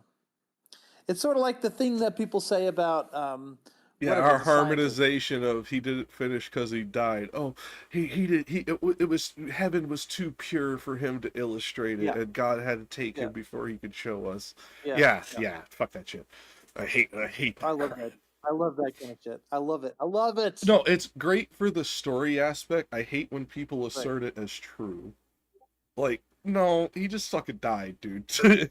It's kind of like when people go, oh, Degas was so much more surrealist in his later age, and that's why his images are more blurry and gets it. No, he was going fucking blind, asshole. He wrote about it in his fucking journal. Like, stop with the dumb shit. No, I like both. Sorry. Well, I no, love no, it. it's fun for the Obviously, story. I don't Don't, literally- yeah, I you wouldn't don't say assert it's literally. true. Yeah, you don't assert a truth Yeah. to it. You go for the beauty of the story. Oh, that's cool. For that, I agree. The people who assert it's true, fuck you. Give me the evidence that it's true. Okay, so I've got to find the highest resolution images of those Blake illustrations. We don't need to do it right now. Actually, ChatGPT can find. I've see. never used it for that. I have no fucking clue. What I would say is there are going to be high res images of it. We will just have to search. In fact, later today when we talk to Ancom again, we should ask him to check on like the scholarly papers where they may have high res photos of Blake stuff like included, like from the art world. There's scholarly papers on art like that. Where we may be able to like yank a really high res copy of it. Okay, so Wikimedia Commons has resolutions as high as a little over 4,000 by 3,000 pixels. Yeah, but that's giving us size. It doesn't give us resolution, scale, and clarity. That's what I mean. Like, there's more that goes into it than just the pixel count side by side. Because like, I have a computer that can technically run in 4K off of my video card. I can project 4K to my monitor, but it only projects in 1440. Well, I'm looking at them; they look pretty good to me. But hold on, let me give it. Yeah, I'm just saying. Let you. No, I'm just more about saying. this kind No, of I'm just saying. We'll just keep looking until it's not. We're not going to find it in a I know. second. Yeah, No, I'm just saying. What do you think of these? I'm looking. Because the thing about Wikimedia Commons is we're not going to have any problems with copyright when it comes to. So that's an advantage. But if I go to Tate Images, that's the next one they recommend. What would that be? I mean, these don't get too grainy when we zoom in. It's not good enough to see the brush strokes, but I mean, we don't really need that. We're not going into like crackalure and curvature analysis. Exactly. I don't like that the edges have different levels of one of them. Like I just looked at Inferno 7, 1 through 15, and it's not it doesn't zoom in very much the way that some of the other ones do. Well, I don't need to do that because I can just control. If you on Windows computer, I don't know if this works on a Mac. If I hold Control and then on the picture scroll my my mouse wheel, I zoom in on the picture itself, so it's zooming even if the picture itself doesn't zoom. Yeah. Oh, I see now. There's 2 copies of one illustration, at least on that one. So Inferno 7, 1 through 15. There's multiple copies of multiple illustrations in this, from what I'm seeing, and that's what I mean. Just take the best one in each. And well, and even here's the thing: images like this, when we're commentating and like analyzing and purpose, like this wouldn't be a copyright issue; it'd be a fair use issue. We'd be all right on that. So don't worry about copyright. Worry about best resolution. Like there's one here that's at like 4200 by 3000. That's a great situation. But when you look at the one right next to it, which is just tad smaller, now we are getting an absolute fucking different world, because we are getting one of the second drawings he did of it, where this is the drawing, not the painting. Right. So we get a whole different layer to the imagery to this one that is even more valuable than the high resolution of the painting, because some of this gets lost in the wash of the paint. So on and so forth. So like there's value to it all over, and we may find ones that are even better than these, not because they were scanned better, but because somebody has gone through and we'll have to order them and all that stuff. But there also are art people very much so, that probably have gone in and like upscaled these, like gone through and like done digital correction to make them like as perfect as they could be if we were allowed to like physically restore them. Right. You know what I mean? And then we'd be able to see them in all their glory, and that'd be great too. And I'm fine with that. Digital restoration of real world text is awesome. I'm fine with that. Blake was another one of those geniuses, wasn't he? I don't know. They're beautiful. They're beautiful, but I don't know enough about the rest of his like personage if I would call him a genius. He's beyond talented.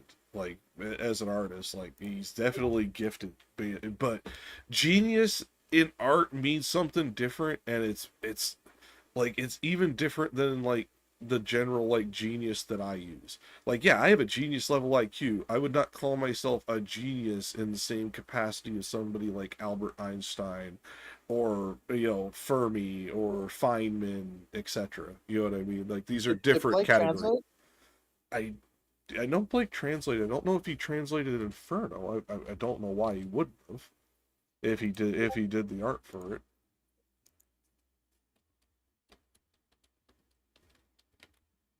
Interesting. No, he did. He drawings. he did He did not. 102 drawings and 7 engravings. Yeah, but he did not do any translations himself. He used other people's translations for the engraving. At least according to what I'm seeing here. Yeah. So no, he did not translate it himself. Maybe he doesn't know. Maybe he didn't know Italian. Yeah, maybe. I wonder what his translations were. I'll have to dig into that later because I know he translated shit. Each picture is accompanied by an explanation and original audio recording from the 1812. Oh, here's the Blake. This is the Tate. These are the Tate ones. But Tate ones aren't as high resolution as Wikimedia Commons. Okay. But they look good. I mean, they look good for their size, but they're not the... Interesting. Hell, Canto 19. So there's not, we haven't really missed that many. We've got Canto 1 and then 3 and then 5, 6, and then there's not another one until 19.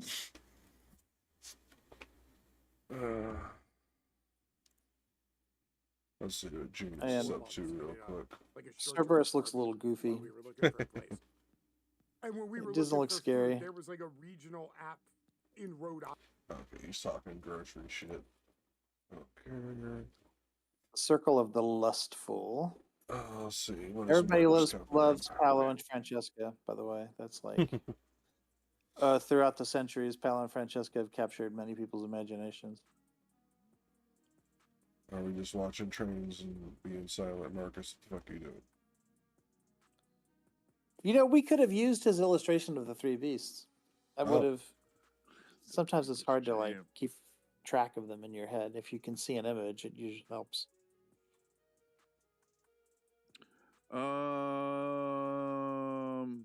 Word.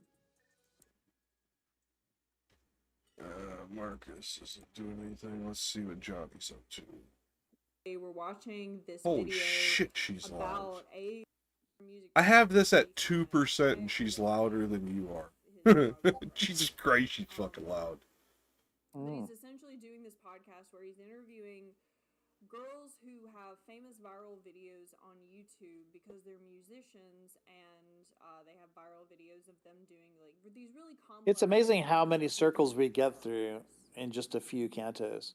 So some of the circles are going to take a long ass time. Well, we go more into the social like expository commentary at that point, where he's alluding to things and therefore has to be a little bit more nuanced and verbose to get the entire message across. Because aren't we already on Canto 6? And it's only, I mean, not Canto 6, Circle 6? Aren't we in the 6th circle? 5th. About to be 6th. 5th. So 6, 7, 8, and 9. There's only 4 circles left.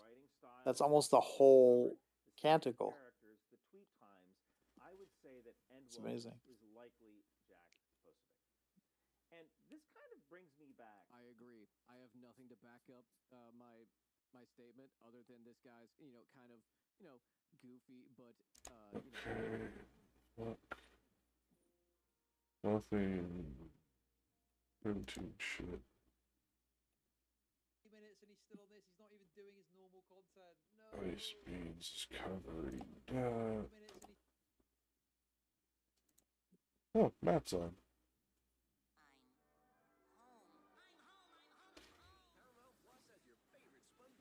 Yeah, during the days lately, Matt Dillahunty, instead of doing like line stuff, he just gets on and plays games and shit. Like I think he's, according to what he's listed as right now, he's gonna be playing chess in a minute. I can see that. He It strikes me plays as a- he plays bullet chess. God damn, dude, there's no fucking way I couldn't do it. What about chess boxing? Oh, I'd kick the shit out of him. He's even more decrepit than I am. But in bullet chess, he'd kick the shit out of you. You know what bullet chess is? It's like speed chess on steroids. Yeah. I couldn't do it. Oh no, he's not running chess. He's running Binding of Isaac. Okay, I'll check into that later. You spelled it wrong, Kyle, but Ugh. that Alright, I'm gonna end the stream here because we've been just bullshitting a little bit about Dante, but we're getting off into the weeds a lot now onto like art and like background stuff. So